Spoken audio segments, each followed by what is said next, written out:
Ladies and gentlemen, welcome to this Tuesday night edition of NR Night in America. My name's Jonathan Ramos, the voice of NR, as we get ready to start off an amazing night of action.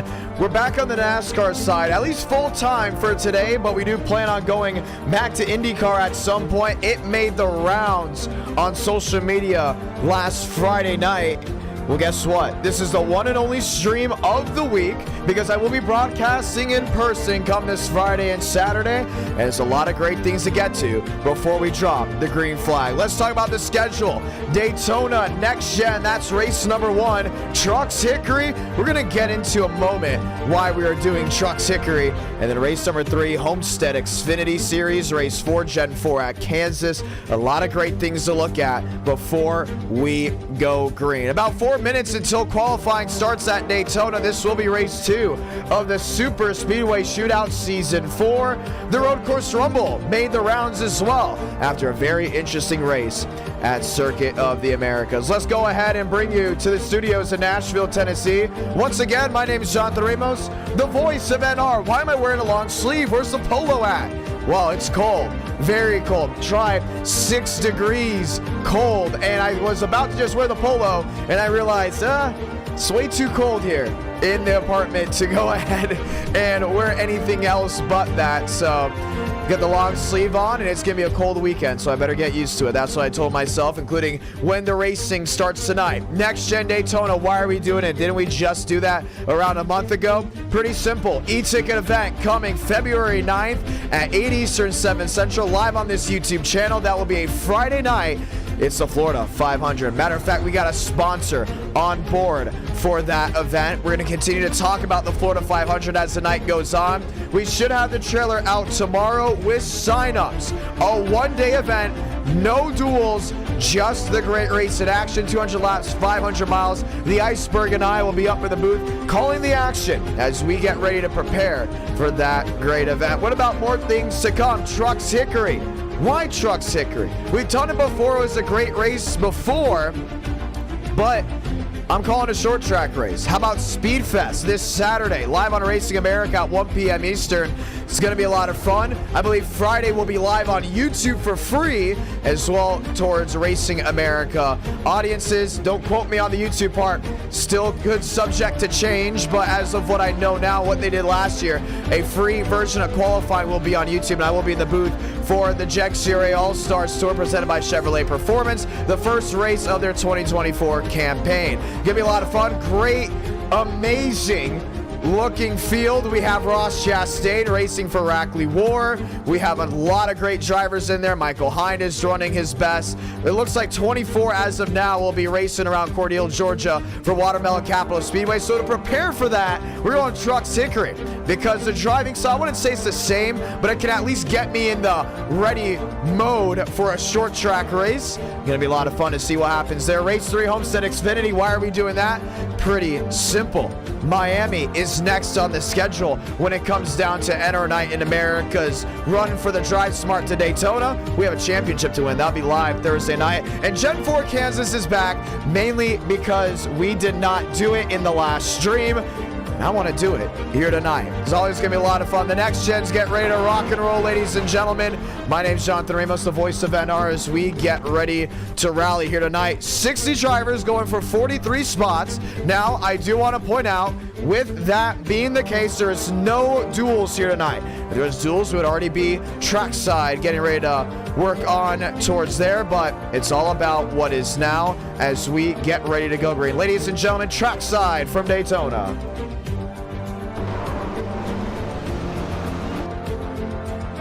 Time to rock and roll as we get ready to go green. Adam Garza, Jason Beckman, and so many others get ready to take to the racetrack. Kevin Hunkeser. A lot of great drivers joining us here tonight as we get ready to go green. We're trackside. Davis Lewis getting ready to hit the racetrack. More drivers to follow behind.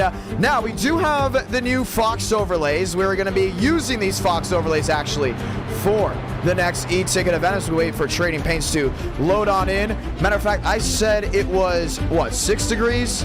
I'm wrong. It's 8 degrees. It'll be 6 degrees in about an hour or so. So as the paint schemes get ready to load on, these drivers will head to the racetrack for 4 minutes of queue. But the best drivers will then go ahead and set down a time. Davis Lewis, Abraham Vila, and others get ready to work to the racing surface. Now they're going slow for a reason. They're doing the cheese. And the cheese is legal in NR Night in America. Why is that? You may go ahead and ask. Pretty simple. It's in the system. We said, let's just allow it. Might as well. Let's get them rolling with it. A lot of blinking as Trading Paints tries to load on. We did realize that was one of the issues from previous sessions that we have done. Trading Paints has been, I wouldn't say buggy, but it's definitely been tough for us to get them on the next gens quicker than any other combo that we have done in the past. So you might see a little blinking here and there before the paint schemes do load on. Vila, Lewis, Schumacher, Shamela, Herring, Malone, Clamper. We're going to go ahead and take to the racing surface as we get ready to go green. Yeah, and it's getting really, really out there. We're still trying to get the Trading Paints on so we can start the racing without any problems. Once again, 8 degrees out here. It's cold. It's tough. We're trying to get everything rolled in without any issues whatsoever. But we're so glad to have you all with us. Time to go green, ladies and gentlemen. NR Night in America, fueling victories all year long. And we get ready to roll trackside as we continue to look to see if we can get those paint schemes on. Chad Thornquist, Aiden Walker, Sean Rowe.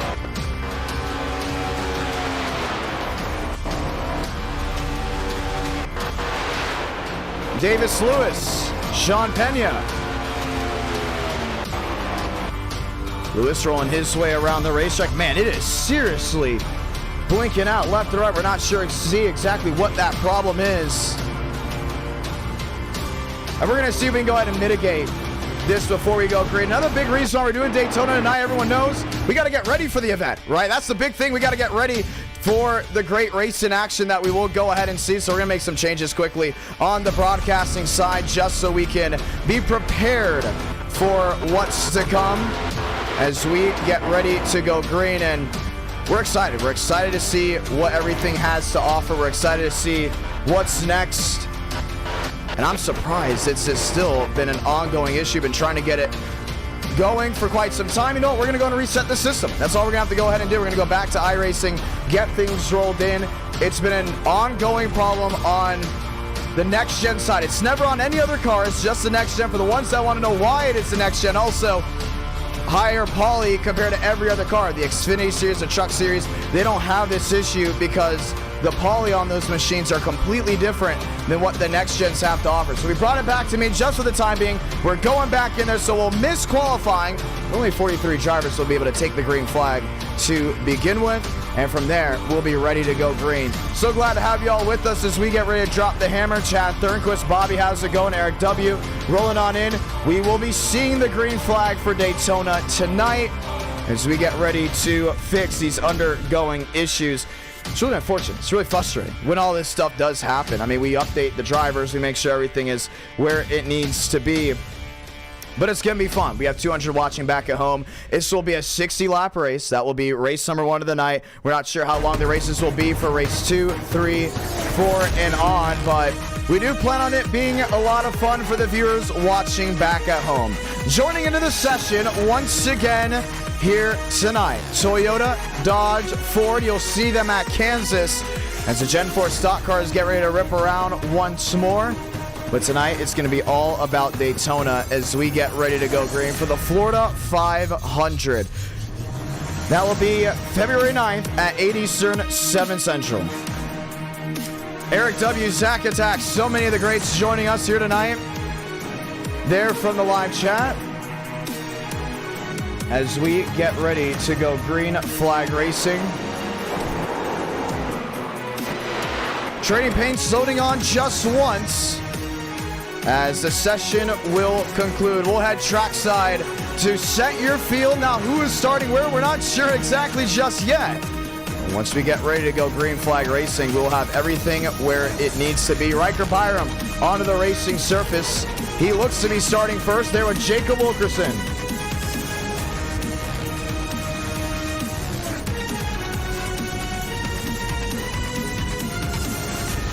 Overlays are on, drivers are on the racetrack. Adam Garza, and how about that? A quick reset of the system, and the trading pane starts loading in. Byram top of the board as we get ready to go. So no more system flaws as of now, but definitely stuff to look forward to and look into in the future when it comes down to racing for that Florida 500. I am stoked. The drivers are stoked. So many greats ready to go ahead and rock and roll. How about we start with Jacob Wilkerson on the power rankings, slotted to possibly be a Power 5 contestant, a Power 5 contender. He won Charlotte, and everyone said, why did he jump so high in the power rankings? He beat a Power 5 driver at the time, James Thurston. He was ranked 4th. We said Wilkerson, with that win alone, with that big dogfight and that long green flag run, statistically should have lost. If you're betting, if you bet the under, it would have been James Thurston, and then all of a sudden you realize, boom, Jacob Wilkerson, what was it, plus 800 odds to win that race? Comes in, wipes in maybe plus 1100, and walked his way to a victory. He went 8th, but didn't join in that last stream. Wilkerson is now sitting 12th on the power rankings. Interesting, definitely to say so, but definitely a lot of time left for him to go ahead and maybe make a Power 5 appearance. A couple wins here and there have definitely changed the complexity of how things have gone. But for Wilkerson, an opportunity for a Power 5 championship is here. Spencer Burns, brand new paint scheme for him. He slots there in that second row. Lined up now with Marty Shamela, Mitchell Goff, and others all lined in, ready for that great racing action to unveil, should we say. Chad Thornquist lined up there in the 67 as we get ready to go green. 43 drivers will be starting this race at the Daytona International Speedway. The ones going home: Sean Pena, Bradley Shamela, Alexander Balderas, Kevin Hunsaker, Nicholas Hook, Wayne Kennedy, Trevor Vaden.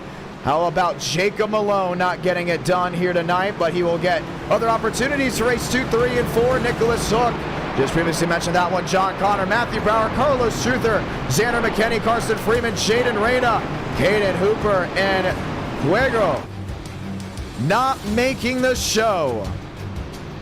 It has come down to the time to drop the green flag. From the World Center of Racing, my name's Jonathan Ramos, the voice of NR. Let's go ahead and say those magical words. God, speed, drivers. You are go for throttle up. Jacob Wilkerson, Spencer Burns lined up in the back, 2 by 2. Wilkerson to the outside of road number 1. Chad Thornquist got his first win of 2023 at this racetrack with this car track combo. How did he do it, you may go ahead and ask? Well, pretty simple. He did one thing and one thing only: put himself in position to win when others wouldn't.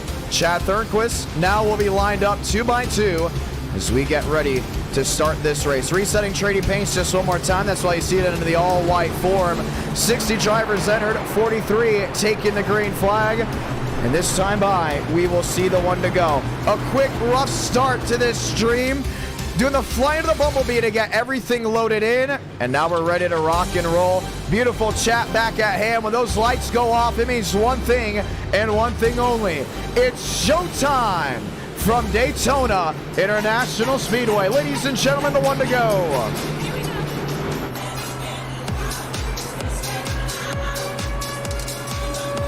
Shamela, Shaq, Garza, Thornquist. Adam Garza wants to make the Florida 500. How badly? He says, hey, only way I think I got a shot is by winning this one tonight, or at least running up front, being smart. The admins have notified all the drivers saying it's going to be important to show speed, but it's going to be more important to show safety.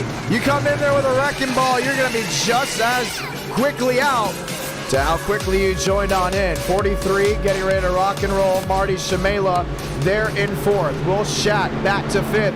Riker Byram, the driver from West Texas, ready to rock with us here tonight. The Whataburger 98 will lead us to the green flag.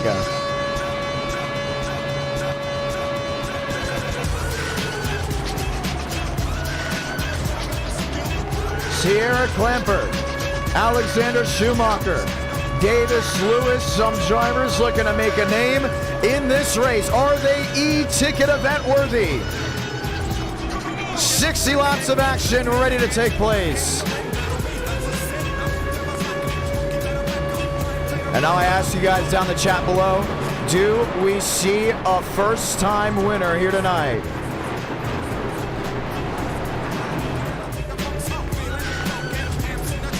You never know what you're going to get with Daytona. We'll definitely point that out. But you also never know what you're going to get when 60 drivers enter the World Center of Racing, where only 43 can take the green flag.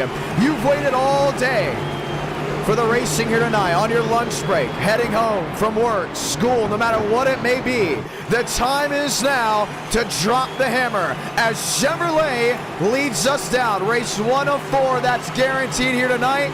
Let's light the fuse from Daytona.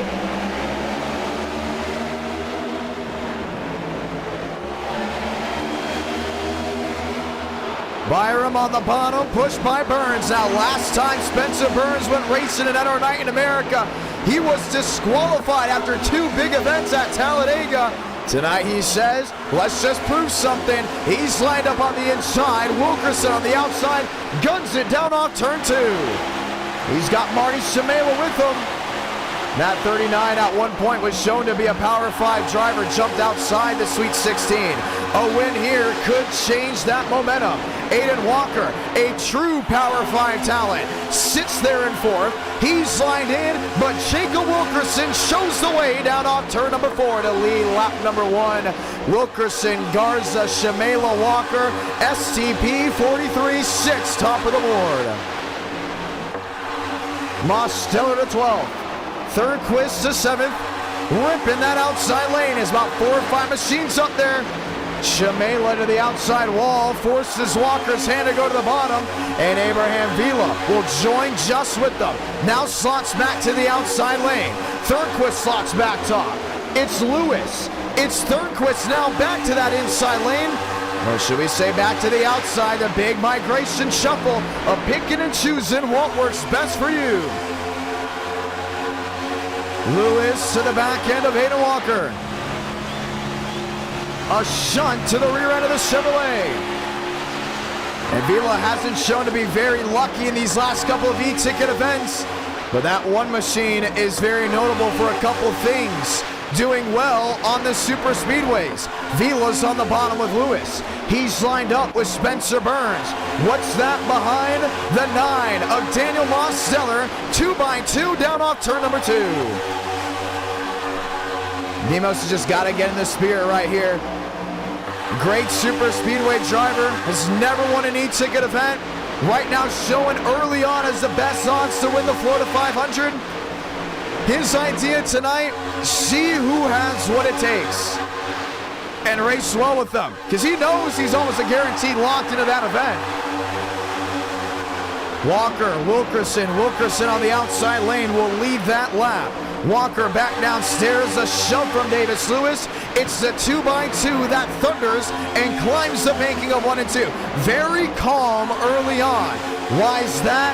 Well, you don't have duels, right? You already made the show and it's a longer race. It's not that 40-lap sprint, that 50-lap sprint. The extra 10 laps makes a difference at Daytona, so all you got to do right here is just lock in and stay cognizant. Racing super speedway is all mental. It's all up in your brain. One bad move can change the complexity of your race, your teammates' race, and possibly other drivers that were just looking to make a move towards the front. Also, we've also seen drivers have problem committing to the inside or the outside lane. They'll get a run, they'll get a move, then they'll second guess themselves. Next thing you know, they're just stuck in the middle, and they'll go from 4th, 5th, 6th, all the way back to 15th, 16th, 17th. That's something to keep an eye out for here tonight. We've seen Davis Lewis, Adam Garza, Abraham Vila second guess their decisions, and the next thing you know, it's that mass migration of the rear end. 3 wide, that's one machine at the bottom now. Alexander Schumacher, Spencer Burns up the gut. He's got Thornquist. They're 3 wide, make it 4, maybe 3 rows deep. Most to the middle, trying to make it 4. Oh man, Wilkerson The drive down off corner exit will hold on to that lead. Adam Garza, Marty Shimela, Joseph Goff, Josh Lilly, still 3 wide in a tango. Goff up the 4th. Gutierrez up to that 6th position. Herring, Thornquist, Carpenter trying to make a move. Trouble, one on the outside wall. Might have been Jackson Buys. Alex Anderson jumps to the bottom into a void, and they all get it figured out. Big hit to the outside wall. Oh man, you see Riker Byron back there, the drive that started on pole, already with right side damage. How about Gavin Austin, brand new livery for that Wendy's machine. Stuck now in that 32nd position. These drivers now have one idea, just ride around and avoid any of the wildness we've already seen here tonight. Spencer Burns, Aiden Walker, Abraham Vila. At one point we talked about him going up there and contending for the lead. Well, now he's dropped all the way back to the 15th, 16th position. 2x2, just looking for a run. Marty Shimela. Now he's got a blinking Goff right behind him. That's going to be a big pain for those drivers on that outside lane.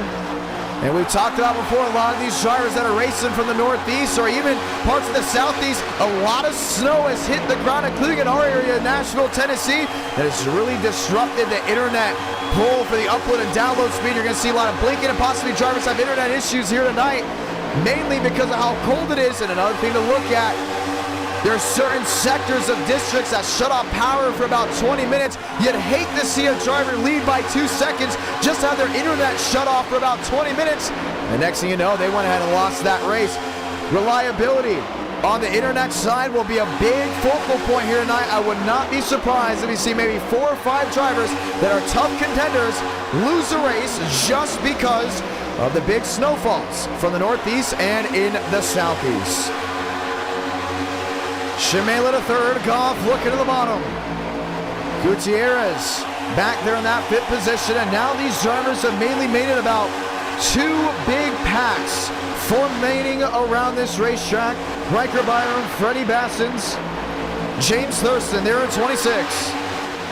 And this is pack number 2, all chasing that main herd. Sarah Clampert up to 21st. Mosteller up into the outside wall. Jacob Wilkerson just knows how to take race 1 and do great things with it. Shocked everyone at Charlotte. And now here he is leading nearly every single lap. Some drivers are looking for a push out of the main pack. Maybe a look to the bottom of Gutierrez. But for others, it's just that nice move of saying, hey, we're 9 laps in. We haven't had a caution. Let's not get a caution. Let's sit with what we've got. Green flag pit stops will really shuffle the deck as these drivers are going to be going from upwards of, 200 miles per hour and having to go down to 55. Someone's going to make a big mistake, and we can make up time that way. It's just about being in the right position at the right time. For Adam Garza, he's got a teammate in front of him, that being the Jacob Wilkerson Chevrolet. Marty Shimela on the outside lane. He's side by side there with Chad Thornquist. Thornquist on the bottom, a shove to the back end of Jordan Herring. Herring in that new Ford Mustang. Down the inside lane. That dark horse, it looks so good. We've seen those new paint schemes come out for the dark horse on iRacing. Spencer Burns racing the older model. Down the bottom, nose to tail, Ford on Ford. You just can't stop. PBR here tonight, 10 laps in. It's been all Jacob Wilkerson. Shimela, Goff, and others continue to fight in the wake to try to make up some sort of time. Newton's Major, Spencer Burns, Damian Vega, Josh Lilly. Lilly looking for a move. And Vega back from a long slumber of NR Night in America. Damian Vega has raced in e-ticket events in the past, the Coca-Cola 600 in 2022. They raced that 22 machine. That was with the car tomorrow, a tough car track combo to master. 3rd quiz to the lead on the bottom. Finally got that inside lane to push. Goes top of the board. That outside lane is so dominant. Clear when you get 2 or 3 guys that don't plan on moving around. Wilkerson, he had what it took to sit up there for a long period of time, but Thornquist and Vila just broke that turbulent air, and Chad Thornquist sits top of the board with Toyota. Vila goes to second. Jordan Herring goes to third. Spencer Burns, Josh Lilly. Adam Garza now back to ninth. Goff and others just stuck in the middle. They're going to be shuffling around quickly. Jason Beckman back in that 24th position. One looking top, up and out of the way. That's Anderson. Chad Thornquist will lead this one lap 13 out of 60. Two distinct packs, no cautions just yet. And green flag stops are starting to become a topic of conversation. If you pit, when do you do it, and who do you pit with? Now these drivers have comms. They can talk to each other whenever they please. All you gotta do is hit the push to talk button, and you can say, hey, I'm pitting lap 35, I'm pitting lap 32, I'm pitting lap 28. And some drivers will say, hey, I'm coming in with you. Or maybe they'll call your bluff. The mind games are definitely that big remember when the car tomorrow was a big deal in the Cup Series? They were racing it consistently, and the tandem drafting became the talk of the town because that's all it was from about 2010 to 2011. Well, drivers were able to talk to each other for the longest time. On iRacing, they still very much can. And we've seen drivers before enter a VC or a Discord talking to each other, or just pull the comms and say, Burns, I like working with you. I'm going to sit with you for the majority of this stint, and I want to pit with you. When do you want to come to pit road? They'll start talking back and forth, and then you'll see these waves of drivers. Wave 1, wave 2, wave 3. The big problem is when you get a wave of too many guys, the opportunity for a mistake comes into question. It's happened before. It could happen again. Jordan Herring, the first bus out of the lead, jumps right back to the rear.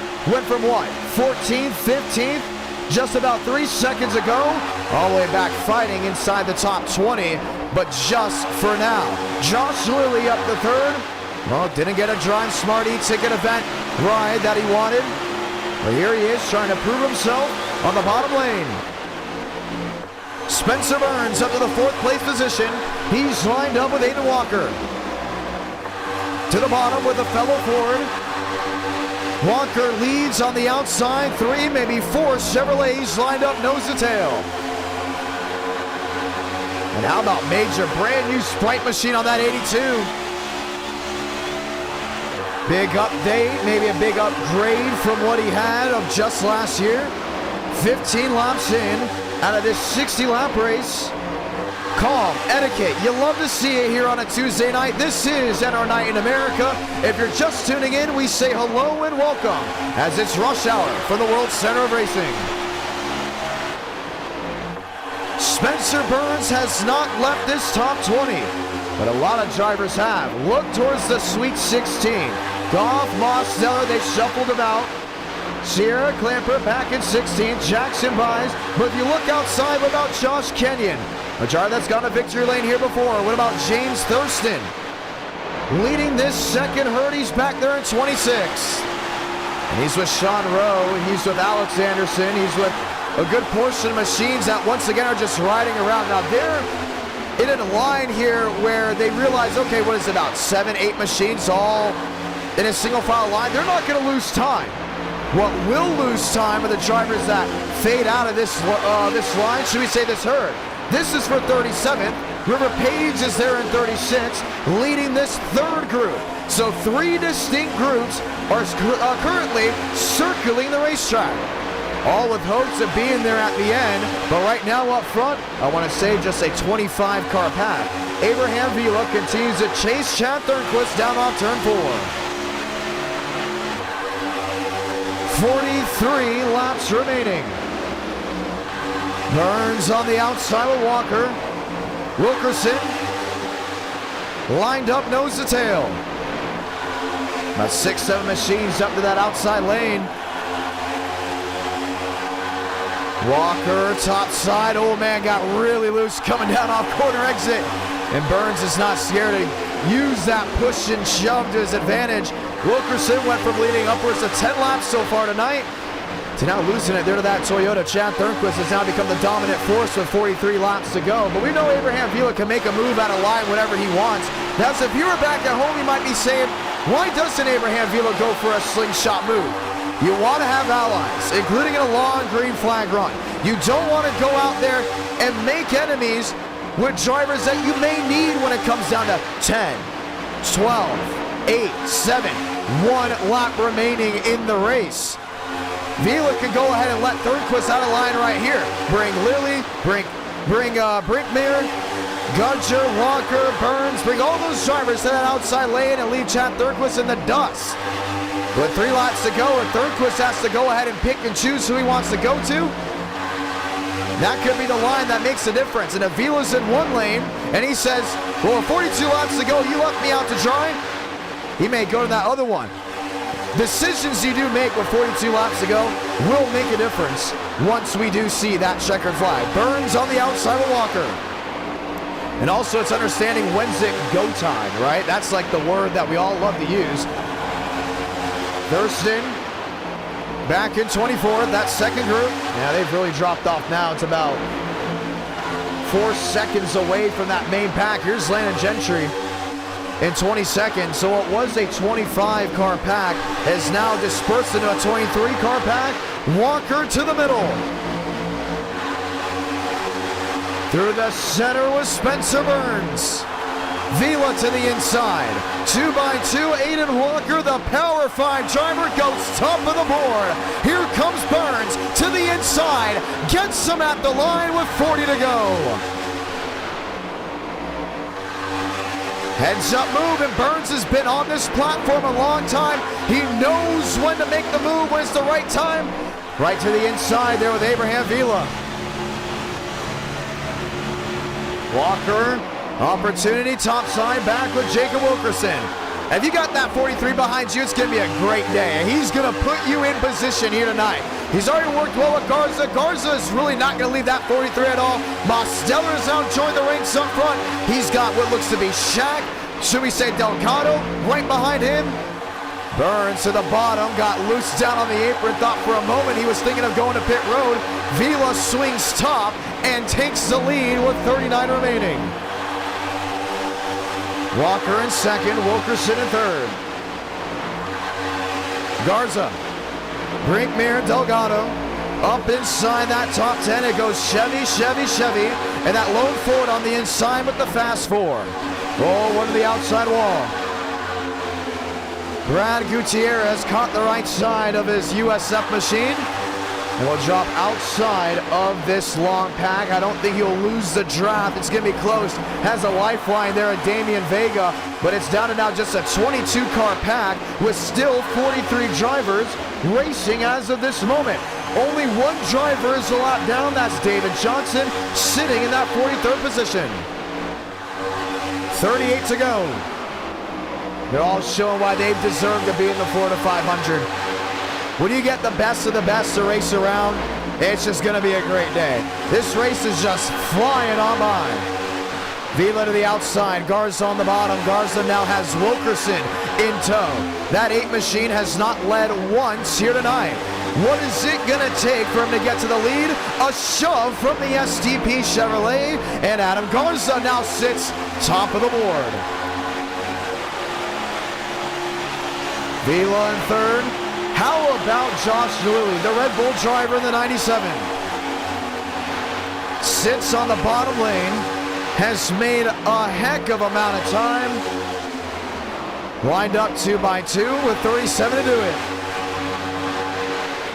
Vila looking to the middle, trying to break up Garza and Wilkerson. The PBR boys now in trouble as they're still 3 wide. Walker nearly hanging on that quarter panel. You got Gudger back to that inside. 3 wide it is.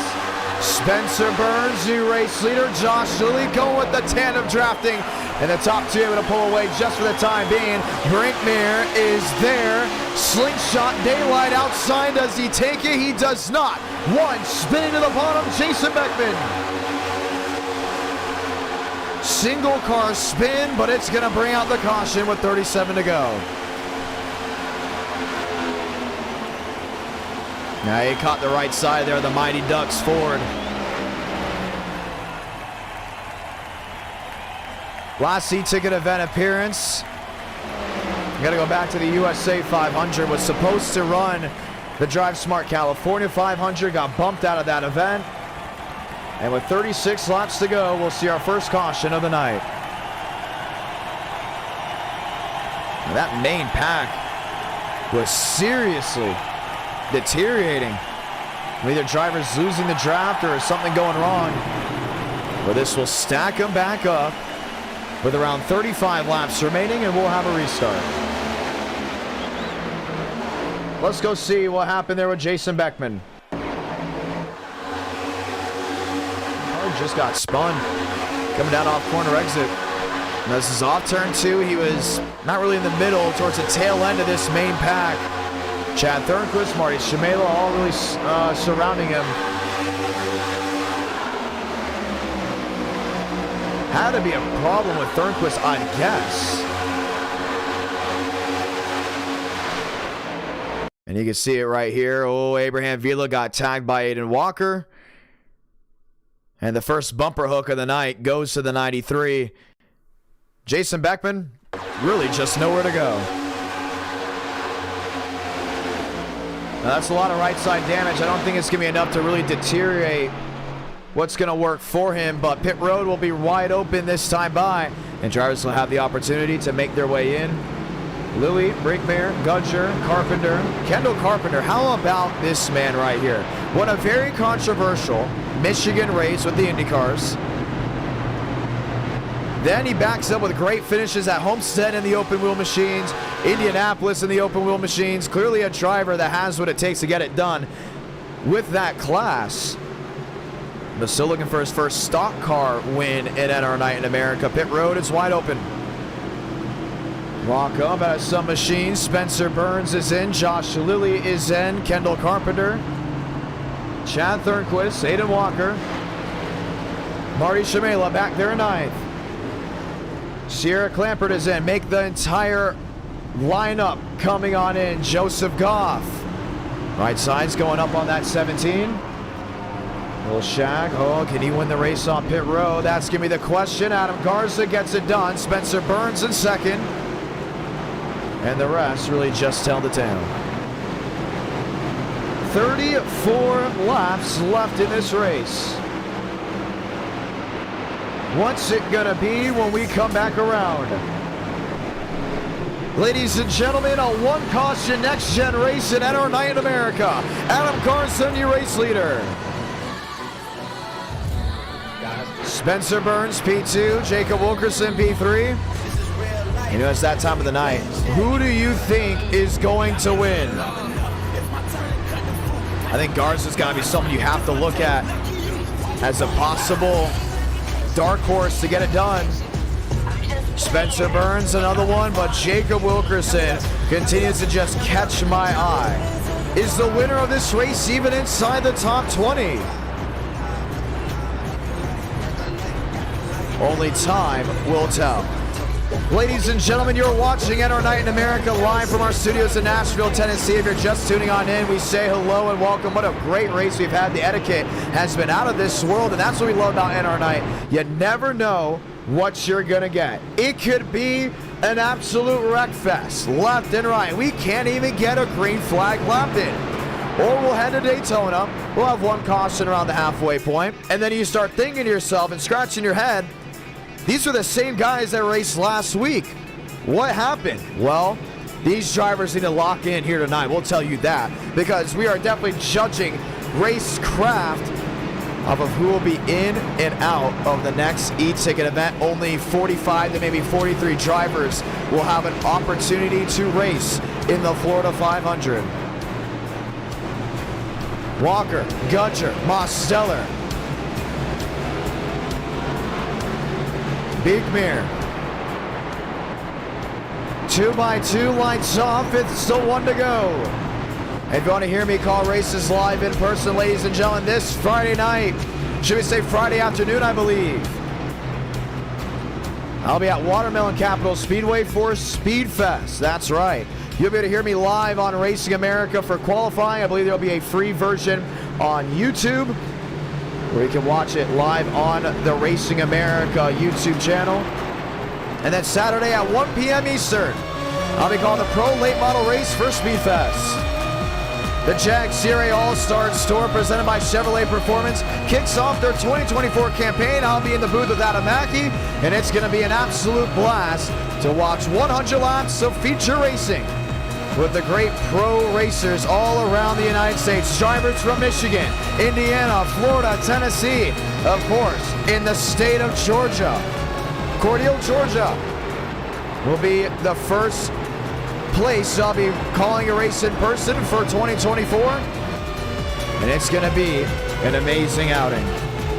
Once again, you can watch it all live on RacingAmerica.tv. Ladies and gentlemen, let's get ready to go green. And it could be also free on the Tubi app if you find that Racing America channel. Keep that in mind. Ford, Chevrolet, road number 1. Chevy on Chevy, back to road number 2. Pace car, hard left onto pit road as the crowd rises to their feet. What's it gonna be with 32 laps to go?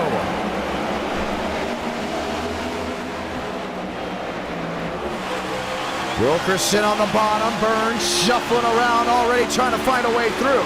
Nails the back end of the 43.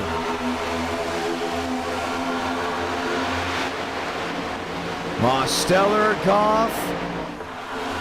Thornquist swiping right up to that outside lane. And already a lot of separation. Drivers not quick to the gas, as it would be up inside the fast four. Burns to the bottom, lined up with Lilly, looking for third, looking for second. Chad Thornquist in sixth. Aiden Walker back to fourth. Adam Garza will lead this lap. 31 laps to go. Trouble. Marty Shamela up into the outside wall. 6, maybe 7 machines go for a slide.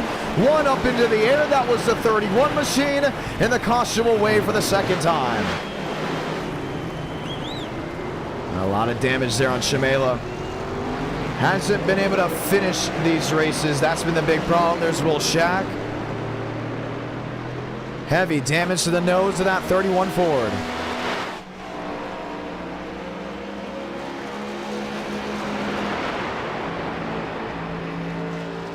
Unreal. Let's go see what happened. This is coming down off turns 3 and 4. Shaq Shamela on that outside lane. The cautions do breed cautions. We didn't have a caution at all for the first portion of this race. Shaq went to the outside, forced it 4 wide. I don't think he saw the 99 coming down to the bottom.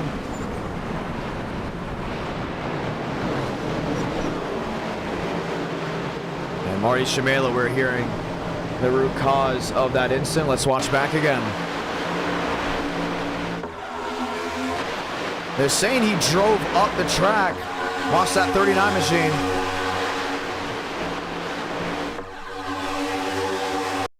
You see stuck 4 wide right here. He's got Vega in the middle of him, and man, just drove right up the racetrack.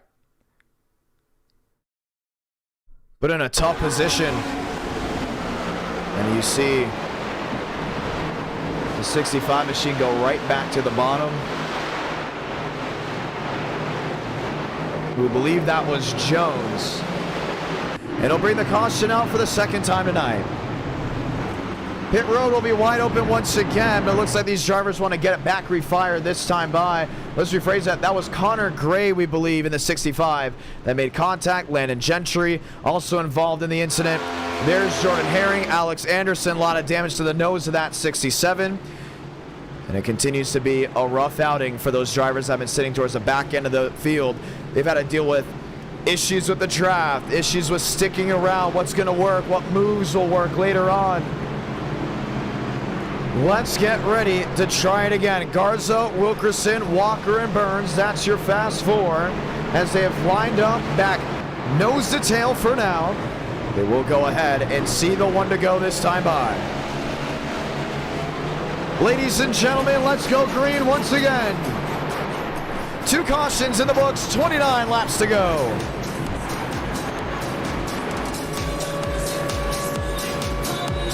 I like Garza, I like what he's been able to do.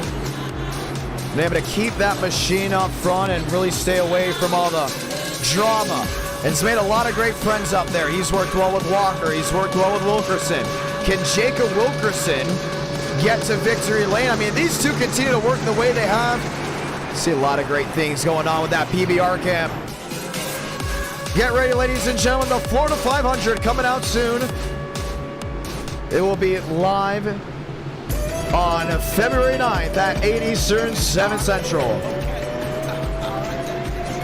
Chevy on Chevy, row 1. Chevy on Ford, row 2. Chevrolet lined up with Toyota back to row number 3. And that pace car will get ready to make that hard lap back onto pit road. And we'll be ready to see the green flag. It's been dangerous out there. But with 29 coming to 28 laps to go, things are about to change.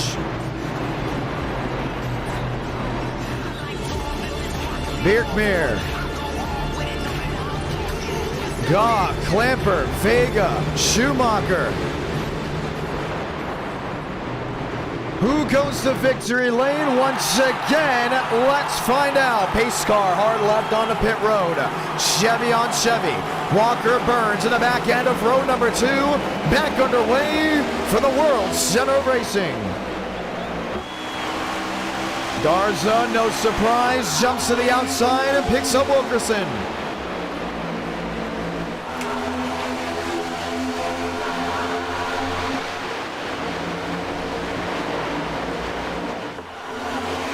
Burns to the bottom.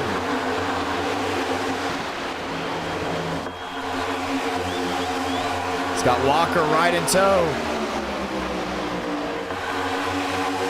Garza top side looking for a move, mostly 2x2 up front. Burns to the inside, lined in with Aiden Walker. You got Gudger looking for that outside lane. You see him back there in 7th.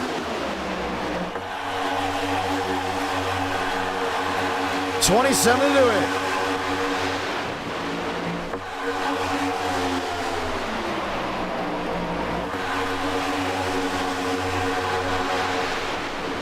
Burns downstairs, somehow breaking that turbulent air. I don't know how he's been able to do it so well. And you look back to the early portions of this race, when Garza and Wilkerson got linked up nose to tail, it was tough for drivers on that bottom end to make that move. Turnquist to the inside, all on his own. A quick side draft on the 43, brings him up the second. Drops back, Burns to the middle, slingshot. Holds it, 3 wide, has Walker go with them, and bye-bye Chad Turnquist from going for the lead outside the top 10. Schumacher to 10. Mosteller. On the outside lane, Michael Gudger. Back there in 3rd, Chad Turnquist in 2nd.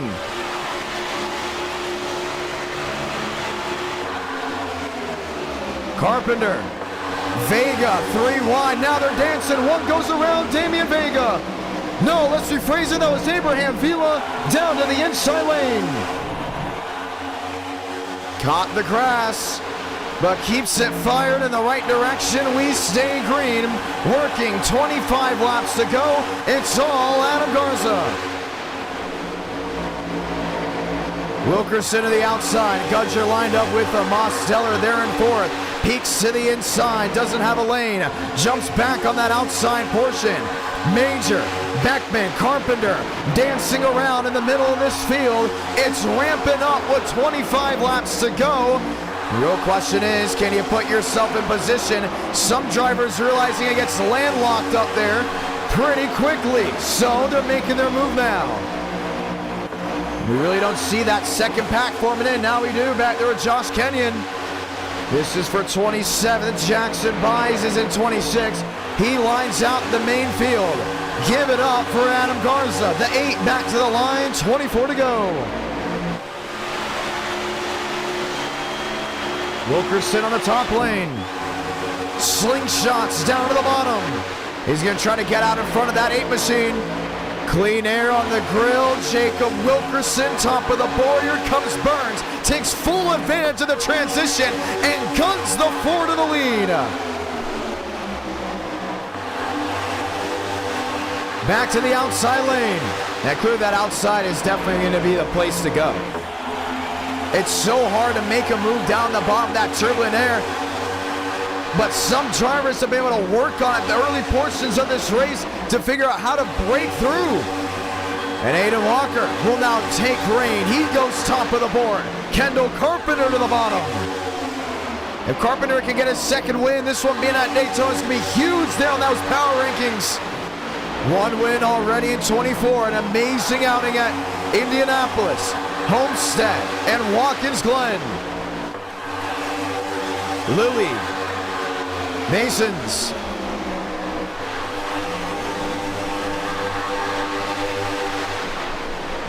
Looking, peeking, Burns down to the bottom.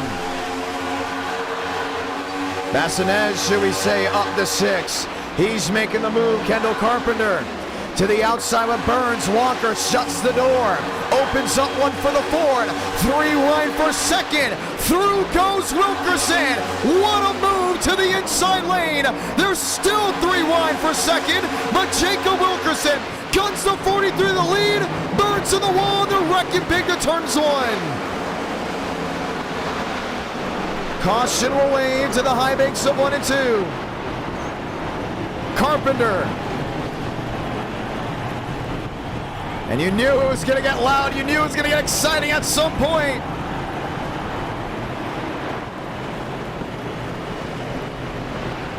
Delgado. Oh, there's Adam Garza.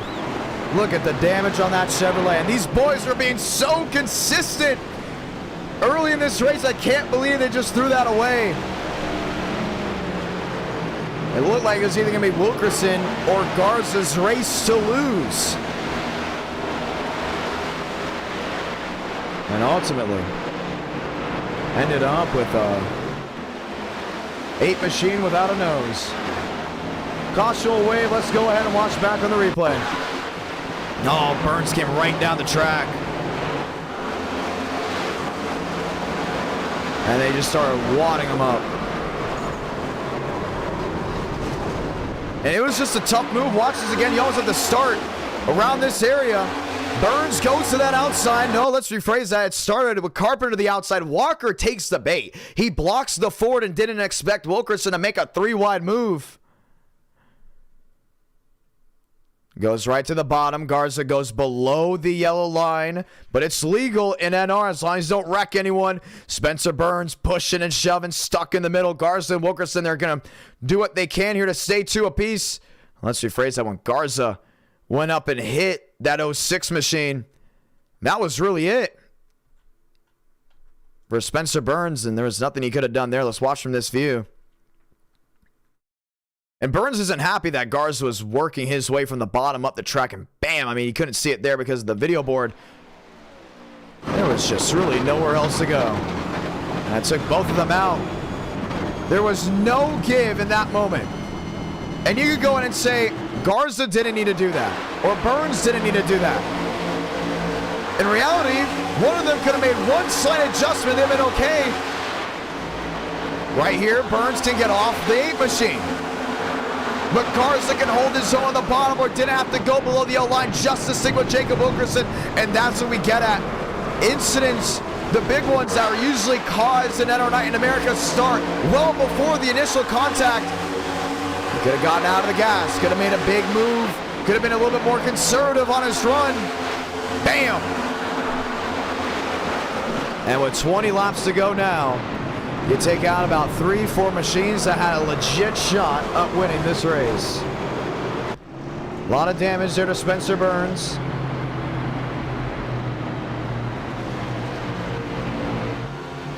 And we get ready to try it again. Unitas.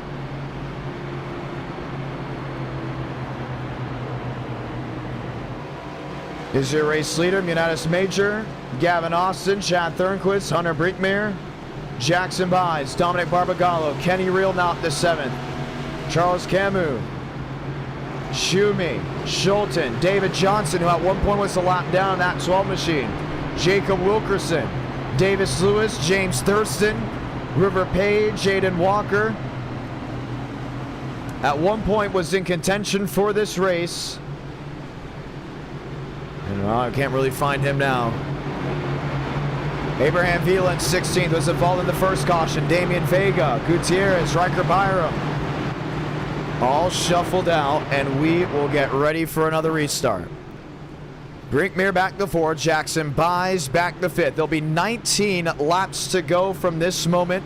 We'll restart with 18 laps to go as cleanup continues. Looking to see who's fully out of this race. No driver has left the track just yet. Still 43 drivers either on the racing surface or on pit road. Connor Gray, Sean Rowe, Josh Kenyon. Look at the damage there on the Josh Kenyon 27. Let's get ready to try it once again, ladies and gentlemen. 19 laps to go from Daytona. Green flag with 18.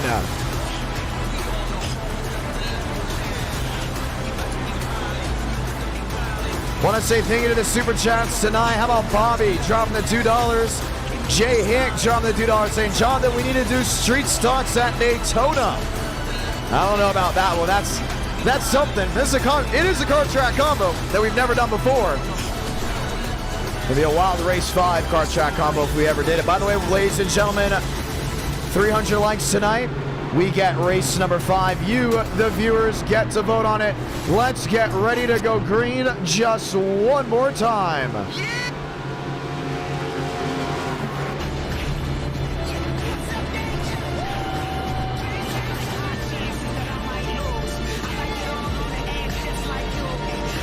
Chad Thornquist, Gavin Austin in the Dark Horse 22.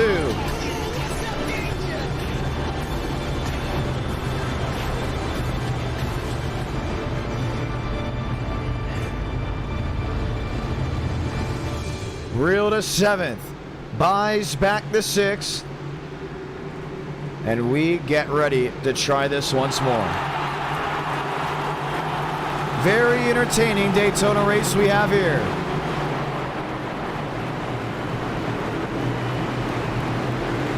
The only stream of the week. As Friday and Saturday, I'll be broadcasting in person live on Racing America at Watermelon Capital Speedway for the season opener of the Jeg Serie All-Stars Tour for Chevrolet. 18 to go from Daytona.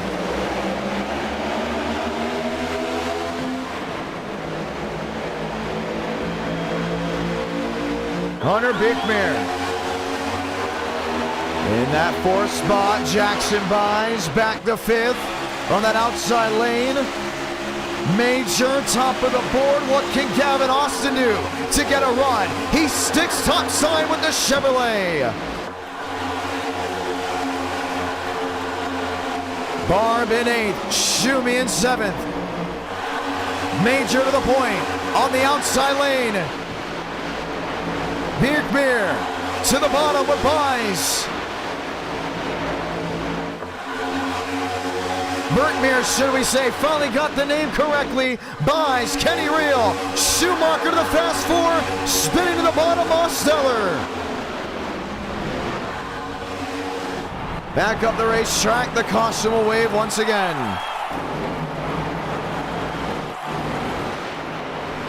A lot of pushing and shoving. These guys have waited the last moment to really turn that wick up.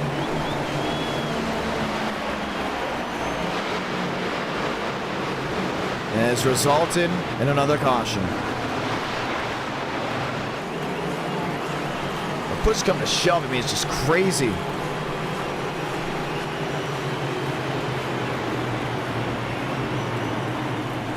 Let's watch back again. This is coming down off turn 4. Oh man, just caught the corner there, the 18.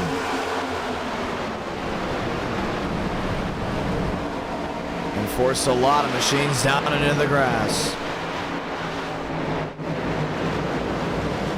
Should be a quick caution. That was Schulten in that 18 machine that was collected in the incident. Let's watch again.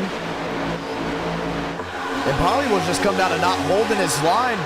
I think Demos obviously is the root cause of getting into, but look at this. You can just see the still frame right here. Count it. 1, 2, 3, 4. What is the odd one out of this? Mosteller's in that middle line. These drivers have set their line with them. Go from the 9 to Steinmeier in the 23. To the outside, that's James Thurston with Davis Lewis. That is the optimal outside lane. And what does Schulten do? Hesitates. He doesn't know if he wants to go to the bottom. Doesn't know if he wants to stay on the outside. Next thing you know, he's landlocked. James Thurston now on the brakes. Mosteller nowhere to go. Oh, that's going through his head. Bam, right around and into the grass. You gotta stick in line. These drivers have their imaginary lines already set at the start of the race of where drivers will be in tow to stick with that draft. Schulten didn't pick the outside or the inside. He picked no man's land. And that's where cautions usually go ahead and wind up. But no harm, no foul. He's still back there in that 35th position. Nonetheless, this will change things up because no one is coming to pit road. What does that mean? A quick caution again. Now with 15 laps to go. Jackson buys. Lined up. He should be with real.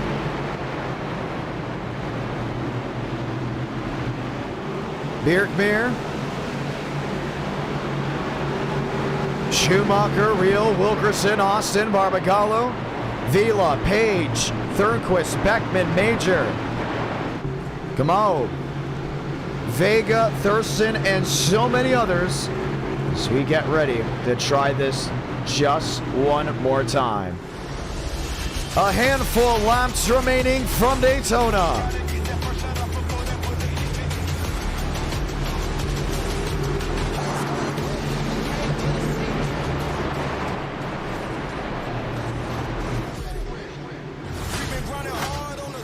Lights off on the top of the pace car.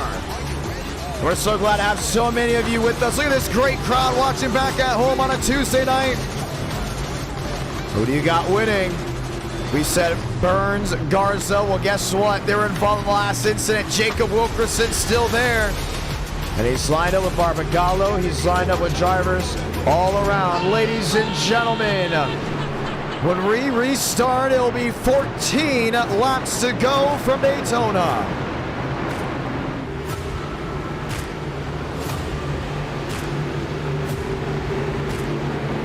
Schumacher in fourth, Wilkerson in fifth. I still got my money there on Jacob Wilkerson, JW.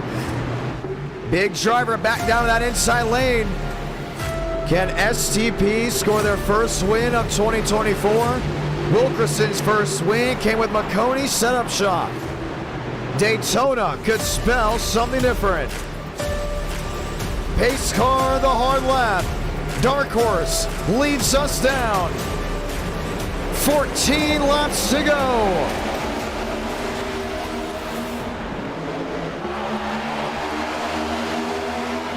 Schumi in tow. Kenny Real in tow.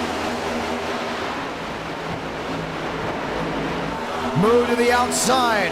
Schumacher up into the outside wall. He was all over the back end of that 36 machine. Big accordion effect. Now he's going to lose all that time. Gavin Austin on the outside lane. He's making it up. Jumps to the outside, the wayside. Leaves the 36 in the middle. Jackson buys to the lead out front. Kenny Real takes it away downstairs. As Wilkerson all over the back end for Chevrolet. That's giving the fight coming off turn 4. What's it gonna be? Dominic Barbagallo. He sits third. River Page sits fourth. 13 to go for the World Center of Racing. Top 6 in a line of their own. Walker to the outside. He's with Will Beckman. Page on the bottom, lined up with Barbagallo. Jacob Wilkerson has daylight to that outside lane. Does he use it now, or do you wait with maybe 3 or 2 to go? And Pagito is riding Catbird there in third.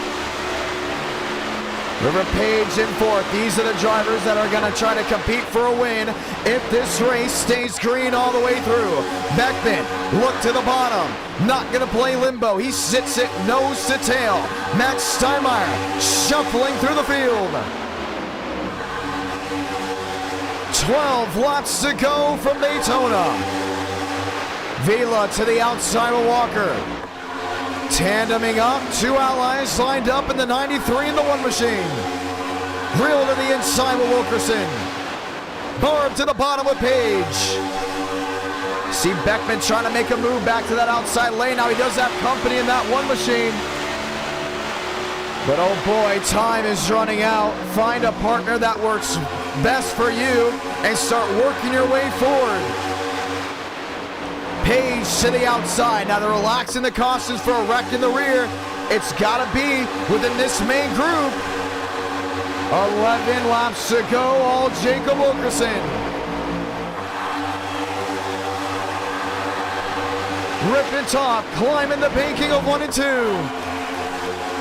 Reels on that inside lane. He needs to break that draft, that turbulent air. 3 drivers, 4 drivers line up on that outside lane. They're not going to leave whatsoever until that clock strikes midnight. 11 to go. We'll come to 10 with sticks on the board. Up the gut, Aiden Walker. Help from Thurquist. Makes the move, and it's 3 wide, 2 rows deep. Page to the middle. Out of the pocket into the lead. A lot of shuffling. Trouble. Huge wreck in the tri-oval. Josh Lilly, Gavin Austin. Maybe 16 other machines in the caution will wave. Major is in it. Thurquist is in it. Abraham Vila is chunked on the nose.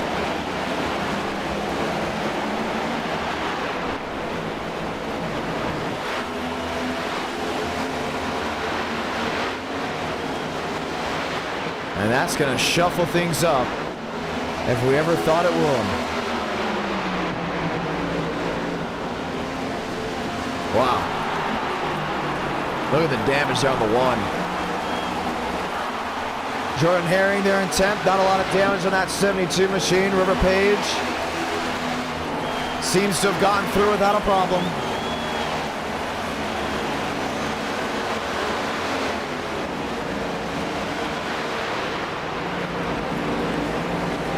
And they're possibly calling it a net code issue. Let's go see what happened.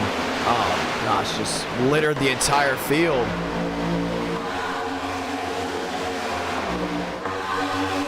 Started about middle of the field.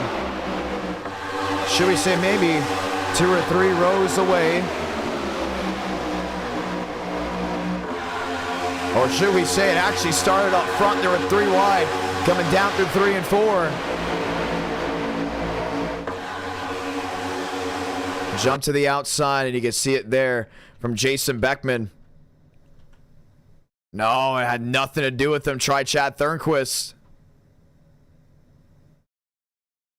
No, that's not netcode at all. Thurnquist Vila arguing over space. Just swipe the entire field out. Gavin Austin nowhere to go. Oh, look out. Jason Beckman. We have a camera that's hanging over the wall. What a shot that was, man. So many great machines taken out in that wreck. Schumi.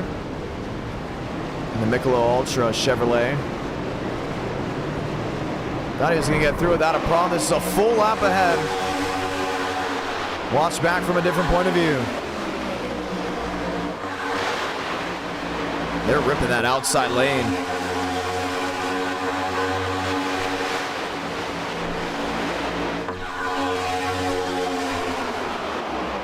See them pushing a lot. I mean, that was going to be the big difference here. Who's going to push who to get the advantage? But if you're up inside this top 6, top 7, you have the best opportunity to go to victory lane. It's the guys towards the back end that you expected to get desperate. Watch Thurnquist in the 67 again. Abraham Vila in the 1. They're just fighting for position. Then all of a sudden got way too physical. Really just nowhere to run. Riker Byram, oh, at the last moment. No, could have parked it in his pit stall.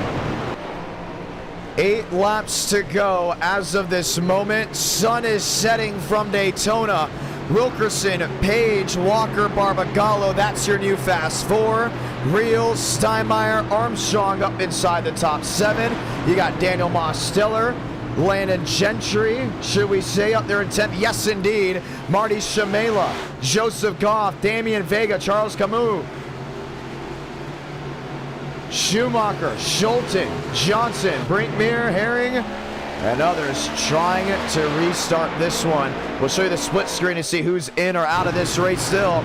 But for Jacob Wilkerson, textbook moves have been able to keep him out front at the World Center of Racing. Just 7 laps to go from this moment.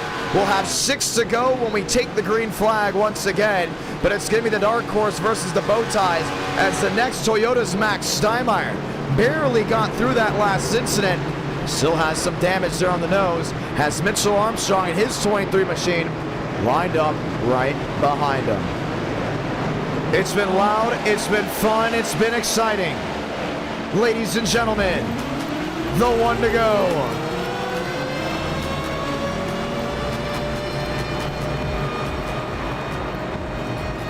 Over 3,000 have tuned into this race alone.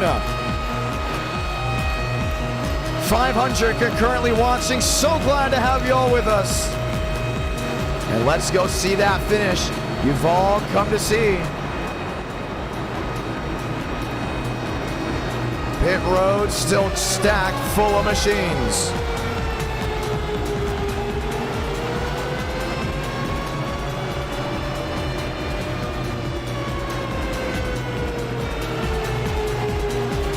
One caution can make or break someone's race. And as Chad Thurnquist just said, he gets one more yellow, he's back in this thing. But for the viewers, you may be thinking, oh, no more cautions. We've seen enough wrecks. Let's see that finish that we've come to watch. And we get ready to rock and roll again. Chevy, Ford lined up as they get ready to ride. Soon off and into the sunset. What's it gonna take for Jacob Wilkerson? What's it gonna take for Aiden Walker, River Page, and so many others? Real, Armstrong, Shamela, and Goff. They're not out of this yet.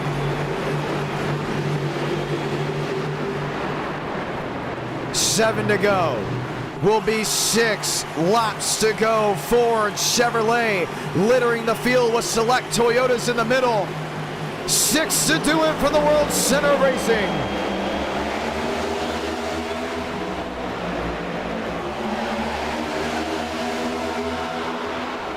Real in 4th. Tiptoeing back to the high banks of 1 and 2. Got Max Steinmeier right there, lined up there with Wilkerson. Towards the back end of the Chevy. Where's the move? You go top, bottom, locks in, nose to tail. Aiden Walker back to the outside, shuts it downstairs. Wilkerson thought of opening it, couldn't get it done. Aiden Walker leads. Now Real leads on the outside lane. He has help. River Page, Ford on Ford. Dark Horse, top of the board from Daytona. He's gonna have 5 laps to find victory lane. Mirror drive, that's who it's gonna come down to right here for Kenny Real. Has never won a race in NR Night in America. Single car spin, Adam Garza down to the inside. Off the racing surface, 1 in the wall. Jordan Herring keeps it out of harm's way. He's got a pedal. 60 drivers enter Daytona, 43 qualified in. Now with a handful of laps remaining, one of these select machines will go to victory lane. Walker to the bottom. Walker to the point. Wilkerson's got an opportunity for a slingshot, goes to the inside. Chevy on Chevy, the dogfight to the line. Jacob Wilkerson gets him at the line. 4 laps to go from Daytona. Real topside, lined up with Walker. Page, Barbagallo, locked in, nose to tail. You see Mose in the mix, you see Thurnquist in the mix. Trying to make something work 2 by 2. It's not going to cut it anymore. It's going to be 3 wide or nothing. Come 3 laps to go. Walker on the outside. Help from Barb. No, should we say Kenny Real? Barbagallo back in lane 4. Schulten and Mose. 8th and 9th. 3 laps to go from Daytona. And Walker can lock in a big Power 5 move here if he can just lock in this finish. Real up the second. Wilkerson looking for a move. Can't get it done. Climbing the banking of 1 and 2. Steinmeier in 6. Mitchell Armstrong in 8th. Kenny Real sealed to the back end of the bow tie.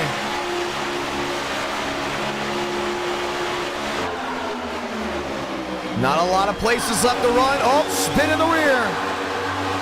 2-3 car incident. Gavin Austin gets through. Jordan Herring, they're off the racing surface, but out of harm's way. They're saying let them race. Yeah, if it's off the racing surface, 3 isolated incidents. Barb to the bottom. Lines up there with Wilkerson. Top 12 score points. This is the Super Speedway Shootout. Walker on the outside lane with Real. Page, Moss, Stellar, 3rd and 4th. And they've separated from that second group. See Carpenter back there. Outside, they have to single file up if they want to make it. Goff looking at the bottom. All they have to see is the white flag for this race to be official. Barb to the bottom, lined up with Wilkerson. Gotta pedal, man, you gotta get there. They're gonna make it back. Salamanca, 1 to go from Daytona. All bets are off, heading to turn 1. Climbing the banking, Real in 2nd. Walker the leader on the outside, trouble, spin. Schulten to the wall. Damian Vega to the outside wall. Barbagallo to the catbird. Kenny Real nails it with the right side. Barbagallo to the outside of Walker. Lined up with Page. Final time to 3 and 4. And he's got a pedal right here. He's got Page just sealed to the back end of that Chevrolet. This is going to be the race. Walker gets turned into the inside wall. Dominic Barbagallo, first career win at Daytona. What a race. What a drive. Panchito, top of the board from Daytona. Oh, Walker, what a hit to the inside wall.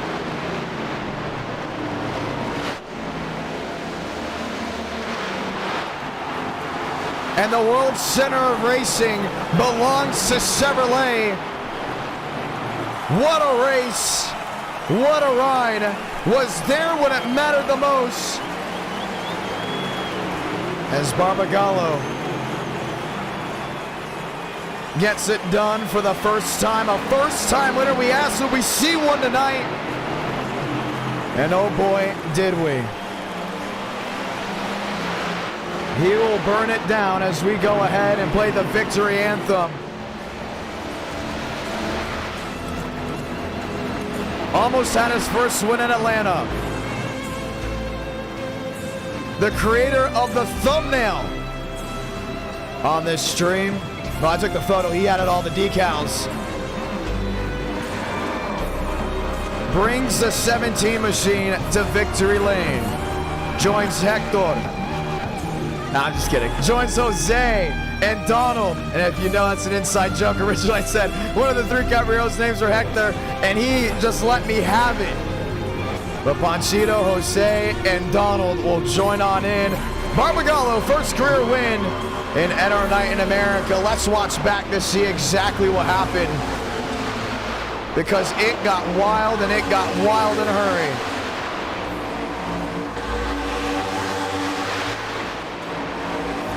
What a race. What a ride.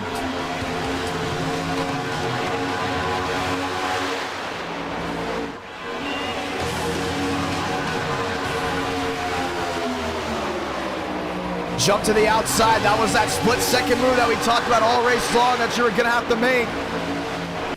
Had River Page lined up with them, and we're going to go dial up Barb for the first time ever on this stream, on this channel.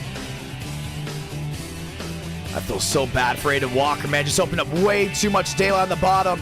Wilkerson got into him. And around he goes. Barbagallo, first career win. Let the headlines read. Barbagallo, first career win at Daytona. That was unreal. Bird, it's a John. You got a copy? Mate, I might have a copy, John. I might. I thought you would be a little bit more excited on your opening punchline, my man. What a race. You don't think I'm not excited? I did something I've been waiting to do for like 2 years. Oh, man. How many times has it been stolen from you? Because it doesn't matter now. Now that you finally got one.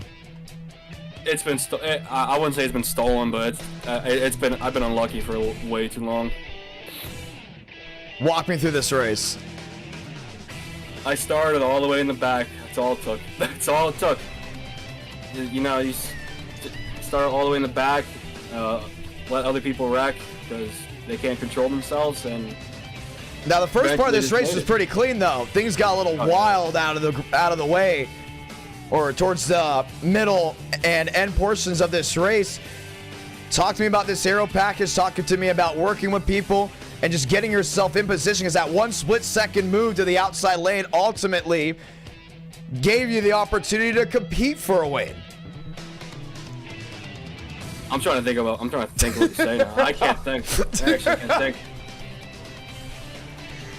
All I know is this aero package it's better. It's more fun in the game than it is in real life. I can tell you that. Oh, come on! You can't just be bashing people like that. Come on, man. I'm bashing people. I'm not bashing anybody. You're bashing the industry. All right, fair enough. I'm just playing with you, man. Bashing the industry. I'm excited that you finally won, man. Now you can't say I lost because of Shamela or Mitchum. You won because of you. You had Ponchito on the car. I shouted out Jose, Donald, Ponchito, and even Hector, just for the ones that know. Hector. Oh, not Hector. No. Not the first time he shouted out Hector. Hey, man, it was a big-time win. You beat Wilkerson. You are a more recent winner than Frank DeAngelis. He's washed. Oh, man. Okay, now you're just attacking people. I didn't even go ahead and bring that up. I love Frank. Yeah, you guys are really close. So, hey, how about these viewers, man? Do you want to say anything to anyone back at home? We had over, what was it, 600 watching you cross that start-finish line a winner? I don't know what to say. I don't think you were prepared for the interview. I'm never prepared for interviews. I'm just letting my mind go right now. I'm just let it rip. Speak. Let it rip. I did something. There you go. Man, we're so glad to see you in Victory Lane. I love that paint scheme. What is it based off of? What is it, a B-29? It's a bomber. Or B-17. It's probably a B-17. I'm looking it up real quick. Is it B-29 or B-17? The only reason I'm saying B-29 is 25. Because 25. Wow. Yeah. J. Mitchell Ponchito. That's the name of it. J. Mitchell Ponchito. Delaware Aviation Museum. I'll tell you this, my man. The Florida 500's coming up. Viewers, would you like to see Barbagallo and Ponchito compete for a Florida 500 e-ticket event? Barb, you've competed in e-ticket events in the past, if I'm not mistaken. I have, yeah. What would you say about Daytona possibly going out there and becoming an e-ticket event winner? I'm gonna say about Daytona, it is. I wouldn't say it's one of the hardest super speedways, but it's definitely not like Talladega. There's no room for no room for error.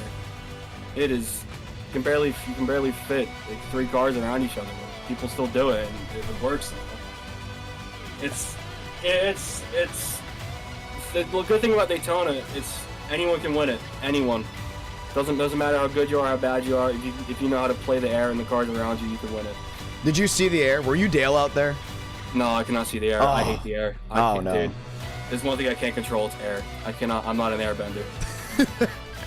Well, Barb, we're so glad to have you here. You're one of the more entertaining people we have definitely interviewed towards the tail end of a race. I want to see you in the Florida 500, my man. I want to see you do great things. So when signups drop tomorrow, ladies and gentlemen, We'll see if Barbagallo will be one of the 45 or 43 drivers competing for an e-ticket event. What about your shout-outs, man? You got to shout some people out. You made the decals on this stream as well. I got to shout you out for that. Amazing job, including the Easter eggs. I don't know why you put Michael Ford there in the certain letter. If you guys look at the thumbnail back on this live stream, I am in the thumbnail.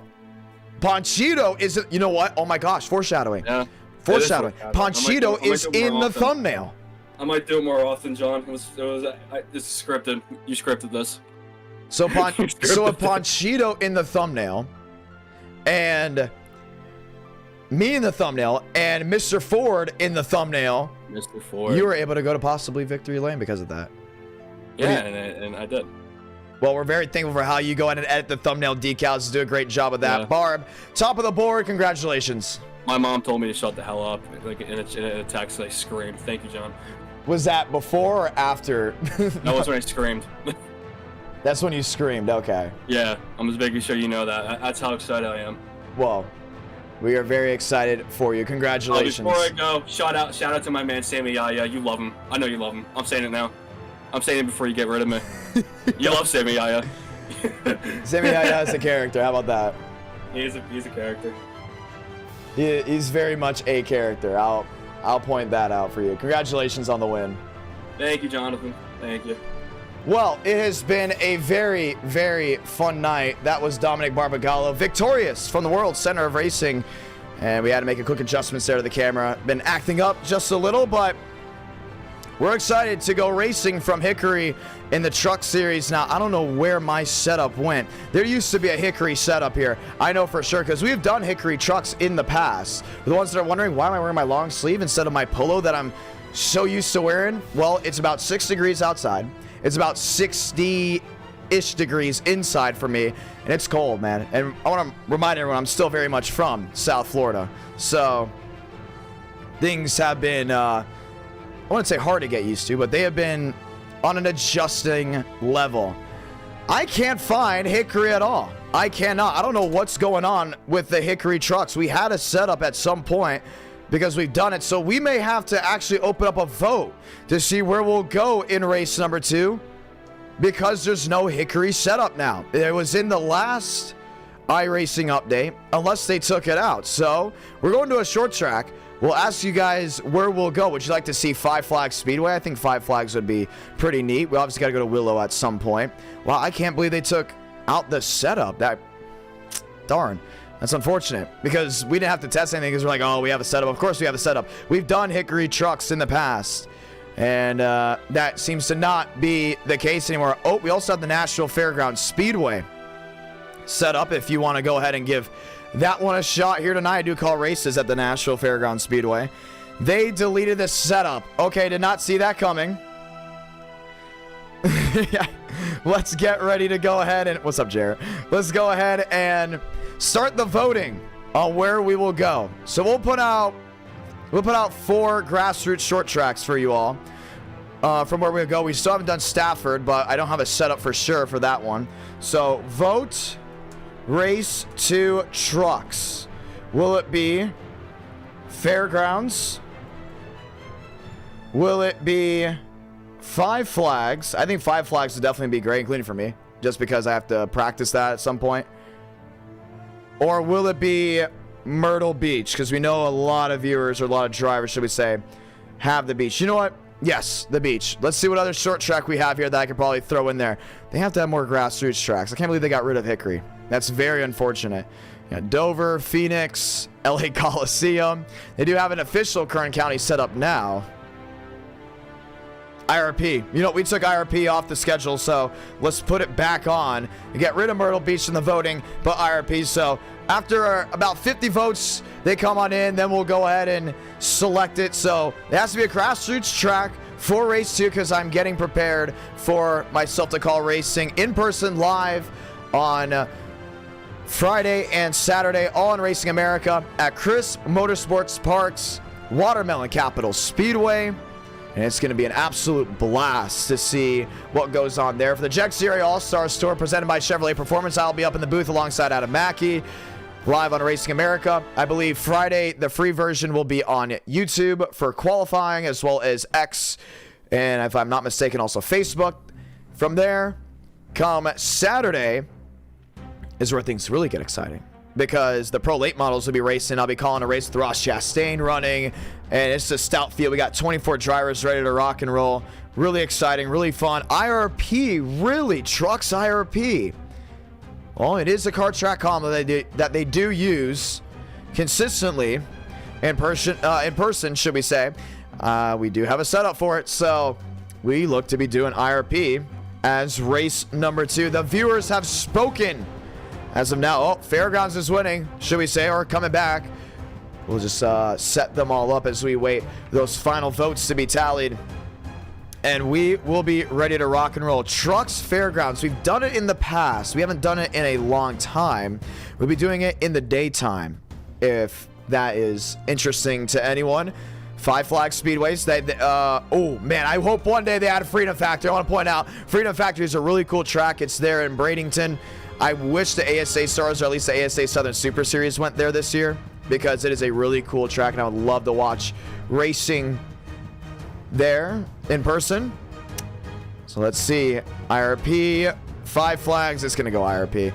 We're definitely going to be doing the flat track there in Indianapolis. So going to be a lot of fun. IRP is one of those main state tracks that we raced out consistently in NR Night in America in the early portions. One of the first real grassroots tracks we went to. It was that in USA International Speed. I remember originally we did IRP. We got just to 20 drivers to join. Now, obviously, tonight we expect a lot more drivers to contend. But IRP was fun. First time we saw Champaign and TCB go at it, which was very interesting. Lucas Oil Speedway. Out there just about 10 minutes away, should we say, from the Indianapolis Motor Speedway, as we get ready to light them on up. NR Night in America, fueling victories all year long, looking at everything. This will be a 100-lap race. Ladies and gentlemen, let's ride. Session is up. Password is IDK for race number 2. So sorry about that for the ones that bought Hickory. We'll do Hickory once again in the future. We'll have a makeup session for it. We'll get everything we need to make sure Hickory does drive the best setup-wise. So if you did buy Hickory, don't worry, we'll be back with the trucks very, very soon. Session is up. Password is IDK as we get ready to ride just once more. The original time we did IRP, there was only 20 drivers that showed up. Obviously, we expect well over 20 drivers to show up. We believe 32 trucks will be taking the green flag for race number 1. So keep that in mind. 32 drivers we expect to take the green flag. 100 laps. Should be very exciting. How are the viewers doing back at home? The washed allegations end tonight. Are you sure about that, Justin Champagne? Justin Champagne, always a great person to go ahead and talk to. Had a very interesting moment there at Langley. Him and Joseph Armstrong went at it. This is a track that Justin does very well at, so it should be fun to see. This will be a day race. Do want to point that out. We'll be racing in the daytime as we get ready to ride. What a race from Daytona International Speedway. This concludes your night of us watching us live on NR Night in America. You watch back on the rest of the races whenever you want, but we are going to be racing at least 3 more races. We look to already be possibly seeing a race 5 as we're at over 242 likes. Thank you all so much for tuning on in and having fun with us. Let's get ready to go green. Let me ask you guys, does Barbagala deserve to be on the Sweet 16 after that win? Now, take a think about it.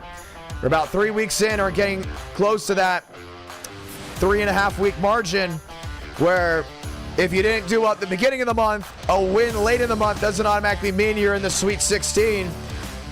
So I got to ask you guys, does he deserve to be in? What about Aiden Walker? I think Aiden Walker after that race was really good. What about Kevin Champagne? Does Kevin Champagne get bumped out of the Power 5? He has not shown up to the races since last Tuesday. Hasn't won in a little while. A little worried to see if he will possibly be axed out of the Power 5. There's about 6 drivers right now that I believe that can go back and forth consistently, maybe even 7. Schmidt, Thurston, Conklin, Kevin Champagne, Walker, Demos, and Joseph Armstrong. I look at Walker and Joe, and I'm like, yeah, they're pretty good. They're pretty stuck where they are. But I look at Kevin Champagne, I look at Demos, I look at Walker. No, I look at Kevin Champagne, Demos, Conklin, Thurston, and Schmidt. I'm like, they could shuffle up big time. I think Dylan Basin gets shuffled out. I think River Page could possibly shuffle forward, including after what he just did at Daytona. Braden Mavick, I think he's going to need to definitely win a lot more races if he wants to even be considered for the Power 5. Same with Anthony Burrows, but that all can change quickly, so keep an eye on that. Looks like we're going to be filling out IRP very quickly, ladies and gentlemen, already. Over 40 drivers have joined on in as we get ready to go green. Trucking race number 2 of the night.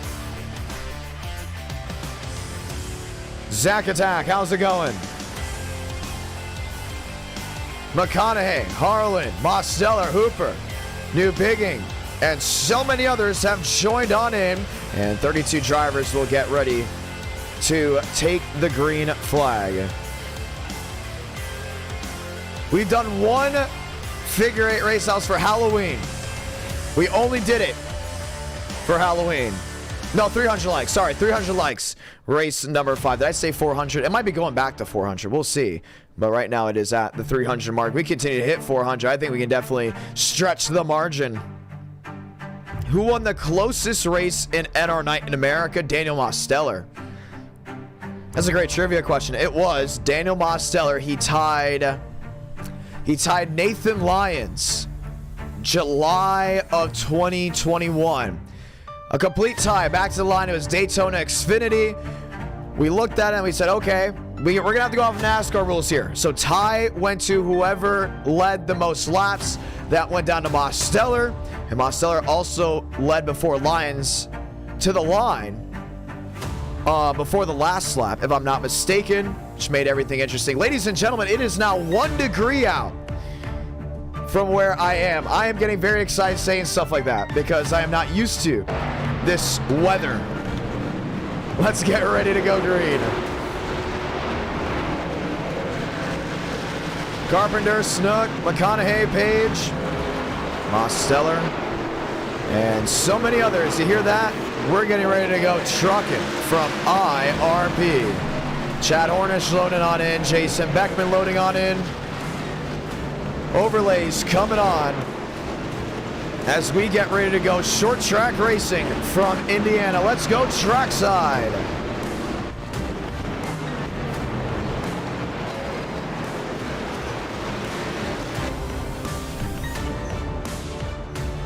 New Bigging, Walker, Page. I was already told to not lose my voice before Friday, and I said, oh, I'm streaming Tuesday. Don't worry, we'll be fine. I have tea waiting for me at the end of the stream. Trust me, we're good to go. I'm so excited to call races again in person. And I'm acting like I stopped calling races in person, which is the funny part. It's not the case. My last race was November at the fairgrounds. First one, January, Speedfest. So stoked for Speedfest, man. I love Racing America. Love all the guys that put on that great show. Gives me an opportunity to showcase what I can do in person and hopefully tell the tale of what's going on the racing surface as we get ready to ride. Rolling around the racetrack, Aiden Walker, River Page, Brandon Haynes, Kelly Potter. There in that 3 machine, Carson Freeman. We'll definitely be sending guys home, no doubt about it.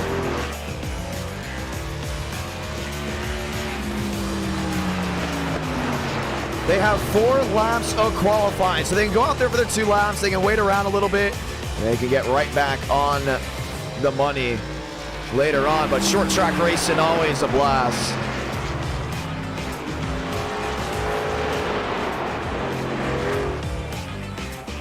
Oh, Goff going for a slide. It's definitely going to be ice skating out there. Vanderleet, Joey back, top of the board goes Aiden Walker. Kendall Carpenter back to second. Man, Kendall Carpenter's come out of nowhere and has shown a lot of speed in NR Night in America. Look at that Havoline 99 F-150. Pulling back to the inside. Remember we talked about guys going out there doing maybe just 1 lap. seeing where they are and thinking about trying it again. A lot of guys will be bumped. Just 32 race. Nathan Scott there in the Toyota. Scott in the middle groove. Drive off corner exit. Outside that top 32 swing as of now. Where does he end up? How about 10? Scott in the show, no doubt about it. Justin Champagne. He said in his words, he's beating the wash allocations tonight. Slides off turn 2. Outside the top 34. And looks to go ahead and get his first laps in as we get ready to count down to green from Indianapolis Raceway Park. Lucas Oil, Indianapolis Raceway Park, IRP. Always fantastic for that. Justin last time by was a 21.8. Counted that as a deleted lap. On to lap number 3. Still no time out of that 38. Back to the line. Should get into the top 32 at this run. Champagne goes 3rd on his last, 8th quickest.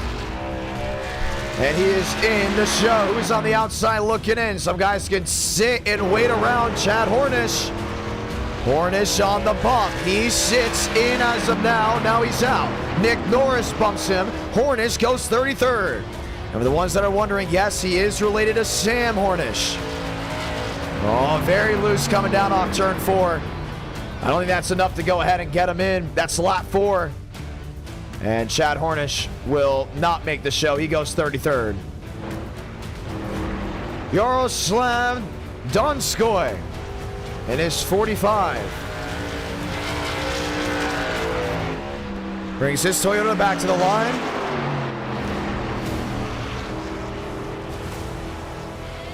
He's tiptoeing, and IRP is such a tough track to master. Spencer Burns, no time for him. Max Schwartz, no time at all. Delgado, Granton, Nick Norris is out. Just crossed the line for his 4th lap. Do they give it to him? They do not. Matt Miller now going on the racing surface with 40 seconds left. I don't know if he's going to have enough time to get back around and complete this one. He's got to get on the bump now. Oh, I don't think he's making it. Yaroslav, 36. Will have one more shot after this. Up near the outside wall. Do they delete his lap? They don't. They keep it, but he sits 36. Needs to get to 32nd. Yaroslav made a lot of headway in that last stream with the Indy cars. Fighting a loose race truck down off corner exit, improves the time. 22-1. Do they give it to them? Yes, he does. Yaroslav Donskoy is in the show off the last second lunge. But for others, it will mean they don't race. 43 drivers entered. 32 will take the green flag. Yaroslav, welcome to the show. Thomas Gratton out. Christian Delgado, last driver in. Ladies and gentlemen, welcome to Lucas Oil, Indianapolis Raceway Park. Ford Chevrolet, they line up road number 1. Aiden Walker ready to go ahead and bring the house down with a big opportunity of winning once again. A short track driver from East Tennessee, racing here in the Hoosier State. Other drivers around him, Kendall Carpenter, River Page, and others like, look to go ahead and line up, roll out, as we get ready to go green. Ladies and gentlemen, let's get ready to roll. Schmidt, Champagne, Austin, Harlan, the boys are back in Indy. Freeman, Snook, and the rest of those drivers you'll see on the left side of your screen as we get ready to go green. Douglas Newbigging back there in 4th. McConaughey, Scott, Potter, Schmidt, Champagne, Goff, Austin, Harlan, Beck, Thurston, Rose, Rowe, Donskoy, Wickenhauser, Let's get ready to go green flag racing once again, ladies and gentlemen. My name's John Ramos, the voice of NR. Let's go ahead and say those magical words. God speed drivers. You are go for throttle up. And if you're wondering why is IRP race number 2 of the night, well, I'm just getting ready to go ahead and broadcast in person. Short track racing, calling it on iRacing, believe it or not, prepares me for what is to come. Let's get ready to kick it off. Once again, race number 2, trucking from the Indianapolis Raceway Park. My name is John Ramos, the voice of NR, and in 2 laps time, we will see the one to go.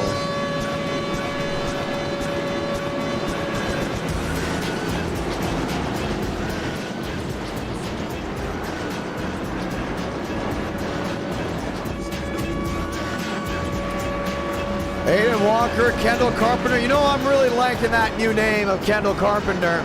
First win came in a very weird way. Many were not happy about it, should we say. So, we said, all right, he's on the power rankings.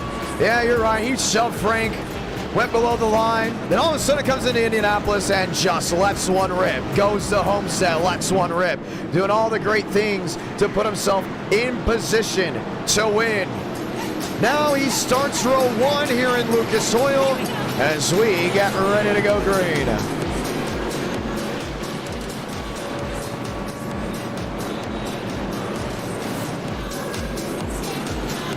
Douglas Newbigging, River Page, Daniel Mosteller.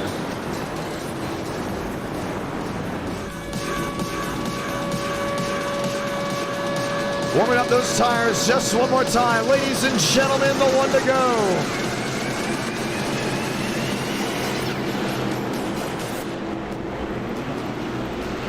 Who's it gonna be? Grassroots racing at its finest. 100 laps of thundering action. Live from Lucas Oil. Race 2 of the night. A power ranking championship on the line. Victory on the line. Pace car makes that hard left onto pit road as we get ready to ride. Let's go trucking from the heart of Indiana as we go ahead and light the fuse from Lucas Oil, Indianapolis Raceway Park. Race into turn 1. Carpenter on that outside lane can just hang tough there with Aiden Walker. No one has been able to truly get away. Newbigging is tiptoeing and sliding. They're wrecking in the rear, but out of harm's way for now. Carpenter, top side, the runoff corner exit, looks to lead lap number 1. Page in 3rd. Mosteller in 4th. This top 4 is going to be tough to work with. We gave that extra pace lap to warm up these tires. A top-heavy racetrack like this means it's going to be tough to hold it wheel to wheel. You can see Aiden Walker just fighting Carpenter on that inside lane and has to go ahead and let out. Carpenter holds on, lap 3 out of 100. Walker looking back to the inside, not going to be able to really get a foothold in that one. McConaughey lined up with Potter. Should we say Potter? Aiden. No, that's Kelly Potter. Aiden McConaughey to the inside, wheel to wheel, that's for 7th. River Page has been able to close in. Aiden Walker has not really left the Carpenter side. Still nose to tail, working their way back to turns 1 and 2. But so far, it has been nothing but a shutout. Very much still that nose to tail racing. William Schmidt back there in that 9th position. Says it consistently, just needs top 10s. And who's back there fighting with them? How about Justin Champagne? Justin, another driver that just needs a good outing to show his worth. Runs to the bottom. Schmidt to the outside, all 3 wide racing already. Couple trucks to the bottom that were involved in previous incidents. Nathan Scott to the outside of Doug. New Bigging trying to get that power back on, trying to slide job the machine on the bottom. Couldn't get it done. Walker downstairs, still looking for that quarter panel. He knows if he hangs around the outside of that 99, they're going to have a great dogfight. But he continues to put that machine in the middle of the racetrack. Now, that's just how his truck is handling it right now. Can't really focus too much on that outside lane, because we've seen guys on the outside just get hung up there and can't get that drive off. Who am I speaking of? How about Nathan Scott on the outside with Douglas New Bigging down on the bottom. Mosteller, River Page have also been in that same boat. As you see Gavin Austin to the inside with a little bit of a problem. River Page a little shot to the back end of the Aiden Walker Chevrolet. Lap 8 out of 100. Now if Page can go out there and just out-duel Aiden Walker, it shows that he is a powerhouse driver to keep an eye out for. Scott, oh, getting rough there with Potter. Potter to the bottom. Lines up in front of that 51 machine. One slid all the way to the bottom. Out of harm's way, we stay green, and you're not going to see a lot of cautions for lap traffic, including here on a short track. Top 3 under half a second. Now, IRP used to hold a place in the schedule for the then NASCAR Nationwide Series. Well, IRP then lost a NASCAR sanctioned schedule completely when the Xfinity Series went to Indianapolis Motor Speedway. The trucks then brought in their machines to this track. They've really been a fan favorite ever since. I remember watching the first ever truck IRP race coming back, what was it, around 2022 if I'm not mistaken, and it was something you had to see. Packed grandstands, it looked like NASCAR in its heyday. It showed that the trucks can survive at IRP.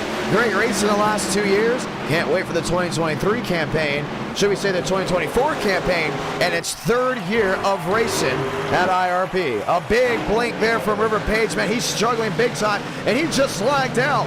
One of those drivers that we worried about possibly with internet issues, and he may have just experienced serious packet loss. He's barely coming. Oh, one spinning. Caution's gonna wave. Potter going around in the 3 machine. I believe Nathan Scott was also the one involved. Is that James Thurston right in front of him? Man, look at the damage there on that 17 machine. Caution will wave right away. Let's go see what happened. Way up out of the groove. Oh, just heavy contact, just right rear of that 51. We talked about before, one of the worst things you can do is right rear someone. Schmitty got a nice view of it.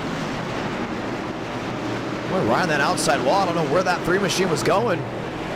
Just took the 51 for a huge slide. After this, ladies and gentlemen, we head to the Homestead Miami Speedway for race number I was gonna say race number 2. How about race number 3? And once again, really just nowhere to go.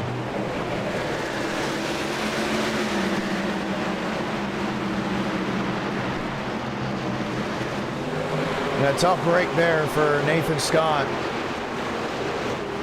Really couldn't even tell what was going on. IRP is one of those tracks where you really got to fight the wheel.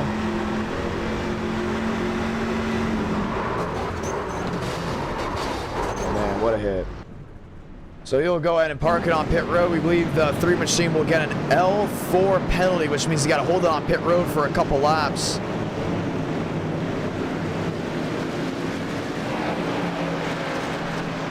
And let's rephrase that. L2 and L1, that's been a common penalty.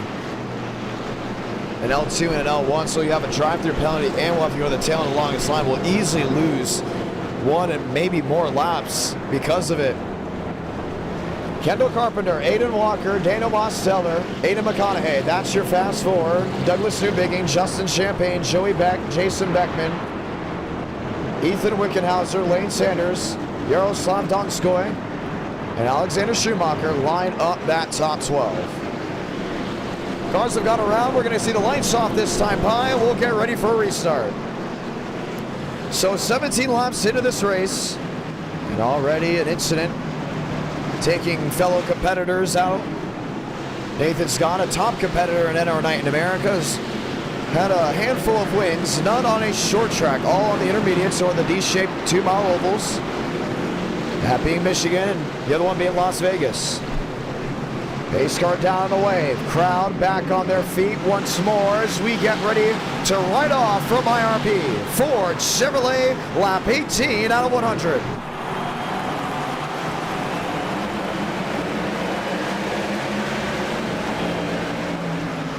New Bigging trying to make something work in the middle. That's Kevin Champagne. No, Justin Champagne making his move on the outside.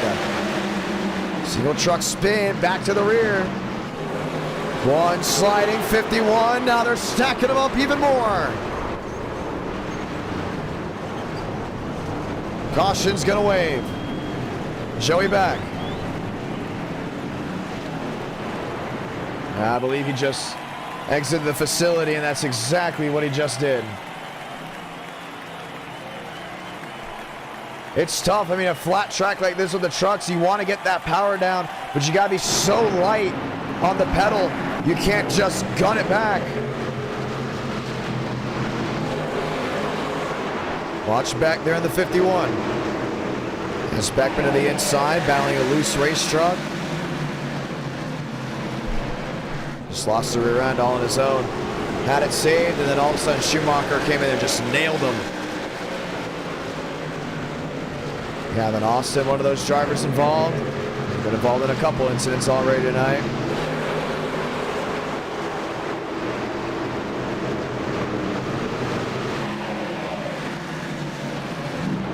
Watch it again from his view.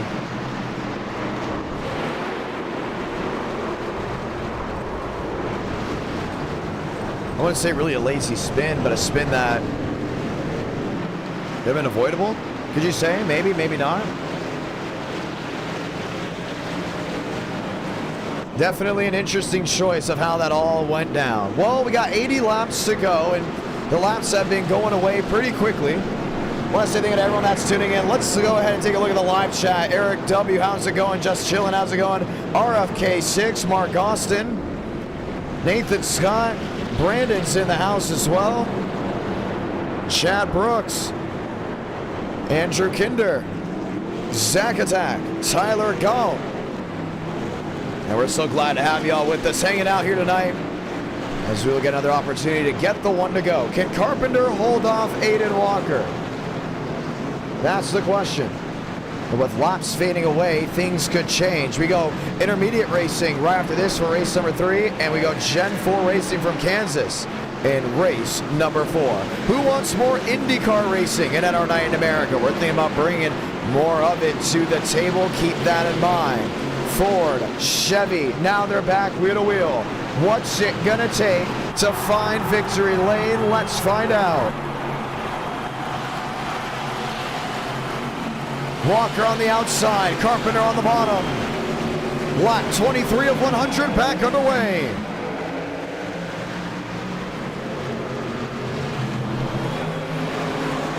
Costello to the outside, he's up and into the wall.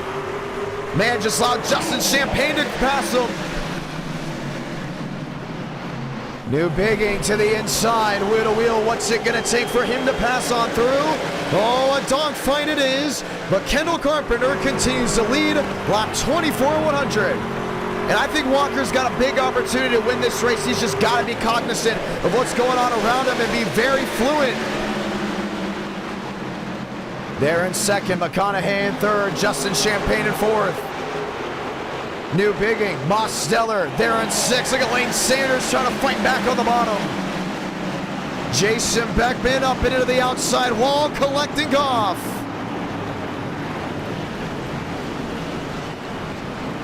No caution just yet. Looking to see if they get it clear. They very much do. Keep the good times rolling with the green flag racing. And they're trying to separate these guys, IRP. It's so easy to get a caution here. This is how easy it is to make a mistake.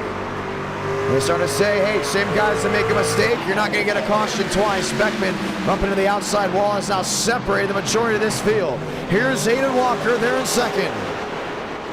McConaughey there in third, right to the rear. Gives a shot to the back end of the 93. Champagne's lined up back nose to tail. He wants a piece of this as well. Sanders, Schmidt, 7th and 8th. Page, 9th. Potter, 10th. Gavin Austin trying to get something done as well. Justin Stroud on that bottom. One of the few guys that can make that middle work off rotation. Walker, contact. There with the Toyota. Champagne guns it back downstairs. Has New Bigging. Has Mosteller. McConaughey stuck on that outside lane with really no room to run. They lost that rear end, pounds the outside wall. Carpenter and Walker. Walker to second. Oh, tiptoeing back to the center. Justin Champagne there in third. Mosteller back to 5th. Lap 29. Lap 30 out of 170 to go. Carpenter under fire. Walker to the bottom. Now Champagne, a move back downstairs. Oh, couldn't get it to stick off corner exit. 70 to go. The short track, that's no time. That's like what, 25, 20 laps to go? Maybe at Pocono. New Bigging to the tailgate of that 38 machine. A nice swipe and a look back to the bottom. Wheel to wheel, River Page.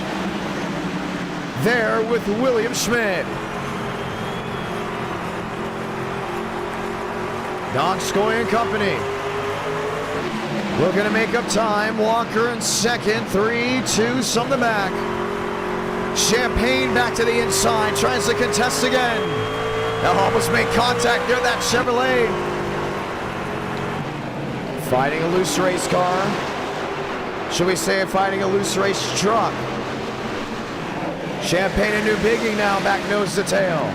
Walker there in second, up the track. Champagne, a lunge, back through 3 and 4. 68, 67 to go. Champagne another tile into the inside. And do not want to make contact here with Aiden Walker. Toyota, Chevrolet, another Chevy behind. Douglas New Bigging watching on. What's it going to take? One blowing up now in front of the leaders. Kendall Carpenter has been on rails. Everyone has been looking for a way around that 99, but has not been able to commit to it. 66 to go. Justin Champagne sitting in third.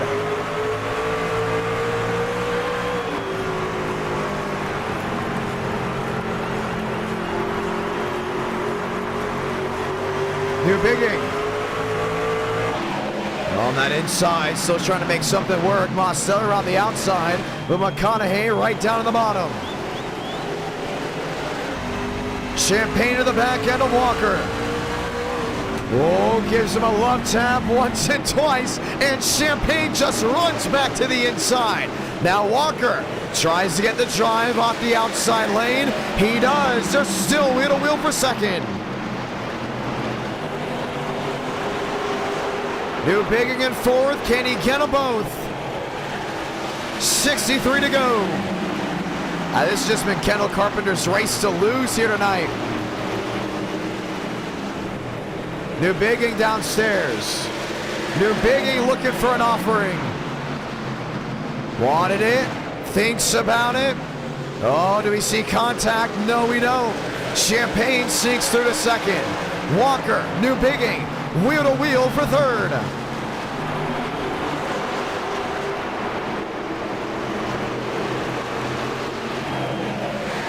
McConaughey, P6, watching Mose. Can Champagne close into Carpenter? Oh, yes, he is. 4-6, 4-2. Now the difference. Walker to the outside. A nice swing. Has it back wheel to wheel. New Bigging just will not give him back downstairs. Runs the 93 wide. Looks to clear. He gets it. Yes, he does. Aiden Walker to fourth and New Bigging to third. Oh, trouble. New Biggin goes around, wreck in the middle of the field, and the caution's gonna wave. Kenny Reel.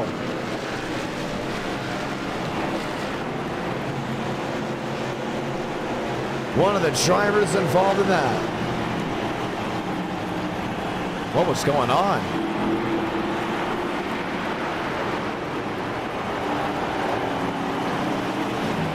Wow.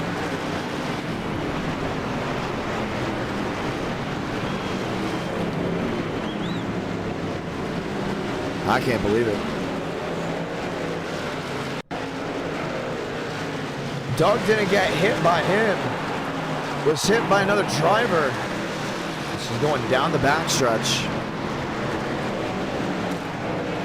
Oh man, they're wrecking for what, 20th? There's Gavin Austin stuck in the middle of the track. Oh, and Doug just slammed right into him. Now we weren't able to get the caution out in time. Watch it once more.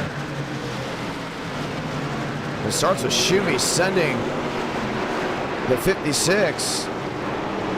One part all the way to the outside, gets a refire. That's Don Slap, and oh, Marcus Vanderlee gave him a nice little tap.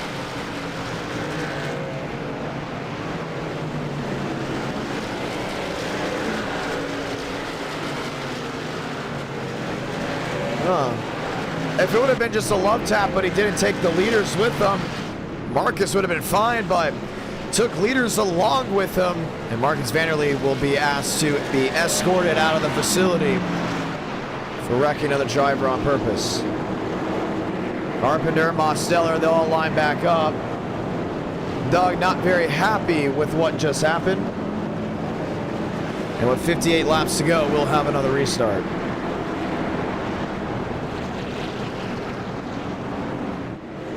Yeah, we could have easily gone to the end right then and there. There's Aiden Walker now having to get his lap back. I believe he got some type of damage for it, and that's just one of the things that we try to avoid consistently, right? We look at before we have an e-ticket event.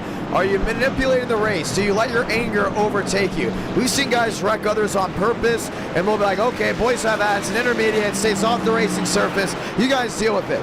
But when you're on a short track like this, and it's tough to mandate what's going on towards the back end of the field, and you wreck someone on purpose at a track that you know it's tough to possibly pass with just how the racing groups work. It's more side-by-side racing than just overtaking.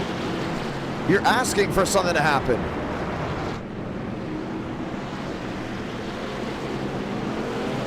And for that, Marcus Vanderlee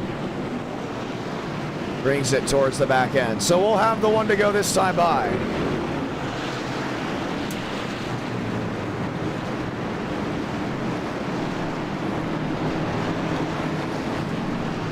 Goff, Potter, Carpenter, Mosteller.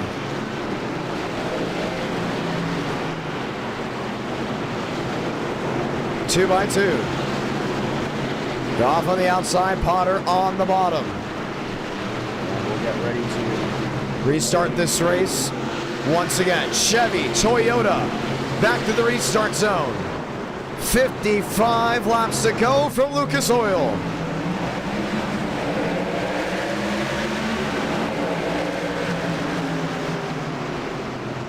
Mosteller switch up back to the inside.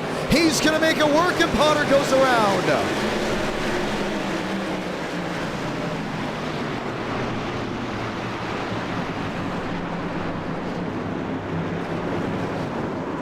And the caution will wave again. I think he restarted without coming to pit road. That's twice now he's made a mistake. Oh, where is he going? Just coming right in front of the 24. That's twice he's now done that to a driver.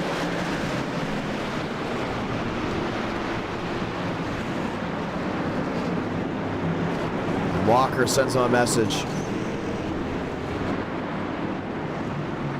Wow.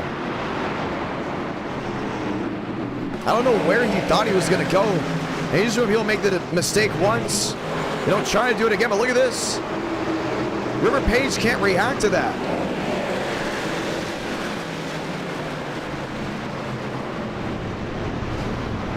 Unreal. And after 2 mistakes, now Potter has been escorted out of the racetrack. Those are 2 big mistakes.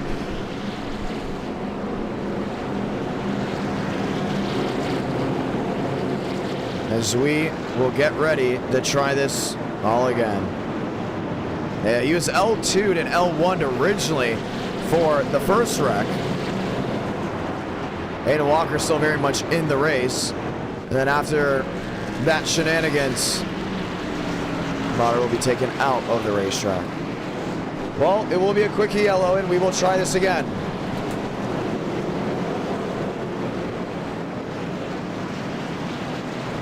And our night in America, feeling victories all year long. 52 laps to go.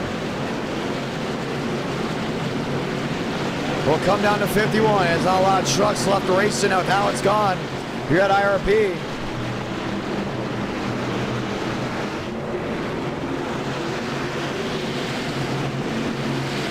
Chevy, Toyota, Mosteller versus Carpenter. Back underway with 51 to go.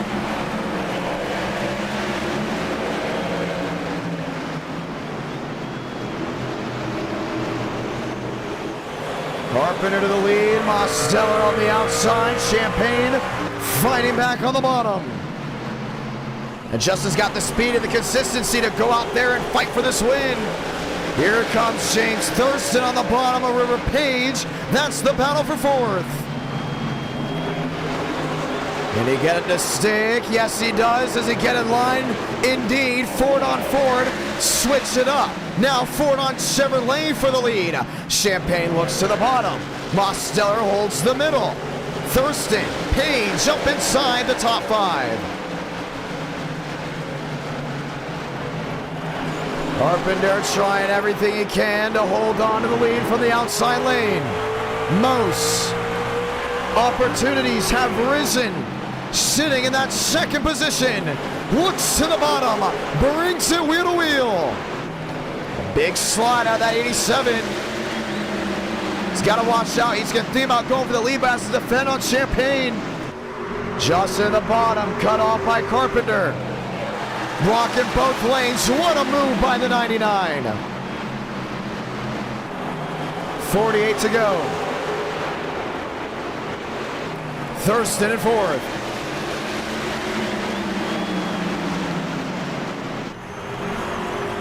Run to the back end for drivers under a blanket. Page in 5th, McConaughey in 6th, Schmidt there in 7th, Champagne bumper to the side of Carpenter. Carpenter can clear down off corner exit and hold on to the lead just once again. Here comes Champagne, not done on the fight, closes to the back end of the Ford, but still cannot make a move. The lunge to turn 3, the lunge to the middle. Can he get to the quarter panel? No, he cannot. It's all Kendall's Carpenter's race with 45 to go. Runs back that outside lane. There's James Thurston. To the backside of the 87. Champagne dive bomb, turn 3. Won't work out. 44 to go. Most in 3rd. Thurston in 4th. Carpenter has just put on a clinic, but at the same time, it's mainly off of laps, not off distance. Every driver has been so close to that 99 at some point with 43 laps to go. And Champagne's have a big shot here. Justin's won here before. One of his better tracks in NR Night in America. He is known for doing bold things when it matters the most. Would not be surprised if he gets very bold here late in this race. Nose to tail, Ford, Toyota. 42 laps to go. Lane Sanders for a slide. Able to keep it going back there in 11th. Champagne to the back end. Another look to the middle. A peek to the quarter panel. Just want to touch him, man. You know he just wants to give that little tap. Not enough to wreck him, just enough to move him. Because if he can move him up out of the way, he can sneak on through. But for Massa, look at the different lines he's now running. That big diamond coming down off corner exit. Has put Thurston into 4th. Has put Champagne out of 2nd. You see Justin looking for another move to the inside. Oh, swipes hard on that 99 machine, but not enough to really make a difference. Top end move. Look at that wheel turn. I'm gonna counter steer down corner exit. Very rough surface. This isn't tarmac. This isn't a brand new asphalt surface. These 3 seams, there are 3 lines, so tough to hold on to. You see Carpenter just fighting the car off corner exit. As if you're starting to think, oh man, they're not going fast at all. Hey, 140, 130 here is big. Carpenter gets tagged. Champagne, the bump and one. Oh, bump and run. Mosteller the look. The move. Carpenter pays him back, but Champagne holds on to the lead. Justin Champagne, top of the board. Most to 3rd. Tap once and twice. Toyota able to hold on to it. Here comes James Thurston back there in 4th. 37 to go.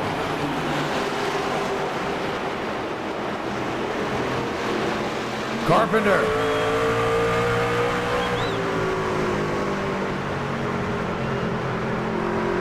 They're in 2nd, looking at Most. They're in 3rd.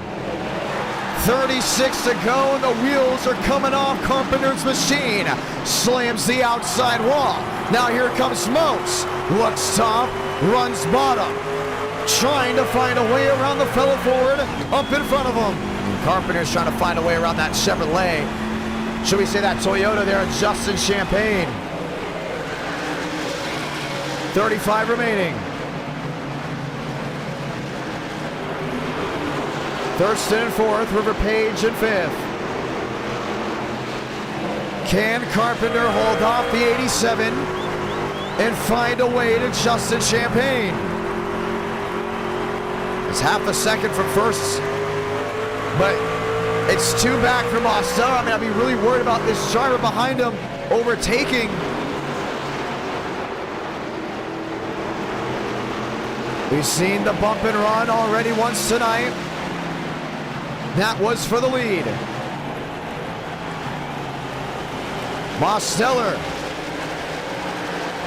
trying to fight back on that inside lane. He may have to rip top here. I think that's the only way he finds a way around this 99.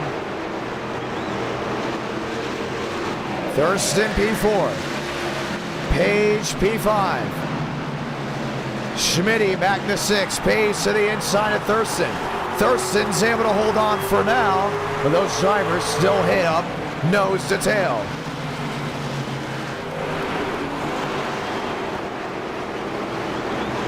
.32 laps remaining. Battle for 2nd. Remember, Champagne and Mosteller, they've gone at it before. But it's been easily about a month and a half since they've had some type of run-in. Carpenter losing speed. Now 7 back to Champagne. 6 back to Champagne. Can't get the drive off. And Justin can continue to keep that power down and look for his first win of 2024. Mosteller to the inside of Carpenter.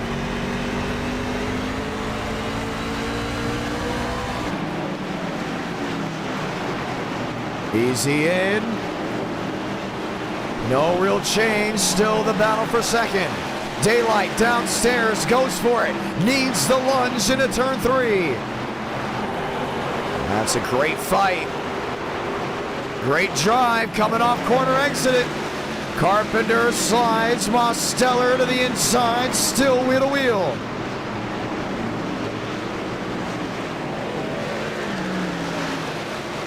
.29 to go. Oh, uses them up to turn 3.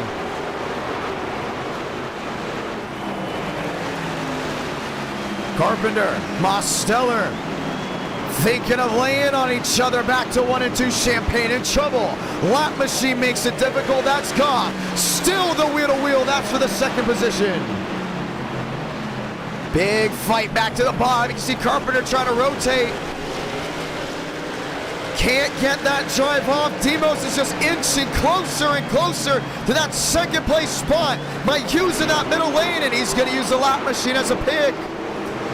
Can he fight? Can he drive? Still wheel to wheel. Lost speed coming off 2. Carpenter takes it right back with 27 to go. It's got to be frustrating because you know the 87 is quicker than the 99. And time's running out. There's only 26 laps to go in this race. Either you have what it takes or you don't. That's what it comes down to. 4-caution race. Looking for a move.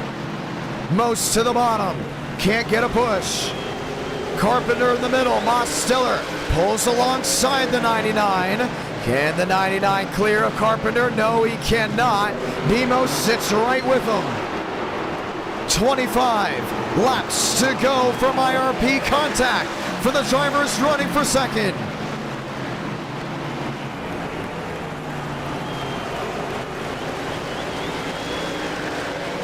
Big drive off the 99. Mosteller takes the long way around. Will this work? The switchback.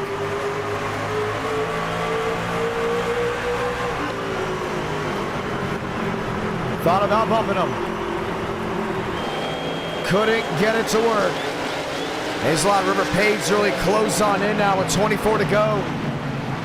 We're not seriously worried about these drivers possibly catching Champagne. We know Demos has got a faster truck than that 38. But something has got to change.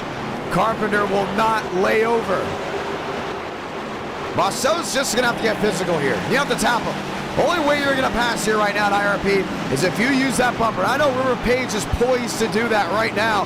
He pulls right to the rear end of the 87. Opportunity striking here. Back wheel to wheel. Most. A huge launch to turn 3. Goes way too wide. The switchback from Carpenter takes second place right back, and he's able to lock it in with 1-4 back. When do you get physical if you're the 87? And now you're just tearing the tires up. You got to make a move.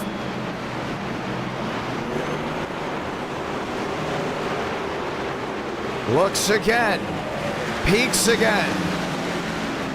Here comes Aiden Walker, the inside of lap machine. Way down on the bottom. 20 to go. To the quarter panel. And they've been fighting like this non-stop. There's gonna be a stuck right here. 3 wide, maybe looking 4 wide. Carpenter thought on that outside, but Mosteller shoved the nose on in. Most gets it pulled away. Walker pulls alongside Carpenter. Where does the 87 run? No give up in that machine. 18 to go.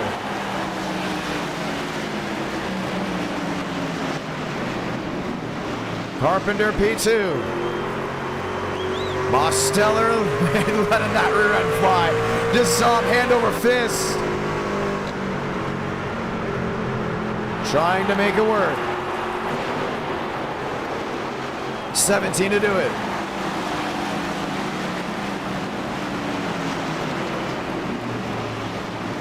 Carpenter, outside lane. Demos. Tries it again, pulls alongside the 99. Doesn't get into him with 17 to go. And Carpenter again is able to clear off corner exit. That Page has had enough. Look at this. Runs down to the flat. Says, if you're not going to move him, I'm going to move him. Runs fenders with the 87.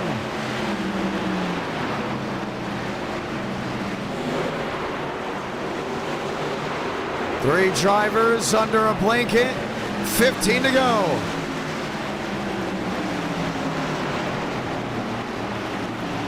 Justin Champagne is having a joyride. 1/7 the difference. Carpenter, Mosteller, and Page have been fighting back and forth for this position. And now Champagne has to fight Walker. Page, a lot of damage on the right side of that 87 machine. James Thurston is definitely closed in as well. It could be a four-truck battle for that second spot. This is what's going on for your leader.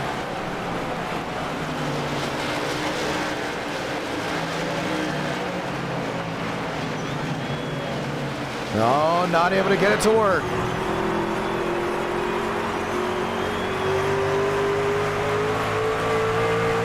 "13 laps to go."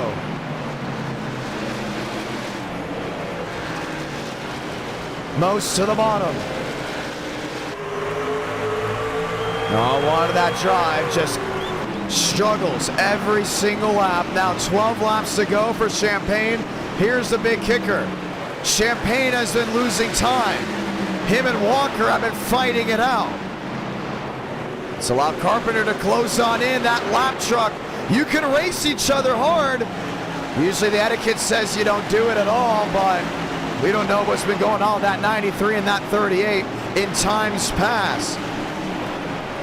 1-3 the difference. And Justin knows if he wrecks that 93 and gets a caution, it just throws everything for a loop. 11 to go.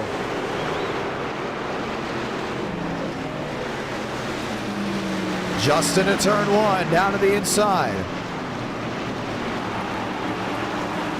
Battle now for second. Carpenter, Mosteller, and Demos continue to fight the good fight. He's not going to move him.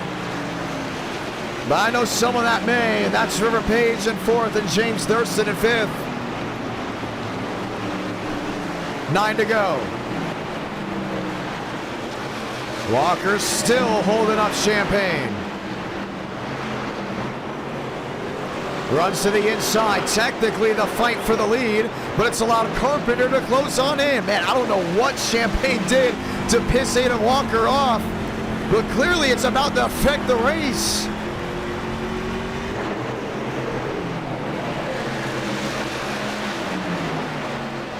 Justin in the bottom. Carpenter now a second back. 8 to go. Brings 7 to go. This race is not over whatsoever.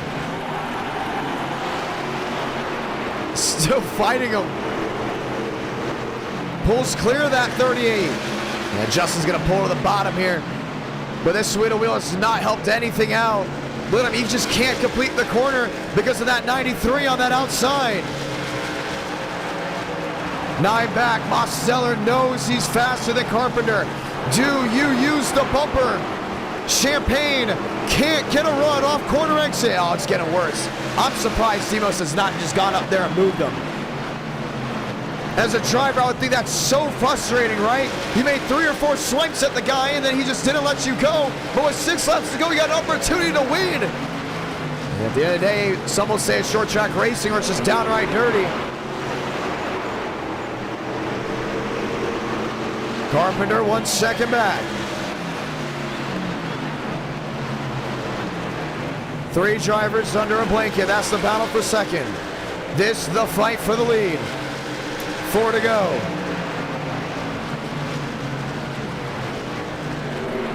Champagne has a 1 second lead that continues to deteriorate. Mosteller to the inside with 4 to go. Can he clear to turn 3? He's got him right here. He's got to watch back to the inside, the switchback. Carpenter won't pull it. 3 to go. Oh, but is there enough time? That's the real thing. He waited way too long to make that move work. Now just starting to close in. 3 to go. 2 to go from IRP. Champagne hasn't been able to clear Aiden Walker. A lunge to turn 1. Walker does the switchback to the inside lane. On fresher tires, keeps it wheel to wheel. This is gonna be the race. Salamanca, 1 to go from Indiana. Champagne looking back to the bottom. Mosteller, 4 truck lengths back. Last run down the backstretch and head into turns 3 and 4. Mosteller the lunge, gets into the 38. Champagne goes wide and is going to win this race. Justin Champagne victorious from IRP. It gives him a bump at the end. Lets him know who's number 1. Champagne victorious. Mosteller second, Carpenter third, Page in fourth. James Thurston and company outside the top 5. What a race.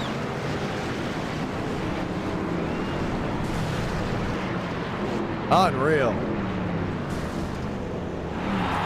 Got a little exciting there at the end.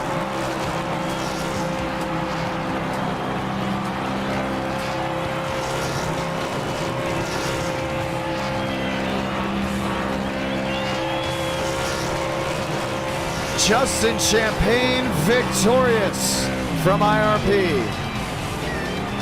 We had to finally interview him. The first time in a long time. Homestead next, ladies and gentlemen. Don't forget about it. It's going to be a lot of fun. Homestead Xfinity, last time we went there, we had a photo finish. This time we're going there in the daytime.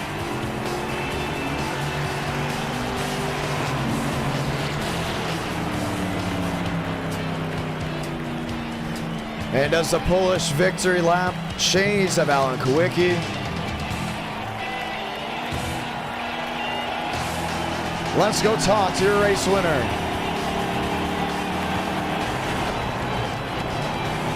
Champagne, it's a John. Is this 2021 again? How about that? Let's go. I told you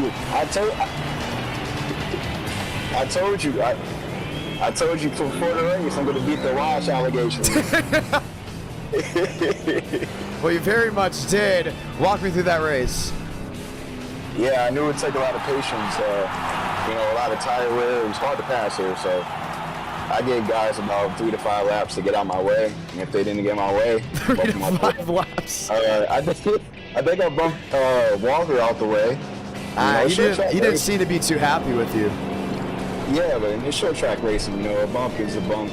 I don't get too mad if I'm slower than somebody and they bump me out the way. It is what it is. You did the same with Carpenter. I mean, I was here in the broadcast. I was like, man, Demos has been seeing his tailgate for the last 25 laps. When are you just going to send him into the wall or move him out of the way? I mean, I knew it was coming from you. Just because I know he has a driver. I was like, oh, okay, 3 swipes. Oh, there's not going to be a 4th one. Yep, there you go. And that's how it went down. But hey, you said it yourself, you beat the Wash allegations. I know a lot of people were rubbing dirt on your name after last stream. Oh yeah, I got somebody to specifically call out. Shout out to James Thurston. I heard he called me washed, and all I'm good for is wrecking in the back of the pack and holding up the leaders. So kind of beat him tonight. You're really celebrating out there, man.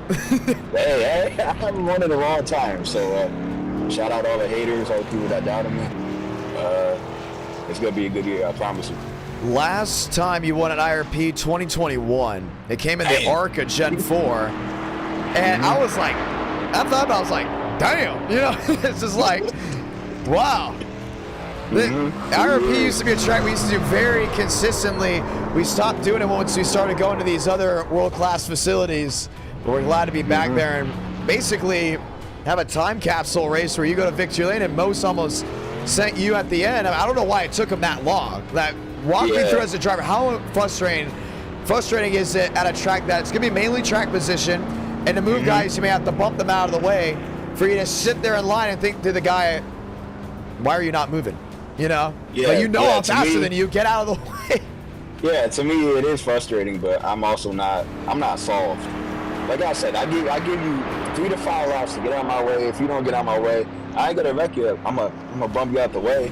And if you spin out, then you're trash. But everybody that bumped out the way in this race, they didn't wreck. They just moved out the way, got out the groove when I passed them. But you know, Walker not happy. You know, I don't really care. But I'll note that, you know, he tried to steal the race win from me, and I'll be sure he won't win a race as long as I'm racing with him. You've gone at it with drivers in the past. I mean, we could say the notable ones: Mosteller, Walker, James Thurston. I heard a nice soundbite from Homestead when we had a late race caution with the Next-Gen, and you were celebrating that Thurston loss. Yeah, a lot of people that I got, you know, altercations and beefs with, but it's a new year, it's a new me, you know. I gotta ask you, my man. I'm gonna still be beefing, but I don't know with who. I gotta ask you, my man. Walker. Yeah. When you race next to your brother, it sucks. We've only been able to interview your brother once, because for whatever reason he's just an unspoken hero. You know? I try to tell him all the time, you better do interviews, but he's scared. Oh man, that's just horrible. That's unreal. I can't believe that. When you guys race next to each other and get into each other, what happens? Like, do y'all get mad at each other, or? He plays downstairs and I'm upstairs. Oh man, so you would hear like the footsteps. Yeah. So like the he Phantom knows when I'm tax, coming you know down. what I mean? Like you wreck him. Yeah, he knows when I'm coming down the stairs and to beat his, you know what. But yeah, we had a fair share of fights, you know. He doesn't give me any breaks and I don't give him any breaks, but we definitely wreck each other a lot of times. That's pretty funny, I'm not gonna lie. I am also, I think I'm better than he is. I just have bad luck, but that's for another conversation. Where's the third champagne? You said there was a third one coming. My brother Michael. Yeah, where's Michael? Yeah. I don't know where he's at tonight, but he better be on the next stream. Yeah, I want to see the third champagne. I want to see all three of y'all going for a win. That'd be fantastic. I'll probably be screwing up the names back and forth, trying to say it all quick. Nope, that's not Justin, that's Kevin. Oh, no, that's Michael. That'll be an easy win for me, by the way. So, I don't got too much competition. This is my year, and I'm here to dominate. All right. We're glad to hear that. You're going to try to compete in the 4 to 500. We knew you sidelined yourself from the last event, but we got an e-ticket coming February 9th. Well, you'll see me in Victory Lane then. It'll be at Daytona with the Next-Gen. I'll be in Victory Lane February 9th. Everybody tune in. I know I'm asking a lot of questions here. I'm setting the session up while I'm speaking, but I got to ask you this. Who's the driver do you think you get to butt heads the most with at NR Night? It has to be leg week. Oh, Joe. Oh, poor Joe. So Joseph Leg Week. That's his nickname for me. I don't get that because I mean y'all drive basically the same. You know? Well, that's the thing. I'm very aggressive and I don't take no BS, and he doesn't either. So we butt heads a lot, but you know it's friendly rivalry. But like everybody else, I'm much better than he is. He may have me on the road courses, but everywhere else, nah, I'm better. I'm superior. Oh, man, that's pretty cool. Some may call me the GOAT. I think I'm the GOAT. The GOAT? Yeah, I just had one wash year. Well, you haven't won an e-ticket yet. Hey, calm down. My bad. Hey, this February 9th is when that changes, man. I promise. All right. We're glad to hear that. Justin Champagne, congratulations. Going to Victory Lane. We're heading to Homestead for race number 3. We'll see you. Oh, Joe's in the chat. we'll hope to see you in Victory Lane again real soon. That's good. Thank you. 300 likes, ladies and gentlemen. We will see race number 5 here tonight. You, the viewers, can go ahead and watch that, the Phantom Tax. I had to go ahead and mention that at some point during tonight's stream, but always a lot of fun. We love interviewing drivers that have personality. Justin Champagne, a huge character in NR Night in America, as we get ready to go green once again for the Homestead Miami Speedway. We know Joe is joining the Homestead race because he has to get ready. Joe's got a championship to win. Our esports team has a championship to win for the Drive Smart to Daytona finale, which will be this Thursday. It's been fun, man. I've been calling the shots up in the tower. You know, Kenny Real, you'll be running like 29th, 30th, 28th, I'll say, late race caution, Kenny Rule, you're staying out. Kenny Rule will then finish 20th, but he'll help also the rest of the team move up spots. And then, you know, the 2-tire strategies that have been made have really helped us out in the championship hunt. We have a 19-point advantage heading into the final race. I'm not nervous because I know I'll be in Cordele during the race, and then I'll probably be at dinner in the Discord call on my phone, listening and waiting to see what's going to happen. But nonetheless, we're really excited. DriveSmart's a huge supporter of NR Night in America, a huge supporter of iRacing and everything. We love that company. We hope you guys love DriveSmart as well as we get ready to work into now race number 3. A lot of people have been asking, will they be on again in the future? I keep my mouth shut for a big reason, because you just never know what will happen. We're so excited for the Florida 500. I will announce they will not be on for the Florida 500. For the ones that are coming on, this is the official sponsor. You guys already want to check them out. Darrington Woodworking. Darrington Woodworking Florida 500. That will be the full name of the event. The trailer will be dropping, if I'm not mistaken. Oh, I was putting Trucks Homestead. It has to be Xfinity Homestead. Apologies for that. Let's go ahead and change that up before going fully in. The Darrington Woodworking Florida 500. You can look up Darrington Woodworking on Instagram and on Etsy. Great wood pieces. So glad for them coming on. They've loved the racing on the NR Night side. They love the e-ticket events. He said, how can we get in? James Mass also said, how do we get these guys in for an e-ticket event? And I said, hey, Daytona's open. And they're like, you think a lot of people tune in Daytona? And I was like, Daytona is going to be a must-watch event. If you do not watch the Daytona event for NR Night in America, Friday, February 9th, I don't know what's going on, because it is going to be must-watch racing. It's going to be absolutely fantastic. We're stoked. Something's really wrong with my jaw, man. It's really tight because of how cold it is in here. I'm stumbling over my words just a little bit.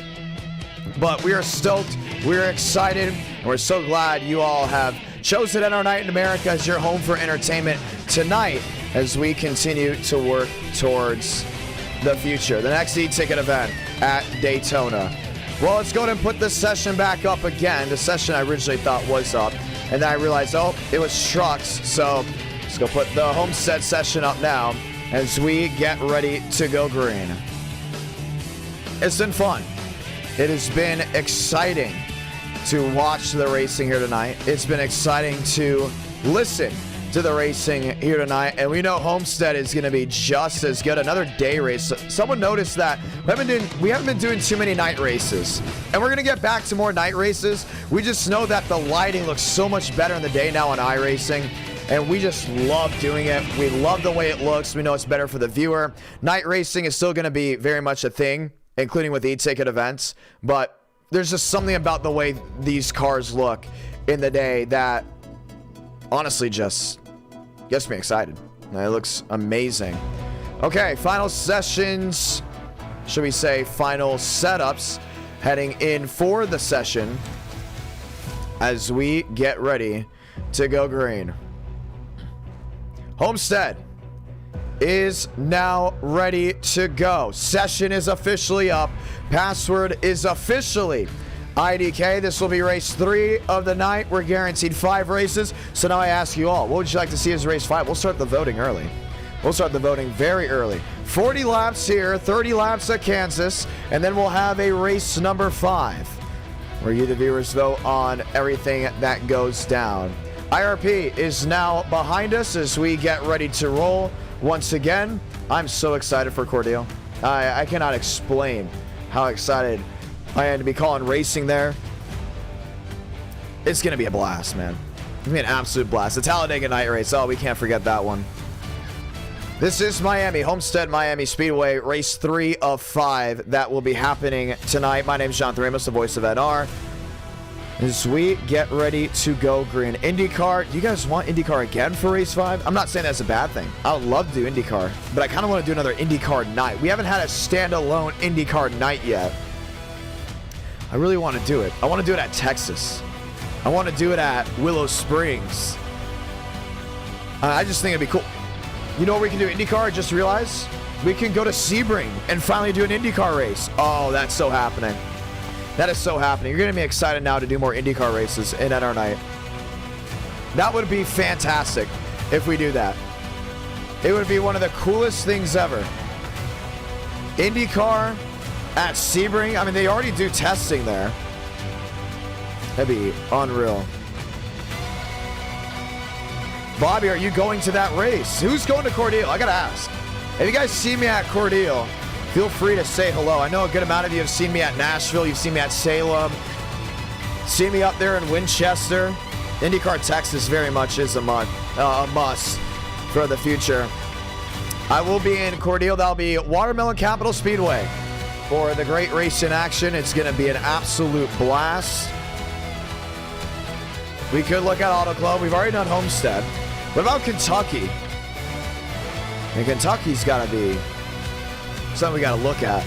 That's another thing, too. A lot of drivers are very vocal. They're like, just because you don't like a car track combo in person doesn't mean it drives the same as in person. First time we did it Texas, we went there a lot of years like, oh, why are we doing Texas? There's no point in doing it. And then all of a sudden the driver's like, hey, Texas? We're doing New Texas? Oh, man, this is cool. And then what happened? The racing was fantastic. So any track we go to, I think we're going to have really good racing. There's only one track that I think we went to that had absolutely poor racing, in my opinion. Who knows what that is? One track we went to. We've been to it once. The drivers all bought it. And I thought, oh, but you guys bought it. I think we got to go back to it again. They're like, no, we can never go back there again. But I think we could go back there with the Indy cars and have it be a great race. Who knows what track it was? It was not a road course. It was an oval. It was very much an oval. I would love to go to Milwaukee Mile at NR Night in America. Amazing it would be. It would be fantastic. Anybody know what that track was? Single Step, how's it going? I love the NR Night in America trivia. The NR Night in America trivia is fantastic. Well, let's go ahead and hit you guys with this NR Night in America trivia question. How many duels has Carlos Truther won in NR Night? For the ones that are wondering, originally it was Cordele. No. What was I saying? I'm going to Cordele. The original question, the track that we went to that was just a problem child for us, it was Motegi. Twin Ring Motegi. We went there once. Drivers said, never again. And I said, what about with IndyCar? They said, maybe with IndyCar, but never again with a stock car. And I said, all right. I get it. I get what you guys are saying. Let's go green. Trackside from the Homestead Miami Speedway. Well over 40, maybe even 50 drivers requesting to go ahead and race, which means bump day is enabled. 40 drivers will take the green flag here tonight. Here's Daniel Mosteller.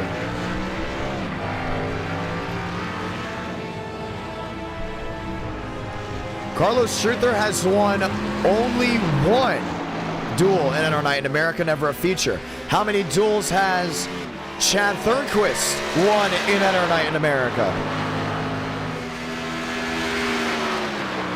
How many? Most to the outside lane, Abraham Vila. Rolling his way down off corner exit. Vila in a Toyota. Ripping his way around Miami.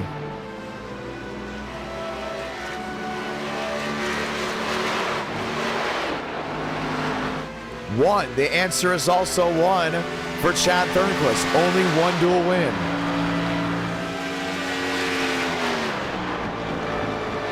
Let's ask you guys this question. How many e-ticket events has James Thurston won? Should be an easy one for some of you guys. I mentioned this a couple times in e-tickets. How many e-tickets has James Thurston won?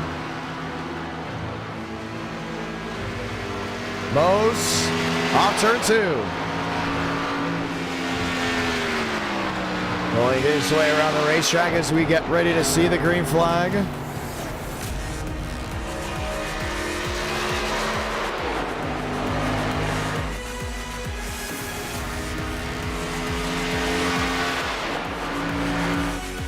Carlos Truther, Abraham Vila, Nathan Scott.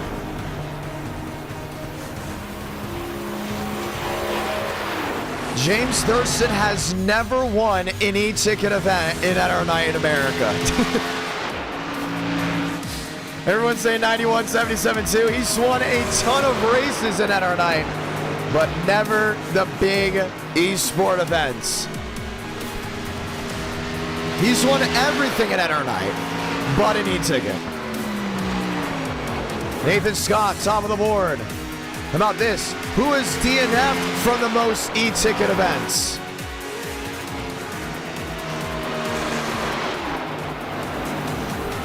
Kenny Real, 19th. Oh, we have definitely over 50 drivers looking to get it done. Here's Kevin Champagne. Rolling his way around top side off turn 4. Chad Hornish sitting on pit road. Aiden Robertson.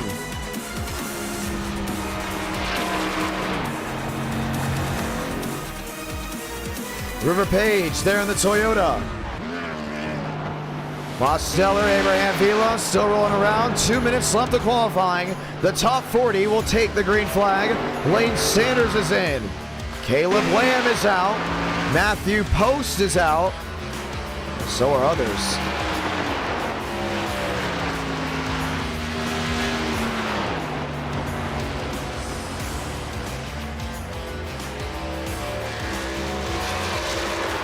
If I am not mistaken, the driver that has DNF from the most e-ticket events, Chad Thornquist. And how many e-ticket events do you think Chad Thornquist has won? Barbagallo. Oh, Barbagallo rolling his way around the racetrack. There's Joseph Armstrong. He has DNF for the most. But here's a hint, he's also tied for the most e-ticket event wins.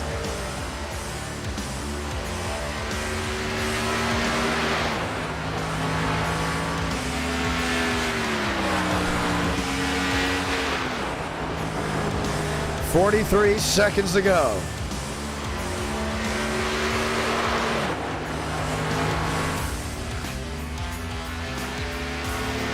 2, that's right. He has 2 e-ticket events and is virtually wrecked out of every other e-ticket event besides that one. Another trivia question for you guys. I'm loving these. I'm loving to just throw these out there. How many Coke eSport drivers have won an e-ticket in NR Night in America?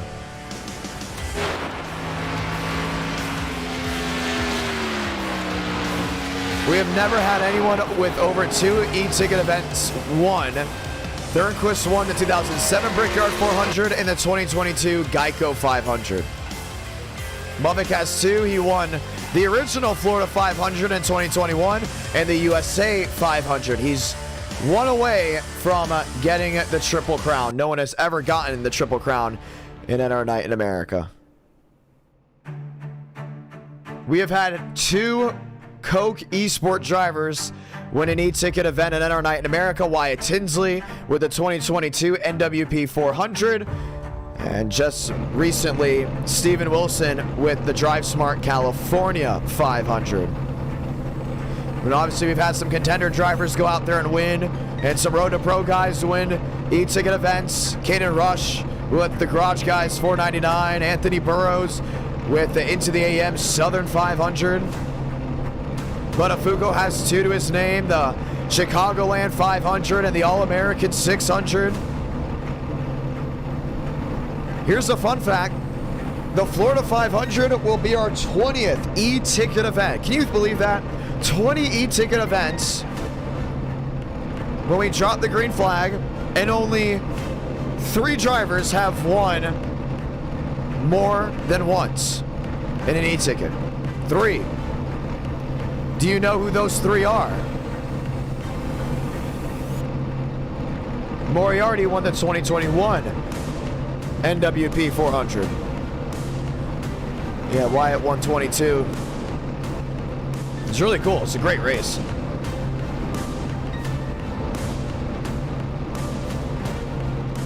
Mason Moriarty still races in NR from time to time.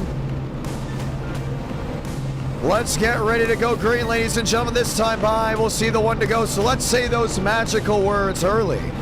God, speed, drivers. You are go for Throttle Up. If you're wondering what an e-ticket event is, it is our eSport races, our blockbuster races, that Super Bowl event that you look forward to months in advance. It is always entertaining, it's always exciting, and to win an e-ticket event is one of the biggest things you can do in NR Night in America. It's also huge to win it just off iRacing alone. See some of these guys that have won an e-ticket event, you're just like, man, you'll remember that name for a while. Thurnquist, Mubik, Buttafuoco. Let's rephrase that. There's 4 drivers that have won 2 e-ticket events. Apologize for that. We've had 4. And that would be TCB, Thurnquist, Mubik, and Buttafuoco. Let's get ready to go green, ladies and gentlemen. Crowd coming on their feet from the Homestead Miami Speedway as we get ready to light them up.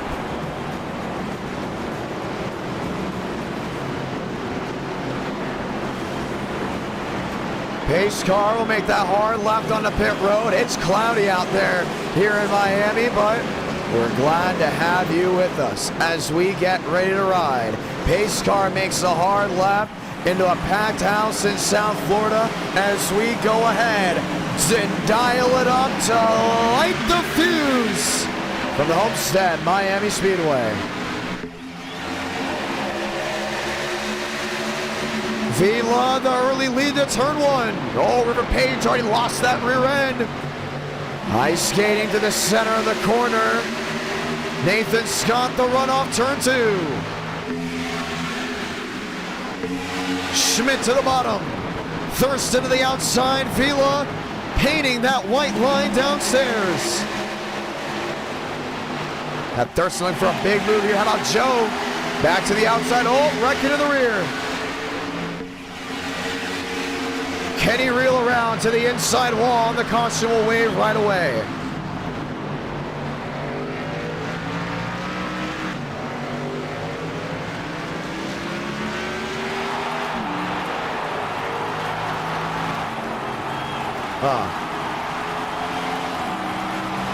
One of our Drive Smart drivers involved in an incident right off the start. Isn't one of them competing for a win? Let's go see what happens from the start of the race.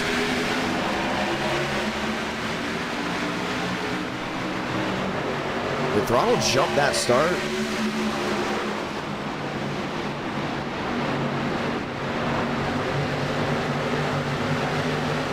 The inside there, the 2 machine.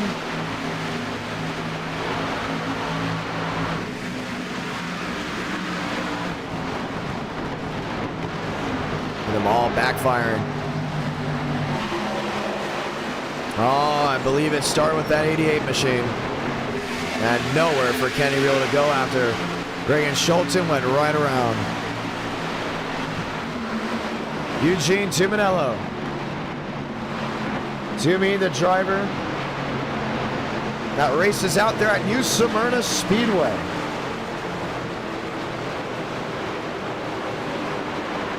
The root cause for that caution. Pit road, it's wide open.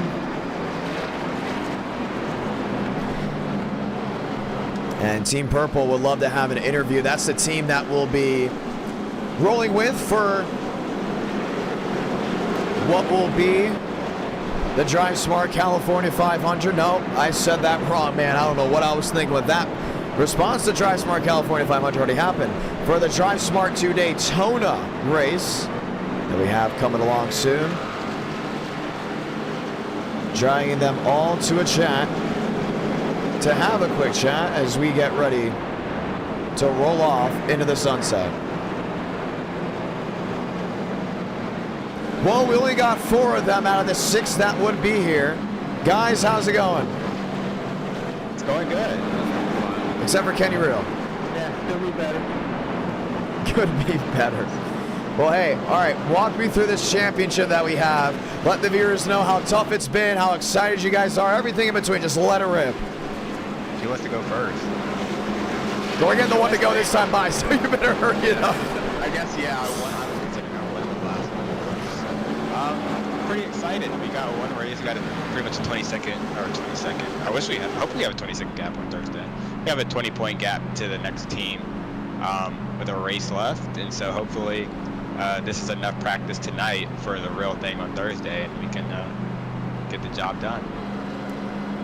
Talk to me about it. Racing the Drive Smart California 500. It's been really exciting. It's been really fun, at least to watch it. The California 500. Oh man, I'm so tired. I've had to sleep I had to fix my sleep schedule. Be up at 5 in the morning. I want to point that up. Want to point that out. I've been all over the place tonight, Joe. It's been crazy. But we're getting ready for the conclusion of the Drive Smart to Daytona. What race would you say is the most exciting one we've had so far? I'd say Indy. Indy, that finish, we were all so hyped. Yeah, that Indy finish was incredible. But with 15 laps to go, we were not talking at all. We were sad. Yeah. Oh, yeah. Well, hey, listen, we're going to get the one to go here. Hopefully you guys show out tonight. I don't believe there's anyone else that's competing in that event in this race. Yeah. So, what just happened? What just happened? Down to 2 now. I don't understand. We were on board with James Thurston. And he blinks. I have no idea what just happened. William Schmidt's down pit. Could be better. What in the world? We're going to play now. Well, we're going to see exactly what happened. 4.5 minutes. Was it Vila? No, I was on board with Vila. Vila's pedals turned off. Like, they all locked up. Wow. Lap runs out of the way now. Well, I'll just tell you this right now. Yeah. L5, Abraham Vila, so now he is out of the race. I don't think he had a choice. I don't think he had a choice either. I think he was already out of the race. Well, well, now there's 2, so hopefully you still get the practice that we've wanted. But hey, good luck out there, boys. Keep doing what you do, and we hope that you can bring home the hardware for our night. Alrighty. Yeah, thank you. I cannot believe that. Abraham Vila's pedals just locked up completely and have just destroyed the nose of William Schmidt. Well, that changes things up. And now with 35 coming to 34 laps to go, we'll have a restart. Back underway from the Homestead Miami Speedway.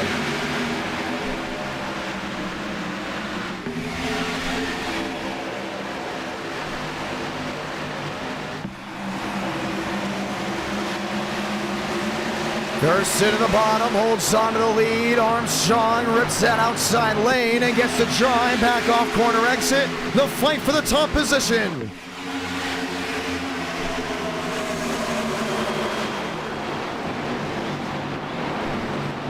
Clears the 96, the switch back to the bottom. Thurston leads this one. Joe fights back on the outside. And Ford has been so good here in the Xfinity Series.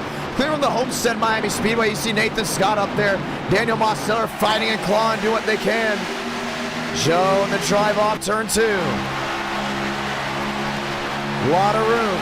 Back to the inside. Alexi use it. Big lunge to 3 and 4.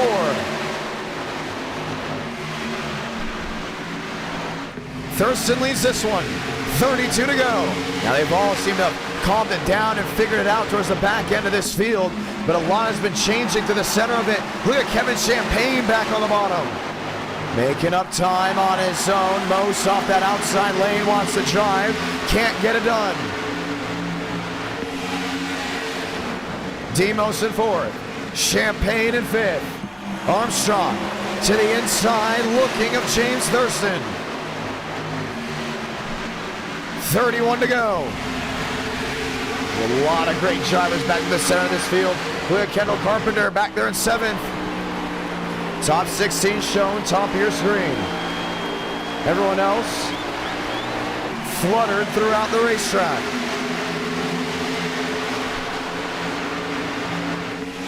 Oh, move to the bottom, Chris Downey.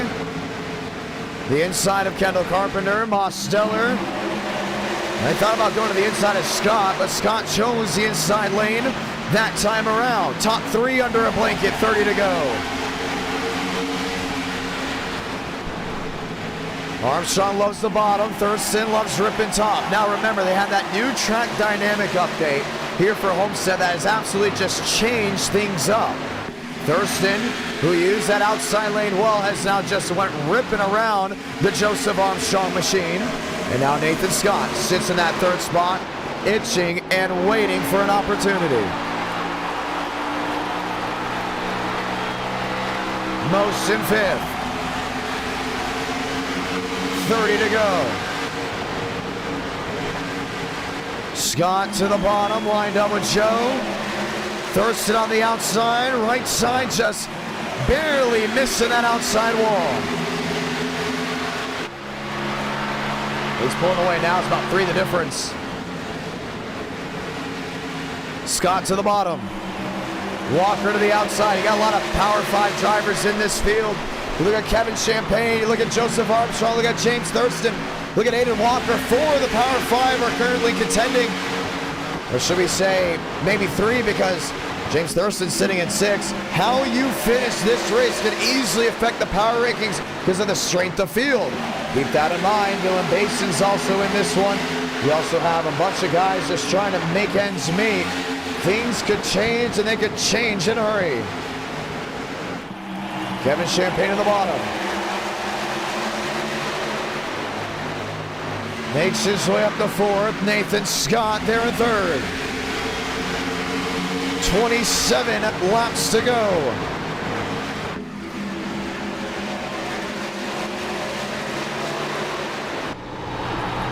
The Wood Brothers 21. Fighting for position. Armstrong in 2nd, has to keep an eye out. Scott to the outside, Joe to the bottom. 27, 26 laps to go this time by. How about Kevin Champagne up there in 4th? A lot of Fords. 3 of the fast 4 are all blue ovals. Got 2 Chevrolets kind of just sprinkled inside the top 10. Everyone else now picking and choosing a different lane. And that's what makes the Homestead Miami Speedway so unique. You can run really wherever you want. 26 to go. Scott on the bottom. Thurston on the outside. Scott trying to squeeze in between both those machines.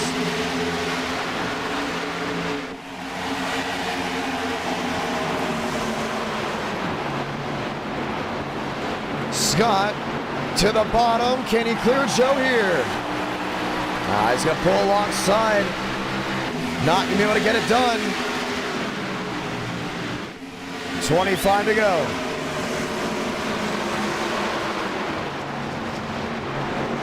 Thurston on the outside. Another run down off corner exit.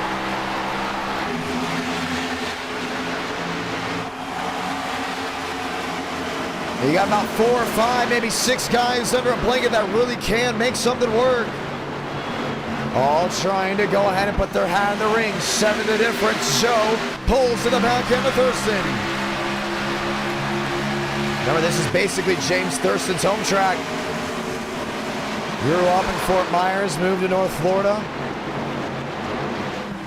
Running that middle lane. Joe to the bottom. Can he make it work? Oh, not so fast. Wheel to wheel.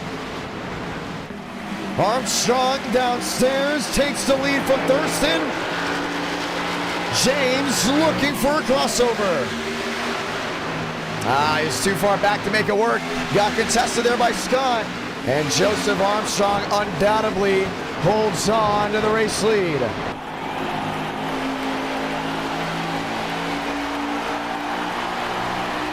Scott in 3rd. Champagne in 4th. 23-22 laps to go. And Demos is really just buying his time, holding on to tires, trying to figure out what works and what doesn't. Really just focused on running that middle groove. Scott in third, Champagne there in fourth. Kevin all the way to that outside lane. All run down off corner exit. Has Scott right in his tracks. Looks to the bottom, makes it work, and Thurston's under heavy fire. Unbelievable, went from what? About a half a second lead? And now has pressure from behind, might actually be able to give it here to the Joseph Armstrong machine if he plays the cards right. Rips top, Joe to the bottom, Scott in the middle. Kevin Champagne eyeballing back to the bottom. Doesn't work out. 21-20 laps to go. 4 drivers under a blanket from Miami. 3 Fords, 1 Toyota. And so got a Chevy back there. Mosteller there in 5th. Watching and waiting, Aiden Walker, River Page, 6, 7, Carpenter back to 8. Downey back there in 9. Thurston, 2-5, 2-6 the difference. Joe, can he clear? Yes, he can very easily, but Thurston continues to get that drive off corner exit. So another move, that's Scott to the bottom.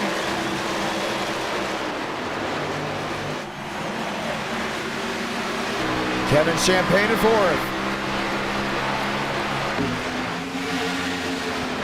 Thurston rips the outside lane. Listen when he gets back to the throttle. Not as early as Joe, but with how the progressive braking works in this racetrack, goes from 18 to 22 degrees, he will automatically just get that run back to 1 and 2. And continues to make it work. 18 the difference now. Joe, the drive off corner exit.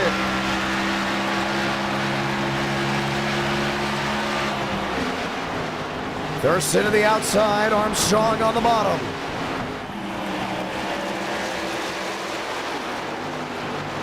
$17 laps to go from Miami. Thurston, 22 the difference. And their entry and exit points are completely different. That's what's making this race so great. You still got 4, I want to say 5 drivers with a legit shot of winning if it goes green all the way through. But has he torn the tires up? That's the real question. Scott sits in third, has done well on all the intermediates and the big 2-mile D-shaped ovals that are not super speedways.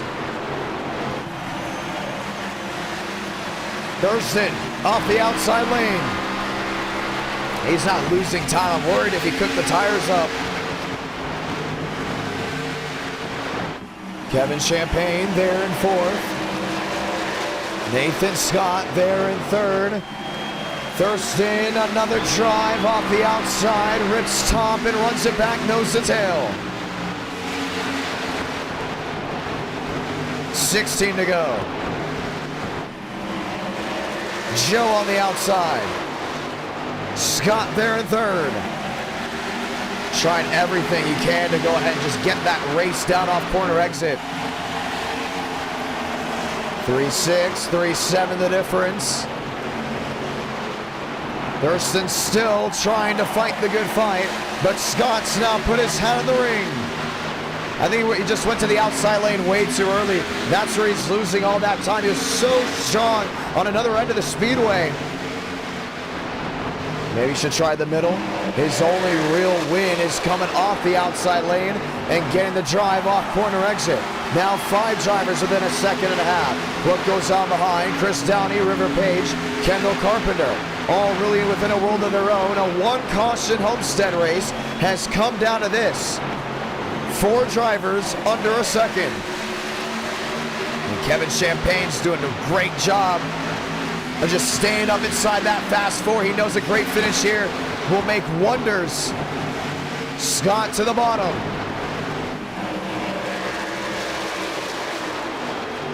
Up to second, can he clear?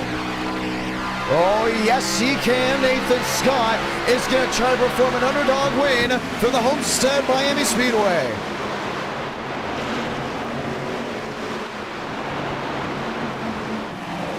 Most 1-7 back. Fading.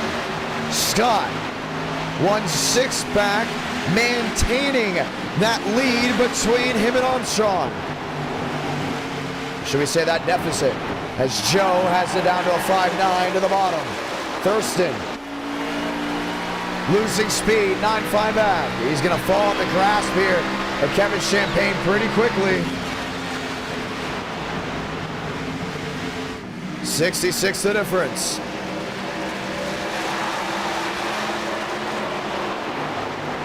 Seven, 8, 7-7. Demos in 5th, 6th place. Chris Downey, have a run for him, man. Hasn't had the best outing in e-ticket events recently. Looking for a spot in the Florida 500. Sticks on the board, 11 to go for Joseph Armstrong. What a ride for Nathan Scott. I'm not saying it's over. It's going to be tough for him to go ahead and catch and track down that 22. Kevin Champagne finds his way into 3rd. Easy in, easy out. 1-2 back, not really gaining. I think Scott's going to go to the outside lane right here. Show your cards now. Show what speed you have up there. He's been an inside lane driver, but he's been now losing time to Joe little by little. It's time to start ripping top and close into Joe to make that difference work. 10 laps to go.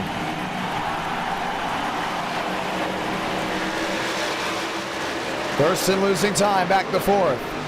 Mosteller, 2 seconds back. That's going to be a fight for the 4th and 5th place position.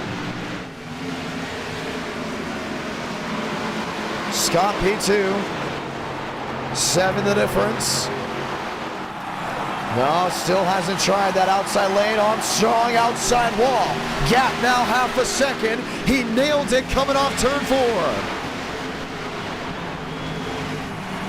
All right, there's life in that 21 machine. Now he's ripping the outside lane. He's got to get the momentum back on his side. That's what it's going to come down to. Look at the momentum. Just he carries off turn 2. To a 5. To a 5-2. To a 4-7. To a 3. Joe will get the drive off turn 4, but it'll be David versus Goliath with 8 laps to go from Miami.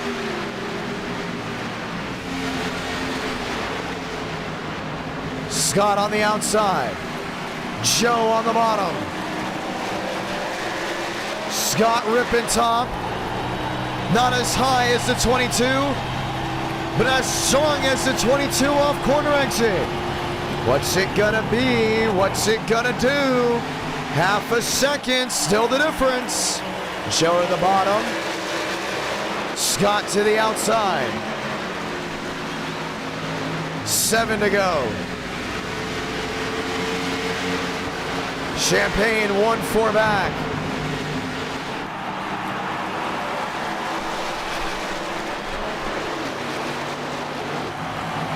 Joe ran middle. Scott ran top. Oh, 7 the difference. Gets it down to a 6, but the momentum has not carried to that 21 the way he wants it to. An outside lane just been ripped up. Blue with 7 laps to go. Coming to 6, 7 the difference. After this, we go to Kansas. River Page coming to pit road. Tore those tires up. Couldn't make it to the end. Scott 7 back. Trying to go ahead and close in, but now it's an 8. Here's the battle for 3rd. Mosteller to 4th. Thurston to 5th.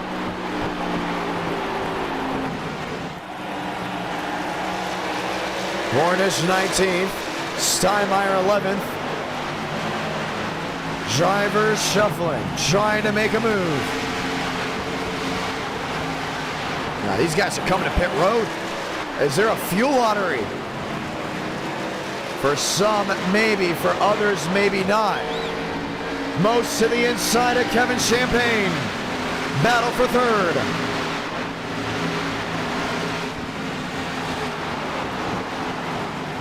Five to go.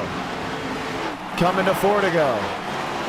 Armstrong ripping way to the outside. Nathan Scott barely into the outside wall, and he lost a lot of time down off exit. All Joe now needs is for this thing to stay green, and Miami is on his ticket. Most fighting Kevin Champagne. 4 to go.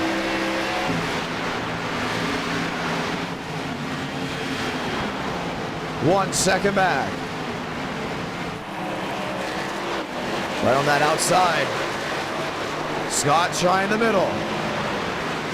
Can't get it to work. Some drivers have come to pit road. Others have not, riding on with Kevin Champagne. A lot of off-throttle time down to 1 and 2. Right to that outside, you see Demos thinking about getting that grip strip. Oh, Kevin Champagne got more than just the grip strip. He got the entire wall. They can say goodbye in a third, as there'll be half a second now the difference between him and Mosteller. Scott, what a ride it has been for him, but no one's touching Joe. Down off turn number 4 to get 2 to go. Oh, trouble. Wreck to the inside, must have been coming off pit road. There's William Schmidt and Barbagallo. That's down in the grass, that's out of harm's way. Let them race.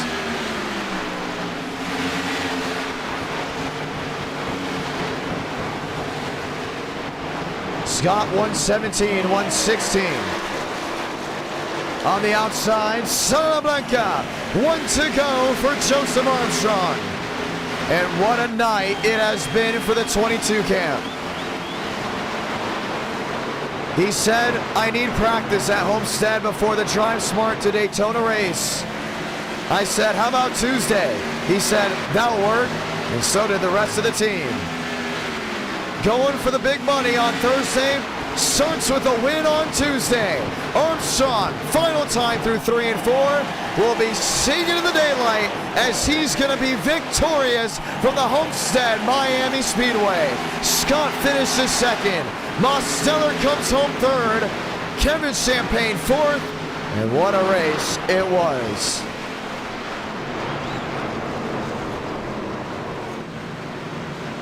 You gotta love it. No doubt about it.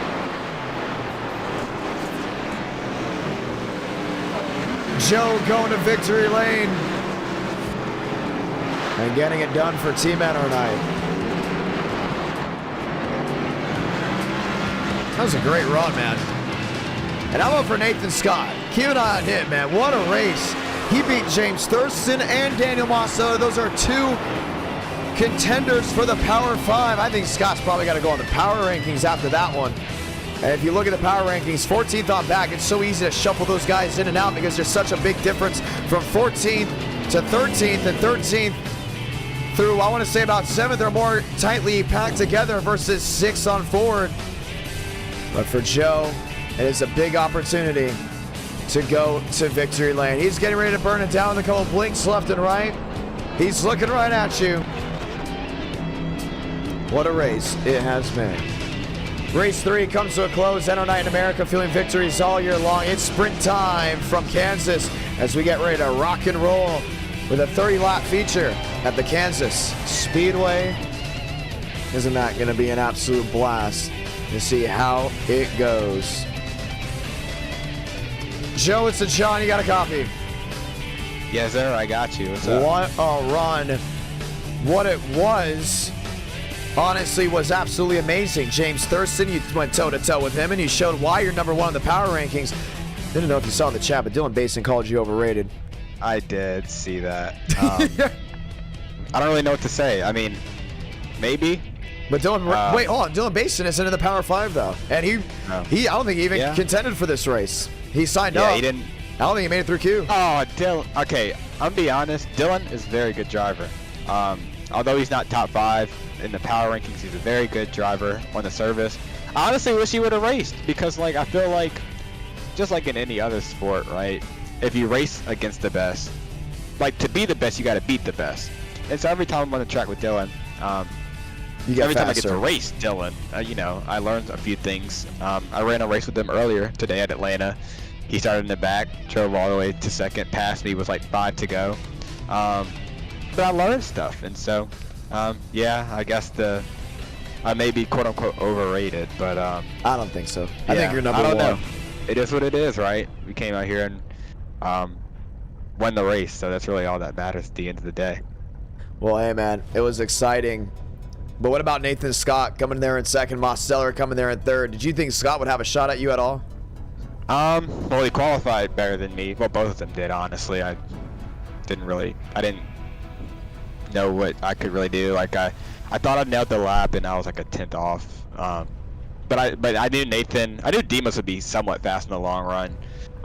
Nathan was pretty fast. I don't really race him enough to know if he's fast in the long run. I thought he got around me, or got close to getting around me at one point.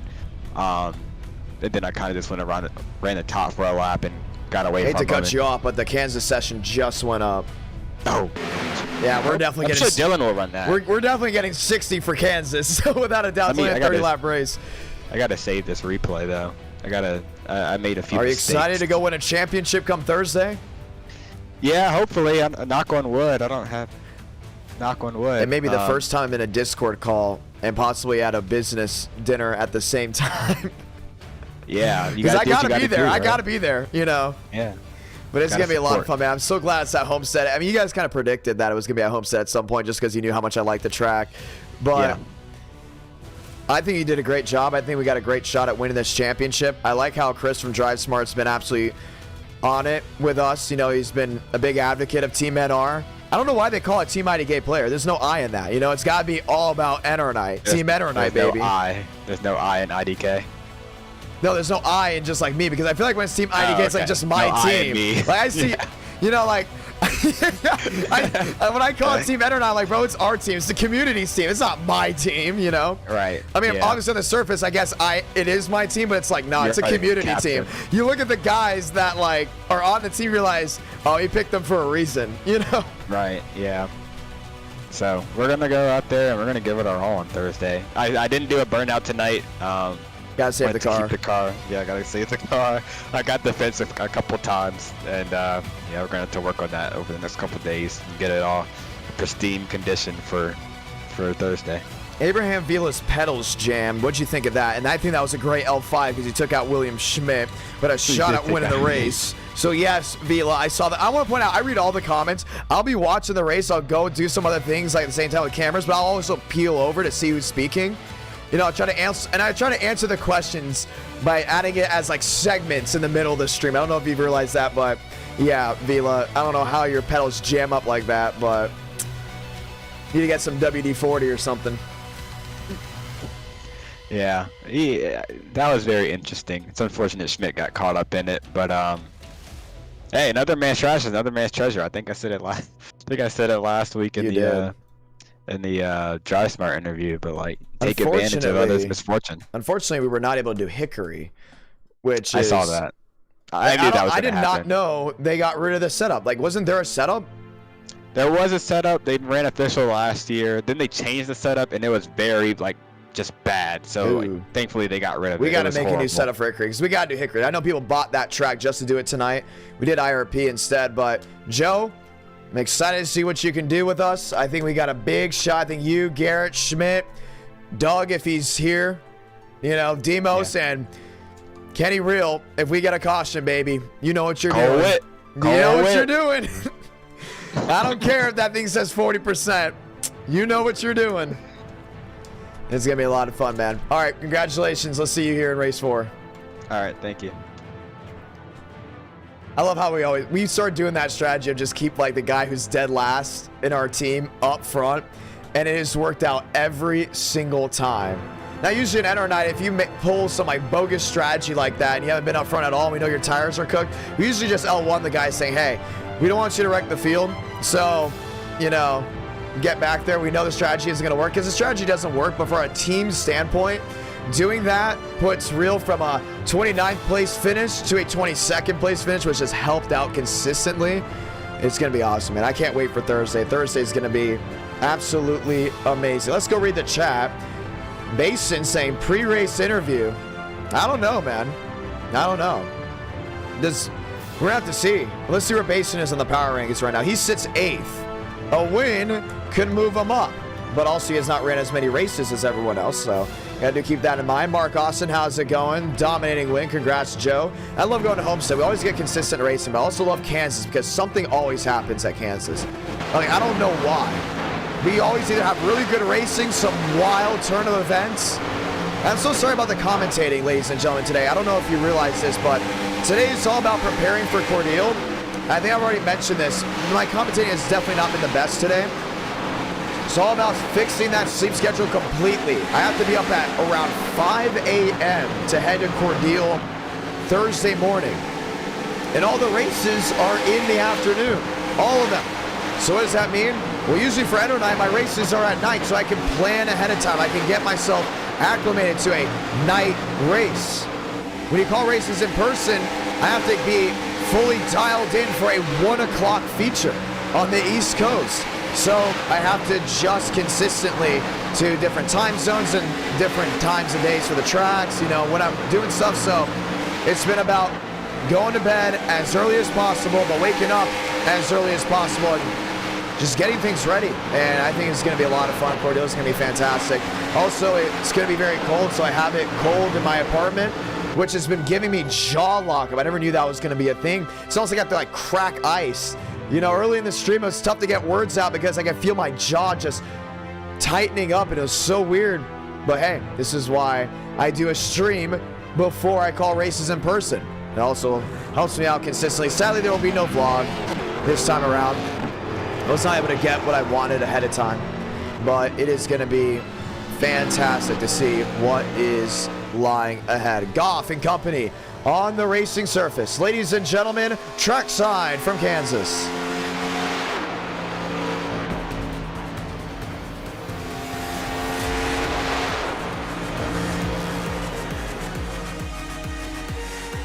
Gavin Austin, Dylan Basin going away around the track. Gavin there, the 22 Mustang.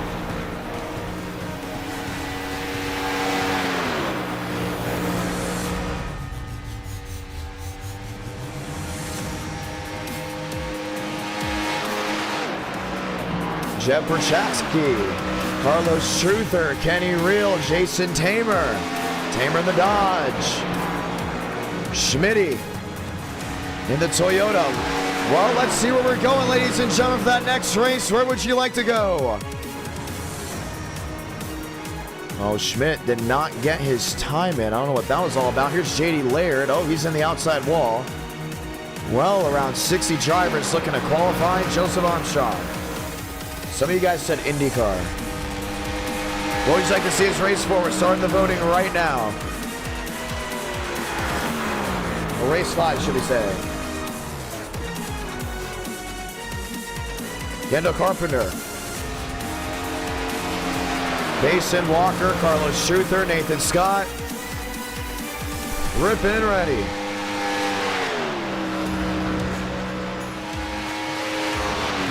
There's Abraham Vila. Hope his pedals don't lock up this time.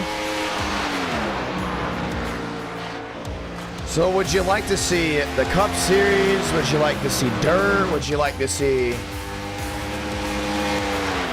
another grassroots race? I'd love to go to USA.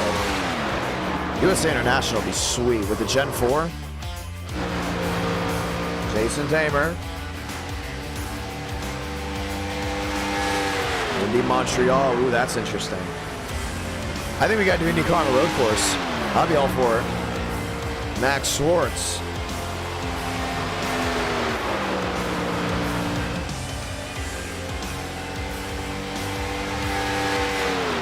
Kenny Reel rolling around. Nick Norris. Could do late model Sickery.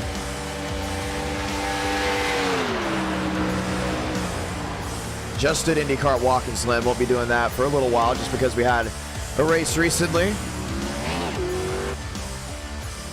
I like to do Sonoma.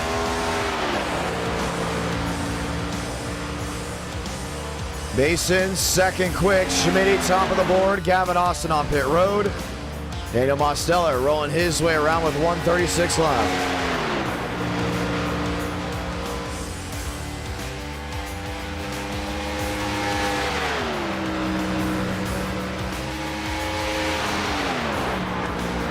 Gen 4 Road America. Interesting. You guys must want road courses.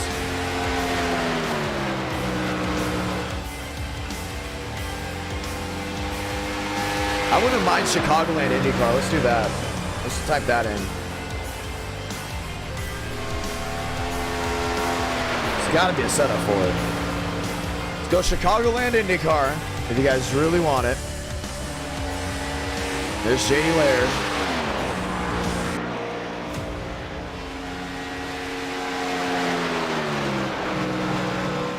And we'll split the IndyCar base up with 2 IndyCars and 2 stock cars. So let's go IndyCar at...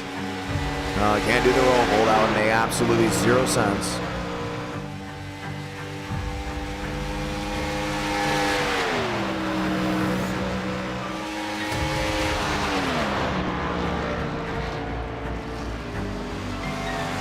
Trying to think of those next tracks.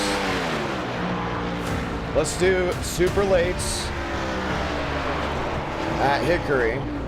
I'm for all grassroots right now just because obviously I sound like I'm a broken record, but I do have an event to call with the grassroots track, so I'm all in for grassroots. So super lates at Hickory. Indy Road course. Would you guys want Indianapolis Indy Road? With the Indy cars? Just put that in there. IndyCar, Indy Road. No, last time I went to Indy Road with IndyCar, or just Indy Road in general, it was interesting, to say the least. Let's just point that out. 43 drivers taking the green flag. Everyone will be able to go ahead and start this race. Let's be able to go green as we head trackside. I like the super lates at Hickory. I like IndyCar, Chicagoland.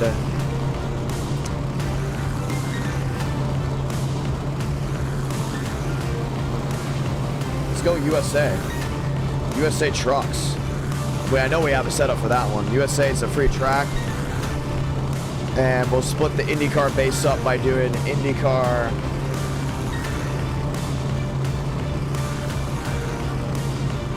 at Sonoma. Boom. Unless you guys want to re-roll, that's what we've got here for race number 5. I think that's pretty consistent. USA Truck's a free car track combo for those guys, or a free truck combo if you have the truck. I think trucks honestly will win, just because I know a lot of you guys are going to want to keep IndyCar for another IndyCar night in America.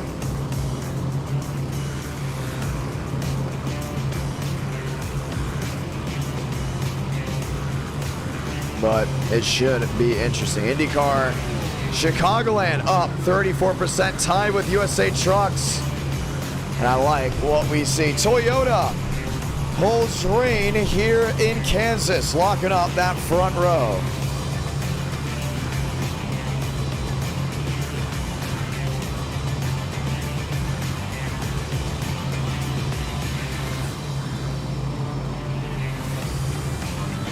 Let's get ready to go green.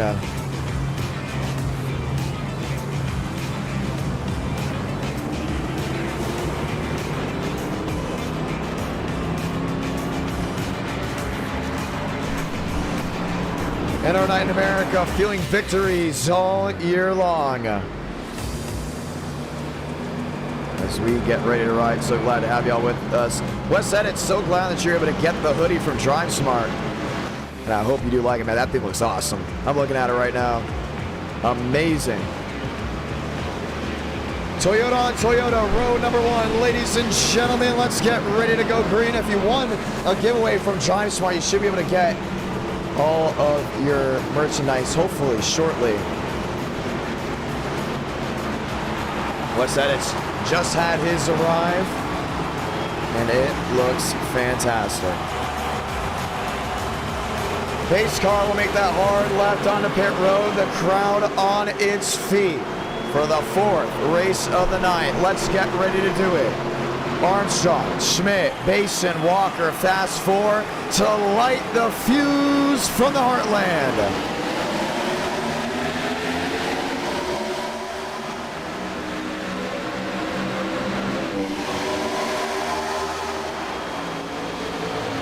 Joe in the middle, Basin to the inside, 3 wide looking. He's got to get that drive off corner exit, see how wide Joe's able to go. Oh, wreck into the rear. Pravi Richard, Christian Delgado, the caution waves right away.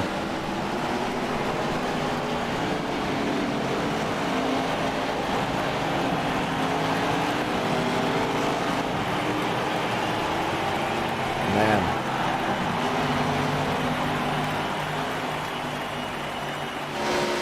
And as quick as it got started, we're already under the yellow. Let's go see what happened. It happened around middle of the field.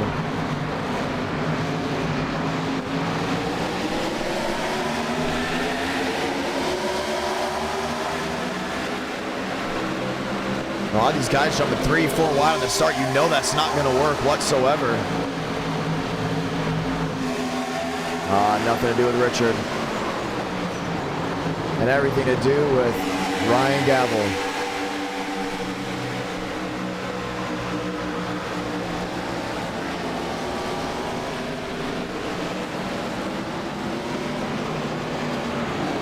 I don't know where he was going, man. Just lost that rear end. Right off the start and took a lot of guys with him.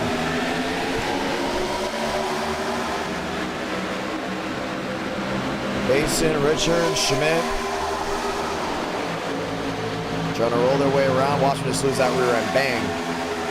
Yeah, he had it fine. All he had to do was really just lift out of the gas, but he overcorrected and tried counter steering. He felt the rear end bobble out and just got nervous. And takes a bunch of machines around with him.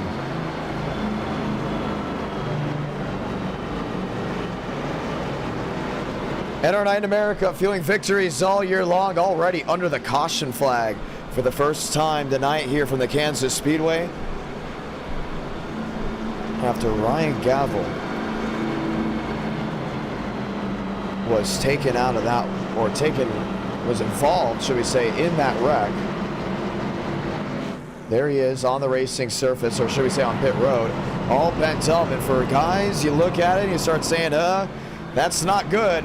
For Basin, an opportunity to beat Armstrong and put him back up inside that Power 5. Keep an eye on it as we get ready to go green once again. Ladies and gentlemen, turn up the sirens, the one to go.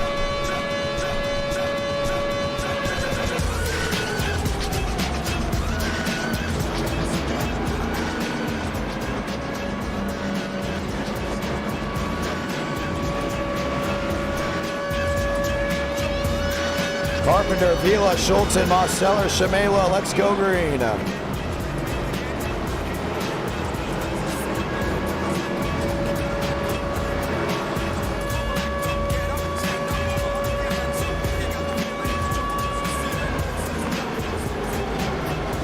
Can Basin outduel Armstrong? That's the real question. With 81 votes, Chicagoland IndyCar is winning by a big margin. Let's get ready to go back green.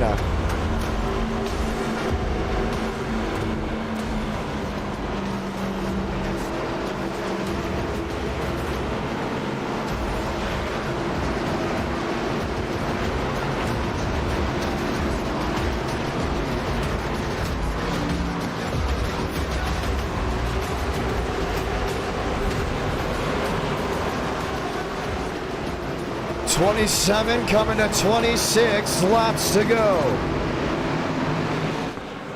Chevy on Toyota. Armstrong versus Basin, back green from the Heartland.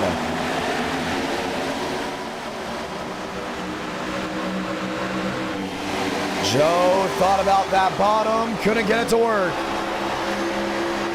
A lot of these guys already separated out. Back towards the rear. Oh, look to the bottom. Basin slides the rear.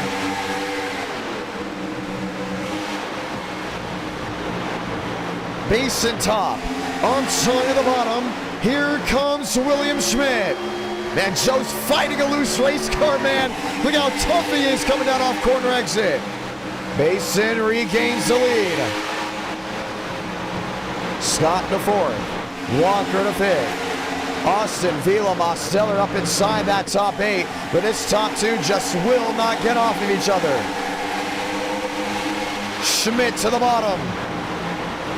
Basin to cover. Armstrong rips around the outside. Gets it made. He leads that one. 25 to go. 3 wide. William Schmidt to the inside. And as Scott sitting there in fourth. Kansas always produces the best racing. No doubt about it. Here comes Walker with an opportunity. And Mason's just got to hold on right here, man. They're just swarming him on all ends. Joe to cover.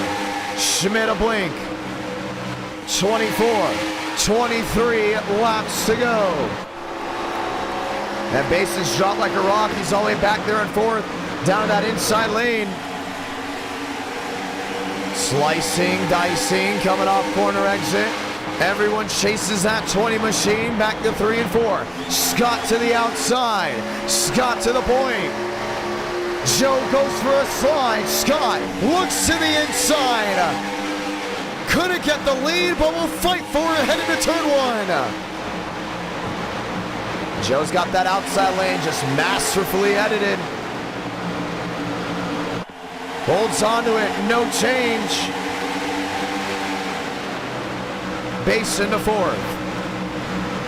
Gavin Austin to fifth. Hayden Walker trying to make something work. Scott to the bottom. Joe might be able to clear off that outside lane. Still the hard fight for the win. It's only going to be 20 laps to go.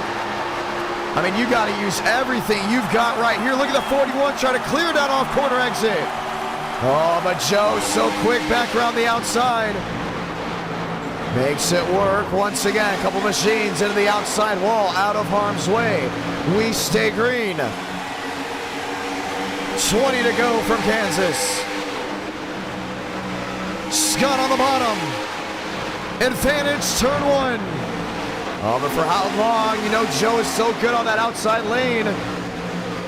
Schmitty there in third. Basin back to fourth. Walker in the fifth. 7, 8 machines under a bubble. Going for it all. Mosteller to the outside trying to make something work. Walker to the outside trying to make something work. Joseph Armstrong back to the lead with 19 to go.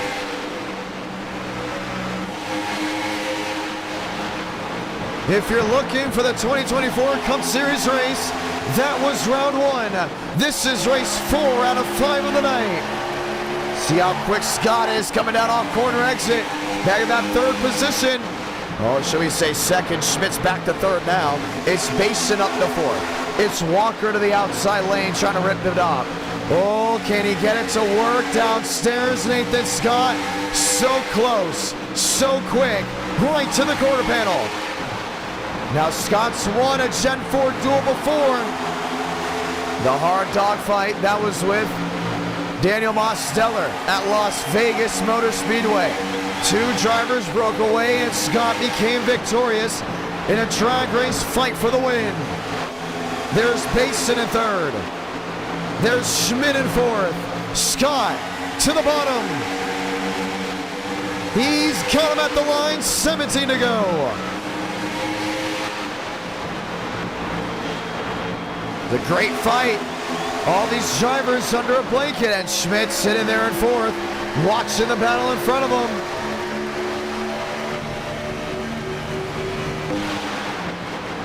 Basin up the second. Where did he come from? Basin looking for the lead off turn 4. But Scott's able to stick with him. I'm telling you, man, he may be an underdog, but he's getting quicker and quicker as time goes on. 41 versus 5. Joe watching on for third.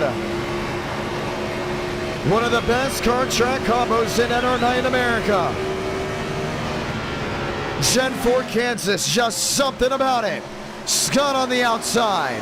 Basin on the bottom. Oh man, he's loose coming off corner exit. And Basin's fighting once again.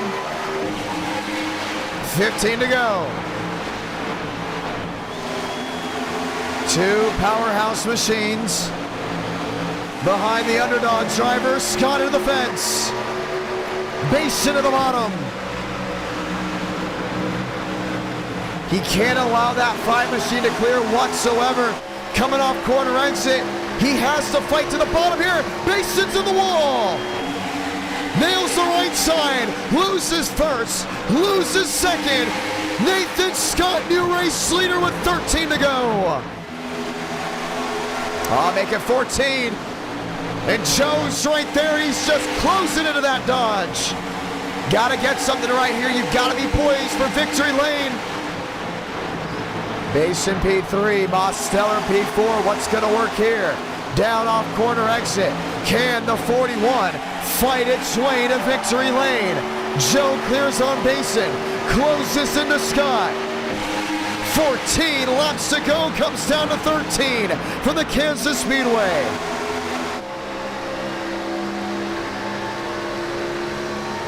It's a great fight. These guys just not giving up. Poised for victory. And here comes Fila in 5th. To the bottom of Mose. Kendall Carpenter up to 7th. 13 to go. 12 laps to go for Nathan Scott. Now, win here will be huge. He's going up against some tough drivers. This isn't going to be a walk in the park, no matter how this looks. And Kansas always brings that magic. That's why we continue to do it. Jacob Wilkerson got a win here. Jacob Wilkerson also lost the race here after Schmidt ripped around the outside lane to steal victory for the jaws of defeat. Sticks on the board. 11 to go from Kansas. Schmidt and Vila. Mosteller on the outside. Still got 11 laps to go. Joe in second to the difference. Basin in third. 4 back. Not able to close into that 41. Joe down to a 17 with 10 to go. Oh, this isn't over. He pulls alongside that machine in front of him. Oh, it's going to be a party in Kansas because 3rd, 4th, and 5th are going to be right on their tail. Basin closes into Joe. Scott maintains back to 3 and 4.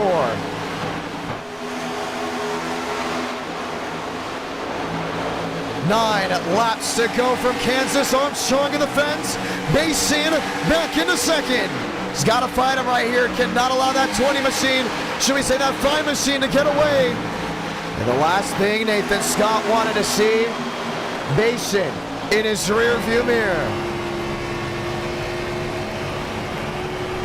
He's going to have 8 laps to catch him. That damage to the right side could be disastrous for that 41 machine. A 1 caution race. Sliding off corner exit. Mosteller all over the place. Able to save it. 8 to go. And Basin's got it back to a 3-4. That 41 rips the outside lane. Comes down off corner exit. 8 machines under 2 seconds. Basin to second, 3-5 back. Scott into the outside wall. And he'll lose all that time that he had on the 5. Basin to the bottom. Drag race for the lead, headed to turn 1. Basin clears. And Scott get him back on that bottom lane. 11 back, 12 back, back to an 11. 7 laps to go.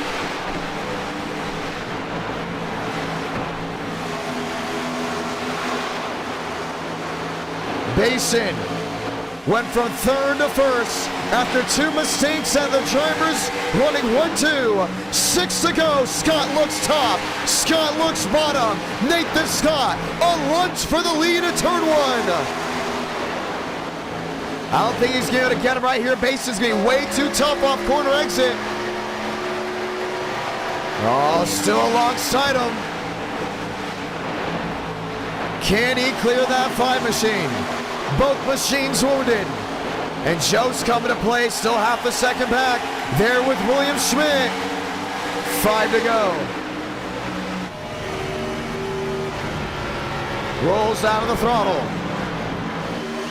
Still wheel to wheel. Can he clear off corner exit? Basin. High and wide. Scott, the race to turn 3. Basin loses the lead, but not for long, runs to the outside. Scott can't clear, 4 to go, this race ain't over.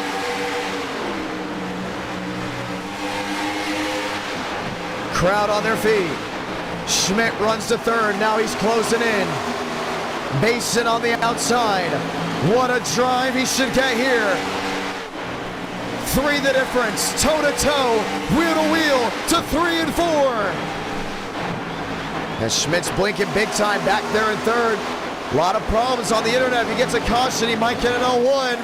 3 laps to go. Dodge, Chevrolet, switchback, Basin to the bottom. Scott up top, still wheel to wheel, fighting it out. I just don't think these guys are able to clear themselves. Basin parks it in front of the 41. Retakes the lead. Stops all forward momentum. Here comes Schmidt there in third. The closer trying to shut him down from Kansas. 2 to go from the Heartland. What's it gonna be? 3 drivers under a blanket. Basin running strong. No, Scott has a good piece. But he knows victory is in sight. 16 the difference for Scott. Lap and a half for Basin. It's me 3 drivers trying to get it done. This is what it's all about. They're gonna make it back. Salamanca, 1 to go from the Heartland. Scott the second, final drive to 1 and 2. The lunge to the inside. He's able to make it work for now. Basin goes wide, no forward momentum. Half a lap to go. This is gonna be the finish. Basin in the 5, ripping top. Scott on the bottom in the 41. Sideways off corner exit, the switchback to the inside. Nathan Scott victorious from Kansas. What a race, what a ride. Dodge goes number 1 from the Heartland. Unreal. And they ask, why do we love going here? That's why, because that is what it's all about. He loves winning in style. That's his 3rd photo finish win in our night in America. I can't believe that. This is why you stay up late.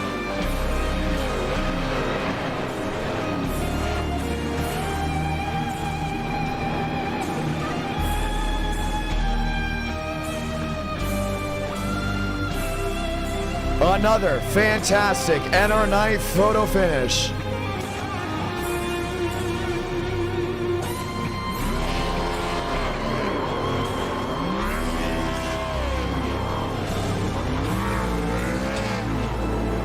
That is a strong win. A strong win. He had to take down Basin. He had to take down Schmidt and Joseph Armstrong just to get it done.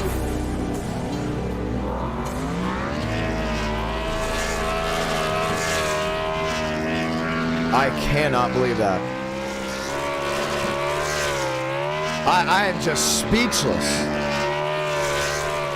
Target number 1. That was just unreal, man. Unreal. Gotta love it. Let's go talk to your race winner. And let's watch back on an absolutely fantastic last lap pass. I mean, it just does not get better than that. Joe, we're gonna have to move you for a moment. He was still in here. Unreal. That is just awesome.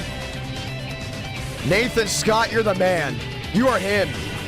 Hell yeah, baby! Fuck yeah! Oh, another F-bomb. Dude, that's the third interview in a row that you dropped the one in. I had to. I had to. That one was crazy. That one was crazy. I want to point out, you have 4 wins in Enter Night. 3 have come in a photo finish. You just believe that? It's just that late You're race gonna get a third coming, YouTube bro. short, bro. This is gonna be your third YouTube short that you're gonna have on the channel. I don't know when it's uploaded, but it's uploading soon. That is just wicked. Unreal. Oh, dude. Walk me through it. Oh, yeah. I was just kind of saving on the bottom at first, but the race is so short, and you don't know if it's gonna go great. I saw people wrecking behind me, but I just had to focus on it in front of me, and everyone was hitting the wall. I was hitting the wall. Dylan was hitting the wall. Joe was hitting the wall. It was like whoever was out front who didn't smack it the worst. Smack it the worst. Yeah, there was a couple times I almost lost it. I mean, I gave up the lead because I hit the wall, but I was able to get it back with him. I was sideways at the finish line, dude. But you've had a lot of races taken away from you. You've had a lot of races where you didn't even have a shot that you said that you had the best opportunity at winning because of incidents. Walk me through the patience you have to win an Enter Night in America. Because I don't want to be that guy, but man, you got one hell of a temper.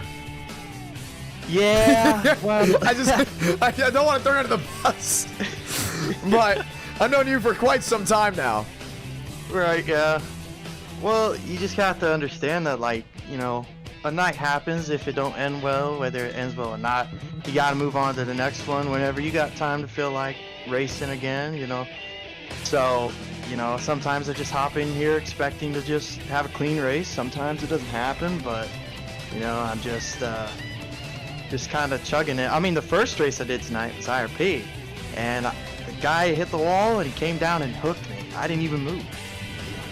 So, Whoa. you know, after that, it was like I had to wait a while just for the next 2 races to finish second and first. I mean, it is insane because I know these guys are typically faster than me. So, you know, And you did well able at to keep Homestead with them too. So you did well at Homestead. Then you back up the win. You're definitely going to the power rankings after tonight. Easily. I know it's probably a little bit late in the running of the month to compete for a championship, unless you just go out there and start winning left and right.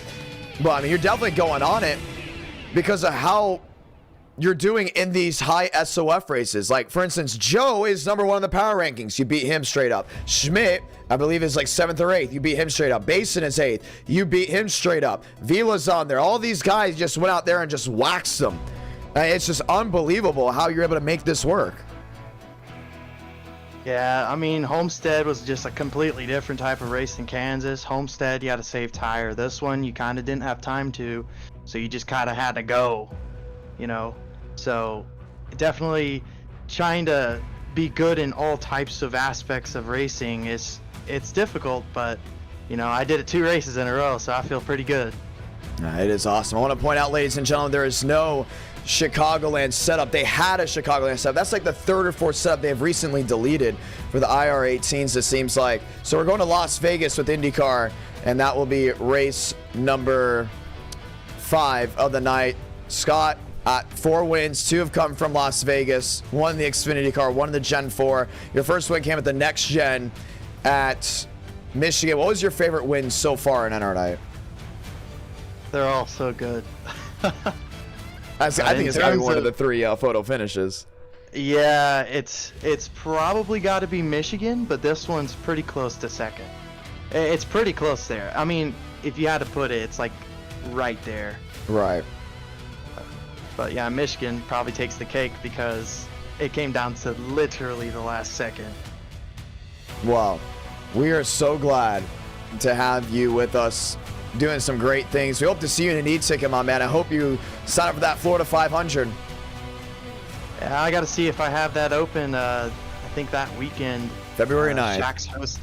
Yeah, I think that weekend is Shaq is hosting a party Shaq. for the Super Bowl, and the marching band got invited to play there. Oh, that's sweet. For money, yeah. So I might do that. So we'll have to see how scheduling goes. Awesome, man. Hey, look at you, just winning. Just winning. Just keep winning. Don't stop. Yeah. Appreciate you. My man, congratulations. You've won everything on this channel, including this era. Every time you win, I'm like, man, you have been all over the place. From the bad microphone days of PS4, yelling in lobbies, to now the professional side on iRacing and sports broadcasting. And you've just been there every step of the way. So glad that you've been able to do all this. And also, I want to point out that someone said that I look like I have a squeaky voice earlier in the stream. And that's the baby face. The baby face has not gone anywhere. I've talked to people in person, and they say when I start speaking about racing, my voice gets deeper. I don't know how. It kind of just happens. But it's just been that way. Scott, congratulations. Let's see. Let's go see if you can win at Las Vegas again. Make it 3. Oh, we'll have to see. Ladies and gentlemen, this has been one fun night. Well, it's officially 0 degrees outside. Just want to point that out, but so thankful for everyone that stuck around. It took a while for my voice to really adapt. I don't know why. I was so cold early on that my jaw was locking. Like, I couldn't get certain words out. That's why you heard me speak a certain way, and I did not like that at all. But now it's got a lot warmer for me in here because I've been doing a bunch of things. Obviously, broadcasting consistently, you just heat up. But, man, it has been an unreal night of racing. And we're going to Las Vegas for race number 5 of the night. Ladies and gentlemen, password is IDK. My name is John Ramos, the voice of NR, and we're getting ready. We are excited for Cordele. Watermelon Capital Speedway is going to be an absolute blast. I am beyond stoked and excited to be calling racing again with the Jeg Series All-Stars Tour presented by Chevrolet Performance. This entry list is just really cool. Looking at it right now. Gage Rogers, Jeremy Miller, Scott Mosley, Brandon Lopez. Let me know if you recognize any of these names. Steve Dorr, Benjamin Jones, Christopher Tullis, Chase Pinsino. Now, originally I saw Chase Pinsino and I thought, oh, Pinsino? And someone said, no, it's like the Renault. You know what I mean? It's like, how Americans say Renault instead of Renault? Chase Pinsino is the exact same. I was like, oh, okay, cool. Mike Hopkins, Tim Sozio, Hudson Bolger, Ross Chastain, Kevin Cremonesi, Alan Gordon, Grant Thompson, Augie Grill, Seth Christensen. I said that right? Yes, I did. Stephen Nasse, George Phillips, John Schicks, Zach Dixon, Michael Hine, and Cale Hall. Oh, an extra one has been added. Zach Johnson in the triple-digit threat. Oh, yeah. We have 24, at least 24 Pro Late models ripping around Watermelon Capital Speedway. I'll be up in the booth live for that event. It's going to be sweet. It's going to be a lot of fun. Can't wait for it all. Well, we're going to start qualifying right away. And we will be ready to rock and roll here in just a moment. You hear it? IndyCar Racing for race number 5 of the night. What a great stream it has been. And it's all thanks to those great viewers that have been watching back at home, a.k.a. you. And absolutely just enjoying the broadcast, enjoying the racing. Let's advance the session and go right into qualifying as we head trackside for round 5 of the night. Charles Root going his way around. Christian Delgado set down a 25-second lap time. Las Vegas. Always a lot of fun. Yes, it is. As we get ready to go green.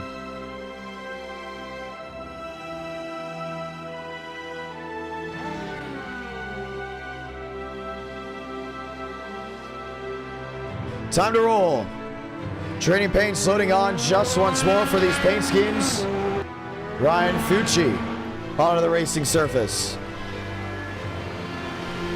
No race 6 tonight, sadly. Only race 5. Got to save that voice and be fully prepared for the next broadcast that I'll be doing. Because I'm excited, man. I'm excited for the in-person stuff. And it's going to be really cool. A lot of people from NASCAR are going to be there. That's why I'm really excited. It's going to be an absolute blast.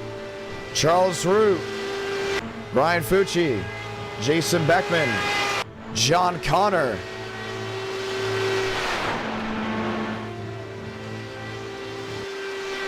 Rolling their way around the racetrack.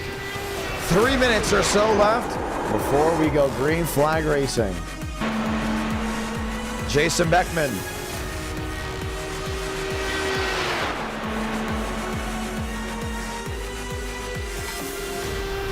Done with his time. Chad Hornish goes P5. Philip Bridgman. Rolling his way around the track. Kendall Carpenter. That's only one lap of Q. And that will do it for those drivers. Dylan Basin sitting on pit road waiting. Kenny Reel rolling his way around.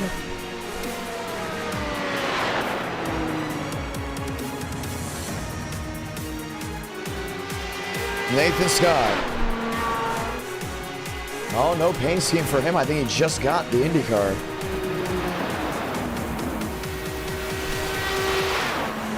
Schulten. Down off turn 2.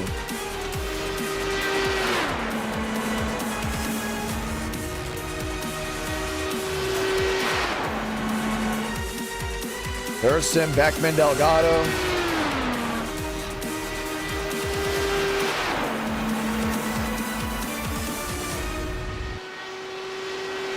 River Page, William Schmidt.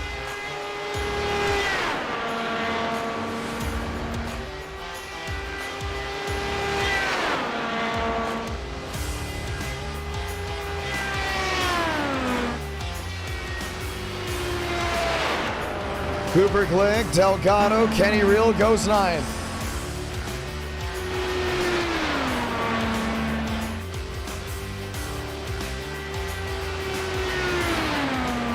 I see a lot of you guys in the chat are talking about Dan Weldon. Here's an update. Yeah, I was watching that race live as well. I used to watch IndyCar very consistently in the early 2010s. Nathan Scott was at the race. He told me that. He was at that race. Now, we're not doing this because of Dan Weldon. I do want to point that out. Because I know one time we did this and some people are like, oh, why are you doing this car track combo? You know what happened in person? And I'm like, it's on iRacing. iRacing has a setup for it. You know, they've done official races here multiple times. It's very much morally okay to do IndyCars on iRacing at Las Vegas. It's not the first time we've done it, but for the ones that are talking about it, actually curious about a fact, Nathan Scott was at that race. River Page. Balderas. Brandon Hughes. Bringing his way on the racetrack, Alexander Balderas. 46 seconds left, ladies and gentlemen, before we drop the green flag.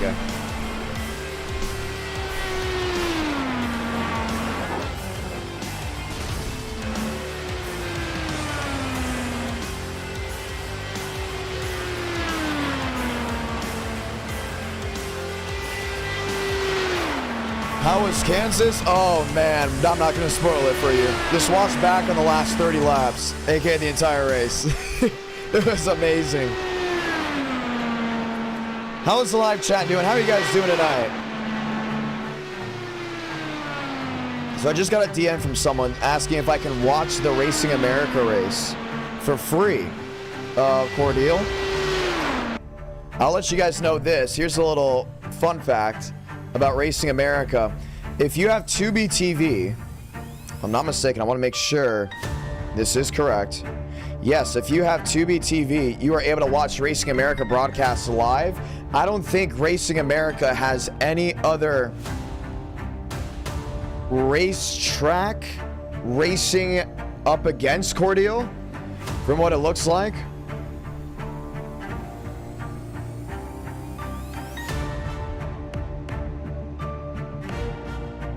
Well, hold on. Give us a moment.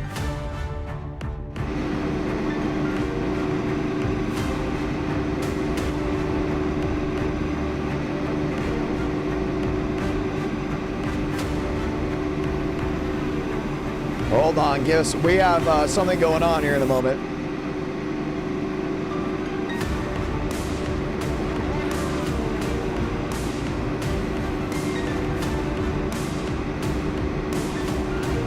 Hold on. Did we put the qualifying setup? There's no way. They're saying that I put the wrong setup on for the actual race. Well, let's see. Hold on.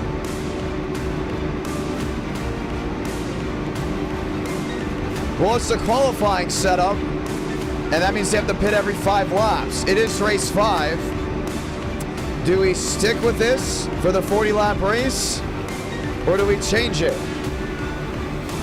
That's the real question. I'm really interested to see what we do with that. That is up to the viewers. I'm looking at to see the setup. Wow, we did put the qualifying setup on. I cannot believe that. Do we stick with it, or do we roll with something else? I mean, it'll separate these guys, no doubt about it.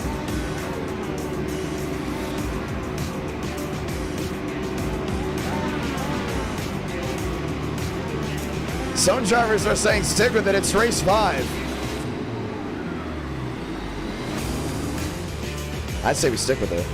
It's race 5. It's a change or stick with it. If we change it, it's going to take another 15 minutes to set the race up.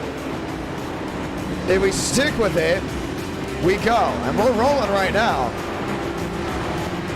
And Mason says after the first pit stop, they get full fuel anyways. No, you get full fuel after the first pit stop. He'll be fine. No, yes. You'll get full fuel after the first. Yeah, so they're saying it's fine. So we're going to stick with it. The only difference on the qualifying setup and the regular one is the fact that if we go green the first 5 laps, they have to pit right away. So if we don't have a caution, oh, they're already wrecking.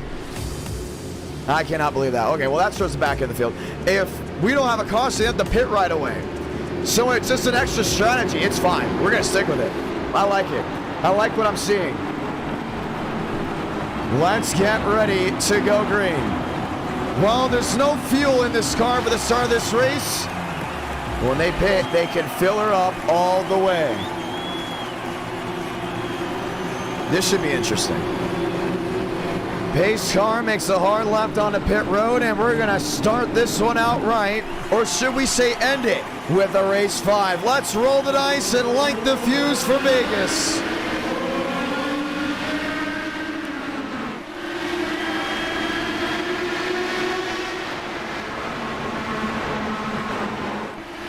Paige Basin. Wheel to wheel, rack in the rear, no problem, we stay green. And we're not going to call wrecks for something that goes all the way to the back end of the field. Some of these guys are already thinking of coming to pit road. Jason Beckman, Ramos coming in early. They think they will get a caution beforehand. 3 wide battle for the lead, Kevin Austin. Already strategy poised for what's going on. Carpenter up to second, Walker to third. So this will separate out the entire pack. Some coming in, Dylan Mason's in. Oh, he thought about it, couldn't get onto the flat. Gavin Austin, Carpenter, Shamela, Walker, Hughes, Root, up inside the top 6 with 38 laps to go. Now they're just flying. Crazy speeds around this racetrack. Oh, trouble! One up and into the catch fence. And comes down on all 4s. I believe that's Aiden Walker. And the caution will wave with 37 to go. Man, they were just going crazy fast.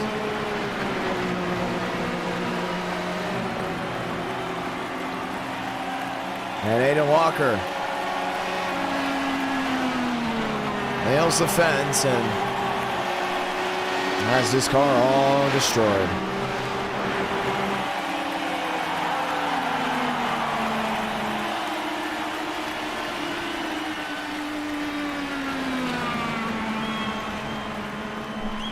A lot of damage to that machine. Let's go watch back and see what happened. This is under full saw. Joe in the middle, and man, nowhere to go after that. I kind of feel bad for Armstrong. I don't think it was on him. I think it was on the car underneath him. Watch it again. Aiden Walker just right up into the catch fence. Ryan Fucci rolling his way around. This was about a lap earlier. And Joe really hasn't arrived on the scene yet.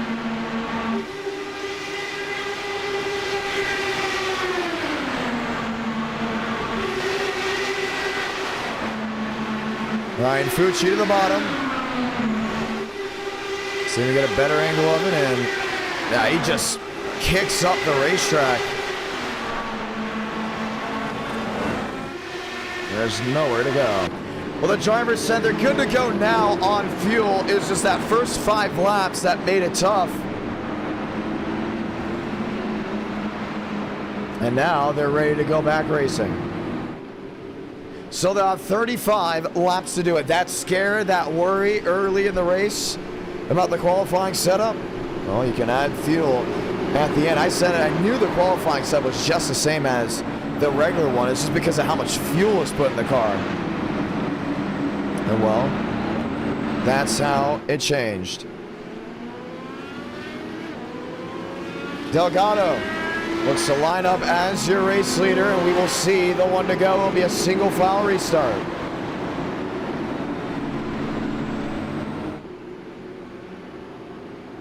And we're making sure everyone knows that it is a single file restart, so we can go ahead and get back rolling. And our night in America, feeling victories all year long. Ladies and gentlemen, let's ride. 34 to go.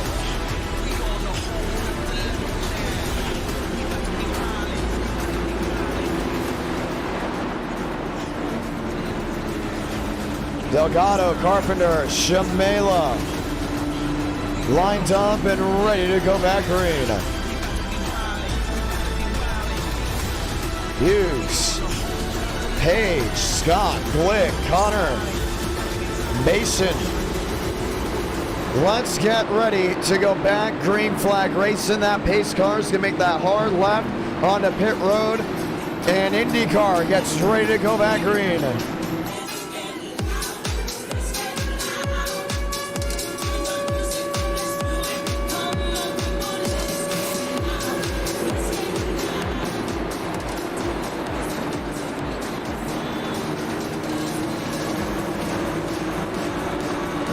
Gavin Austin and the Lego machine will lead us to the green flag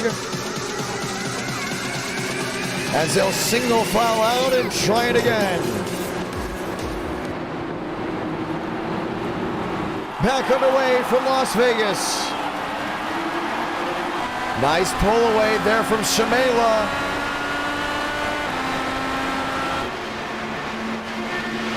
Schmidt back in 7th. Carpenter in the 3rd. They've separated these boys big time for working their way down the backstretch. Look how separated they are. Shamela to the outside of Austin. Carpenter there in 3rd. Looks 1, looks 2. Through goes Carpenter to the lead. Shamela gets right back in line. Christian Delgado there in 4th. Rip in the outside lane, still no change. Schmitty, Mosteller, shuffling about, 3 wide for 2nd. Carpenter to the line, 31 to go.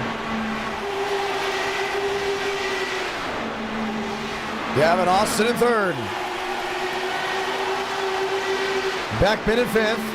Hughes, the triple-digit machine, should we say, there in 6th. I couldn't believe it was all 2s. Carpenter watching, Shamela, Austin, Delgado, all over the place.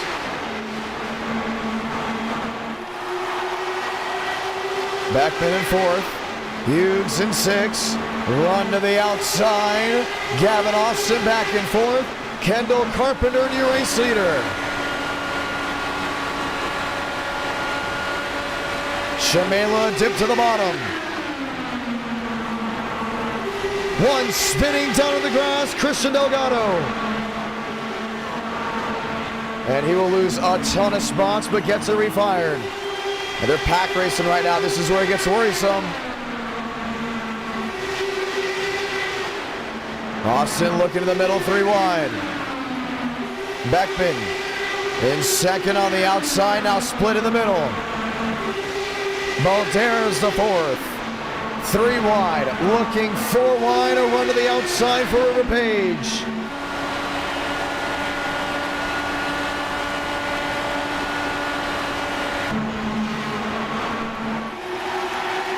.27 to go.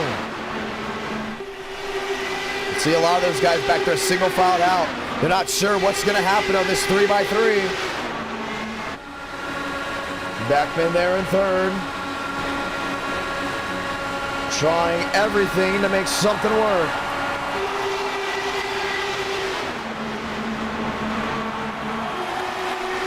Austin in fourth. He's got to find daylight on that outside lane or just anywhere. Should we say he's just been stuck in tow with really nowhere to go.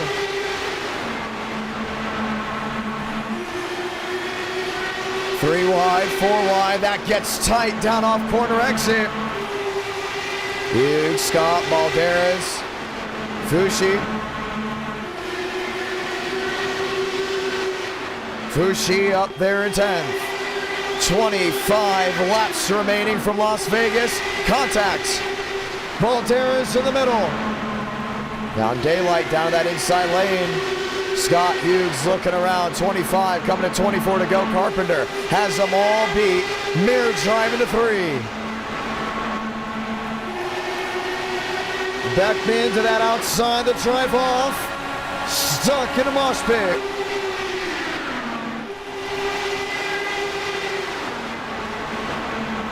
Shamela P2. Hughes to the outside. In the triple-digit 2 machine, Hughes wants a move in third. They're holding on to this very well. Oh, Gavin Austin, a lot of wing damage on that machine. He's dropped all the way back to 16th because of it. One to the wall, Mosteller. Wrecking to the high mains of 1 and 2. Caution will wave again. And speaking of Gavin Austin, he goes up and over.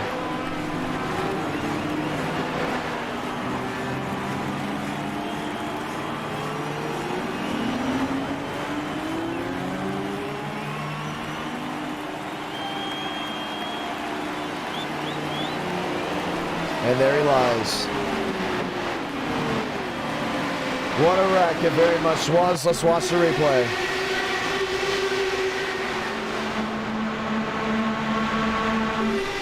We're just stuck in the middle. I mean, you saw Demos trying to make some moves.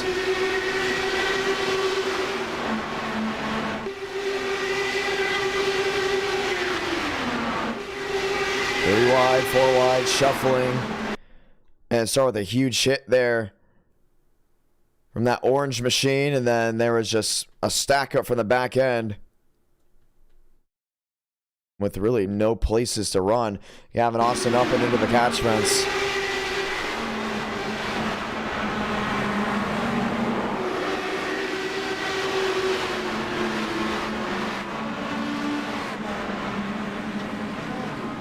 And just starts flipping down onto the apron.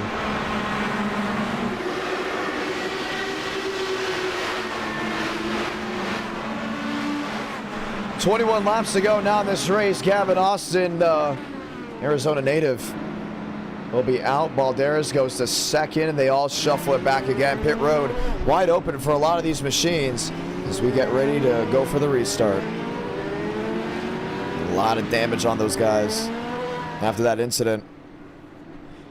Beautiful crowd here tonight that tuned in to NR Night in America. So glad to have you all with us. If you are currently looking for the Daytona race, that was race number 1. We are on race 5, the final race of the night. So just 21 laps to go on the night. There is no overtime. So what happens is, whatever happens at the end, happens at the end.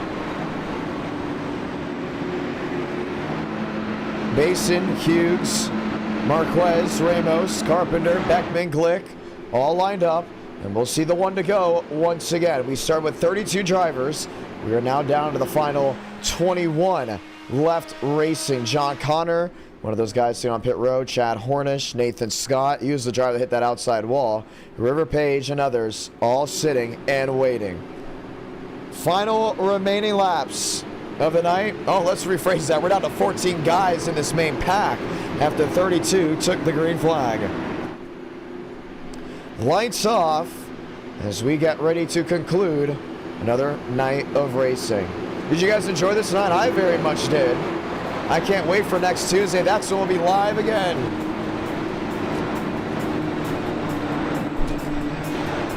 Let's go green.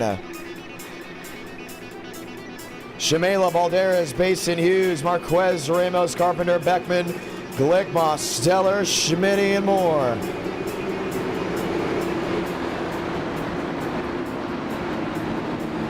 Thurston. Fushi. Lined up and ready for the action.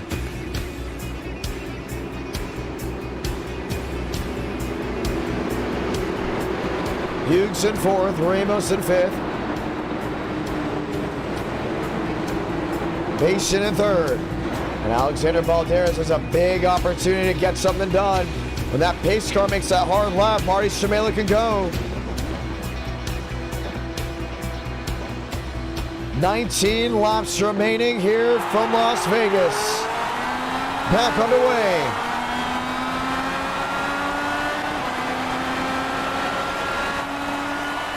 Up the gears to 1 and 2.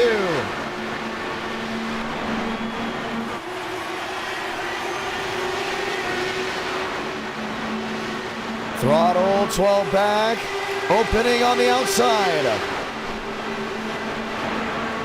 He's got him right here. He's got Basin right behind as well. Basin 3 wide, around the outside. Does he make it work? Yes, he does. Basin to the point. Nathan Scott, thank you so much for the VIP pass. Remember, you can't go below the yellow line to advance your position and wreck someone doing it in an Indy car. That's a brand new rule. Carpenter, Hughes, Glick, Marcella, Schmidt. Schmitty tonight, 3 wide once again. Carpenter looking for a way around. 17 to go.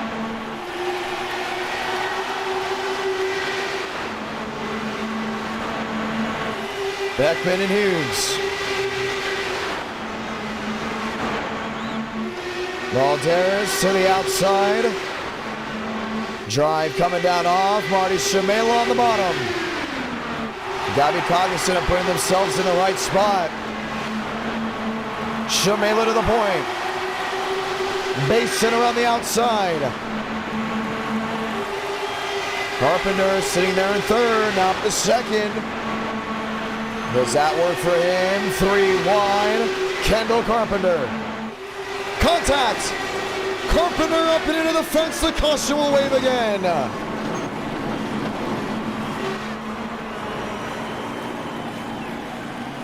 And violent flips put that machine to rest in the infield. We will have another restart.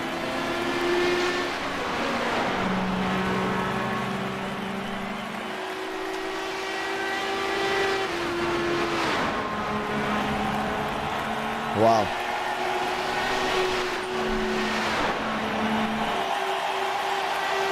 Time to watch back. And there once again, full on the gas.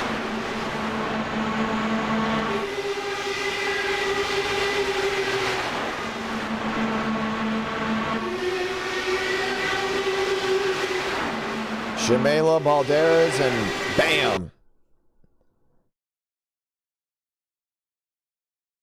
And just keeps it off. Keeps the fence from impacting the main compartment. McKendall Carpenter, what a hit. Let's watch from Bastian's POV.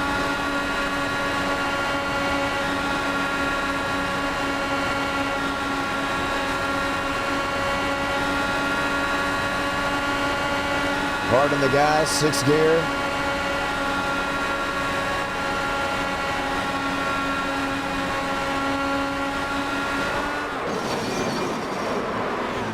Wipe the camera out. Dylan Basin will go winless here tonight. After a wild turn of events, Marty Shimela will once again hold on to the race lead. We'll get the 1 to go. This time by, we'll restart with just 12 laps remaining. Someone's going to go to victory lane. Who's it going to be? Well, only time will now tell, because we are coming towards the tail end of time in the actual sim of when things can get done. 12 laps remaining.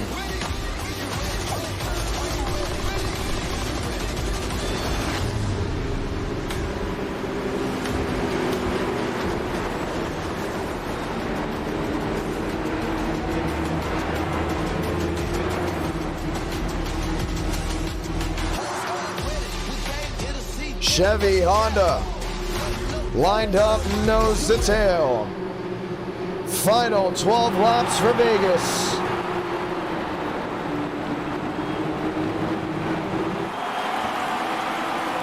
Marty gets away, right on the back end of Beckman.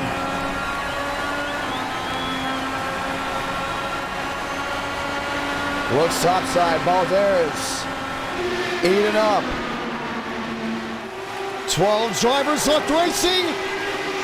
Jason Beckman, a huge flip down the backstretch.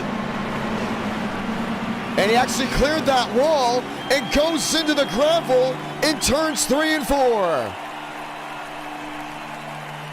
Wow.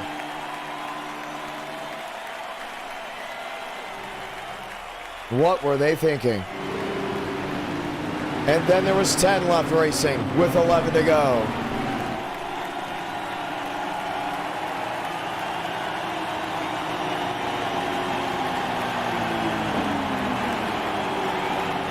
Unbelievable.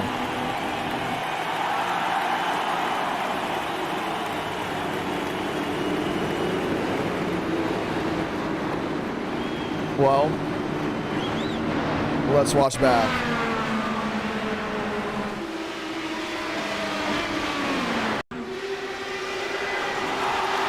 That's just a crazy hit.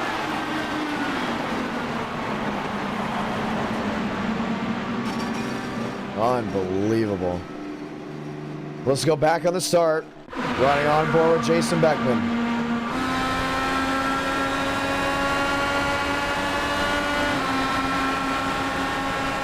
You can always count on Alexander Balderas to make a bad judgment.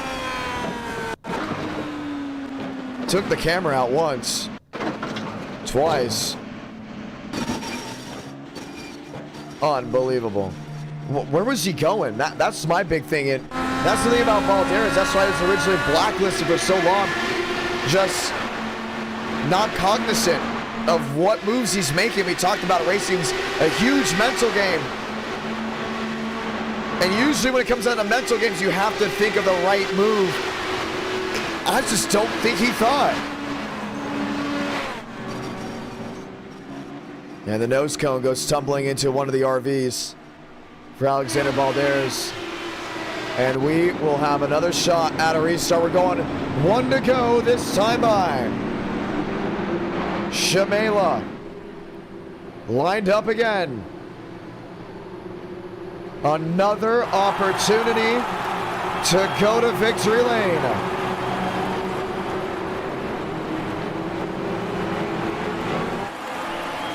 Nine to go. And Cooper Glick's there at second. He hasn't won in a long time. Could that change the outcome? Glick looking for a move to the outside. Mosteller in fourth. Schmidt in fifth.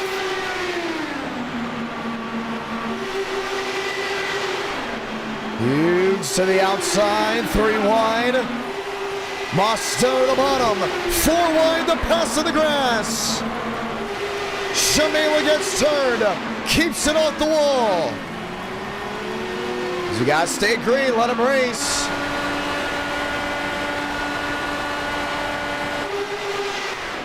Hughes on the outside. Schmidt there in third. And Cooper Glick's dropped back to fifth. We started with 32. We're down to 11. 8 to go.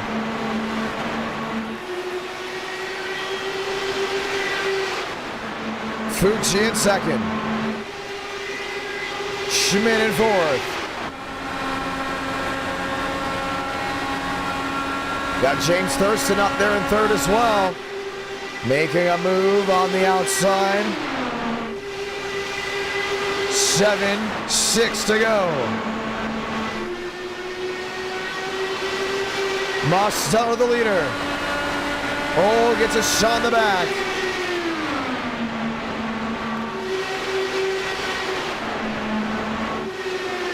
Fucci, Hughes, both looking for their first win in NR night. 5 to go. It's going to be tough to see how they can come off corner exit.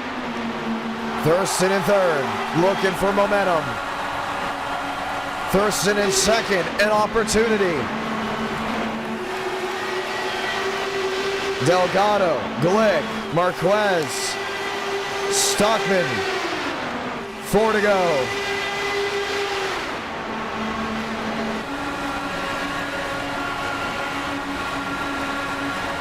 Delgado, P4.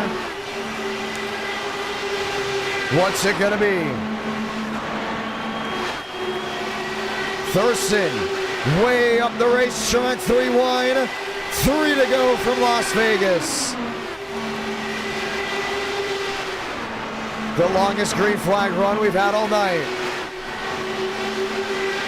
Should we say all in this race? We've had long green flag runs in other races tonight. Christian Delgado, a move to the middle. 2 to go.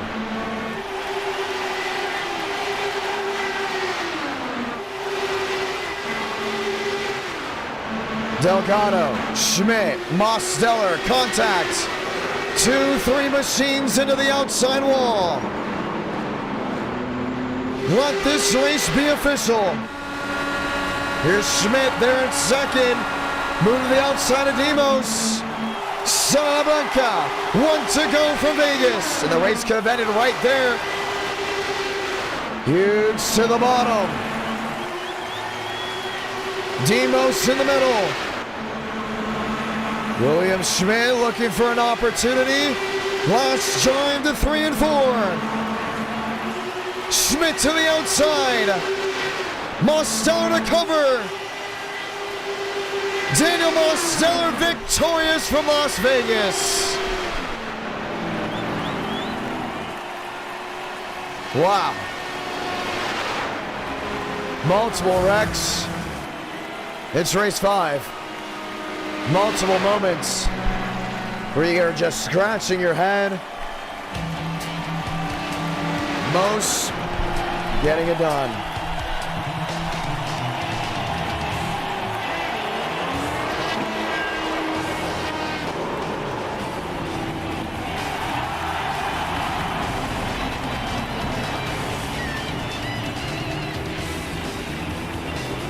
NR night in America, fueling victories all year long.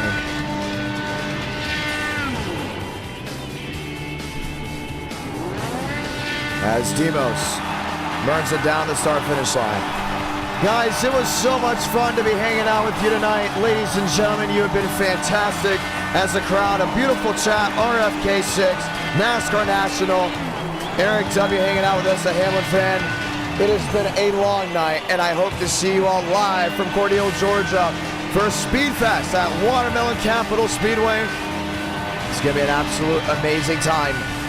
Qualifying will be live on Racing America and on YouTube for free. You want to go ahead and check that out? I'll be calling the pro section of qualifying, and come Saturday, be live on Racing America and might be free on Tubi TV. Keep an update in the Discord. I think some viewers in the Discord that plan on watching the Buckle Up Speed Fest at Cordele, Georgia, Watermelon Capital Speedway with myself broadcasting in person and Ross Chastain Racing. Would love to see you all watch it live. And I'm telling you right now, someone is going to give you an update in the Discord if it is live for free on Tubi TV. Have a great night, ladies and gentlemen. It's been a beautiful night of NR Night in America. So long from Las Vegas, and I'll see you all next Tuesday right here for some more NR Night in America action. And I'll see you all live Friday and Saturday on Racing America.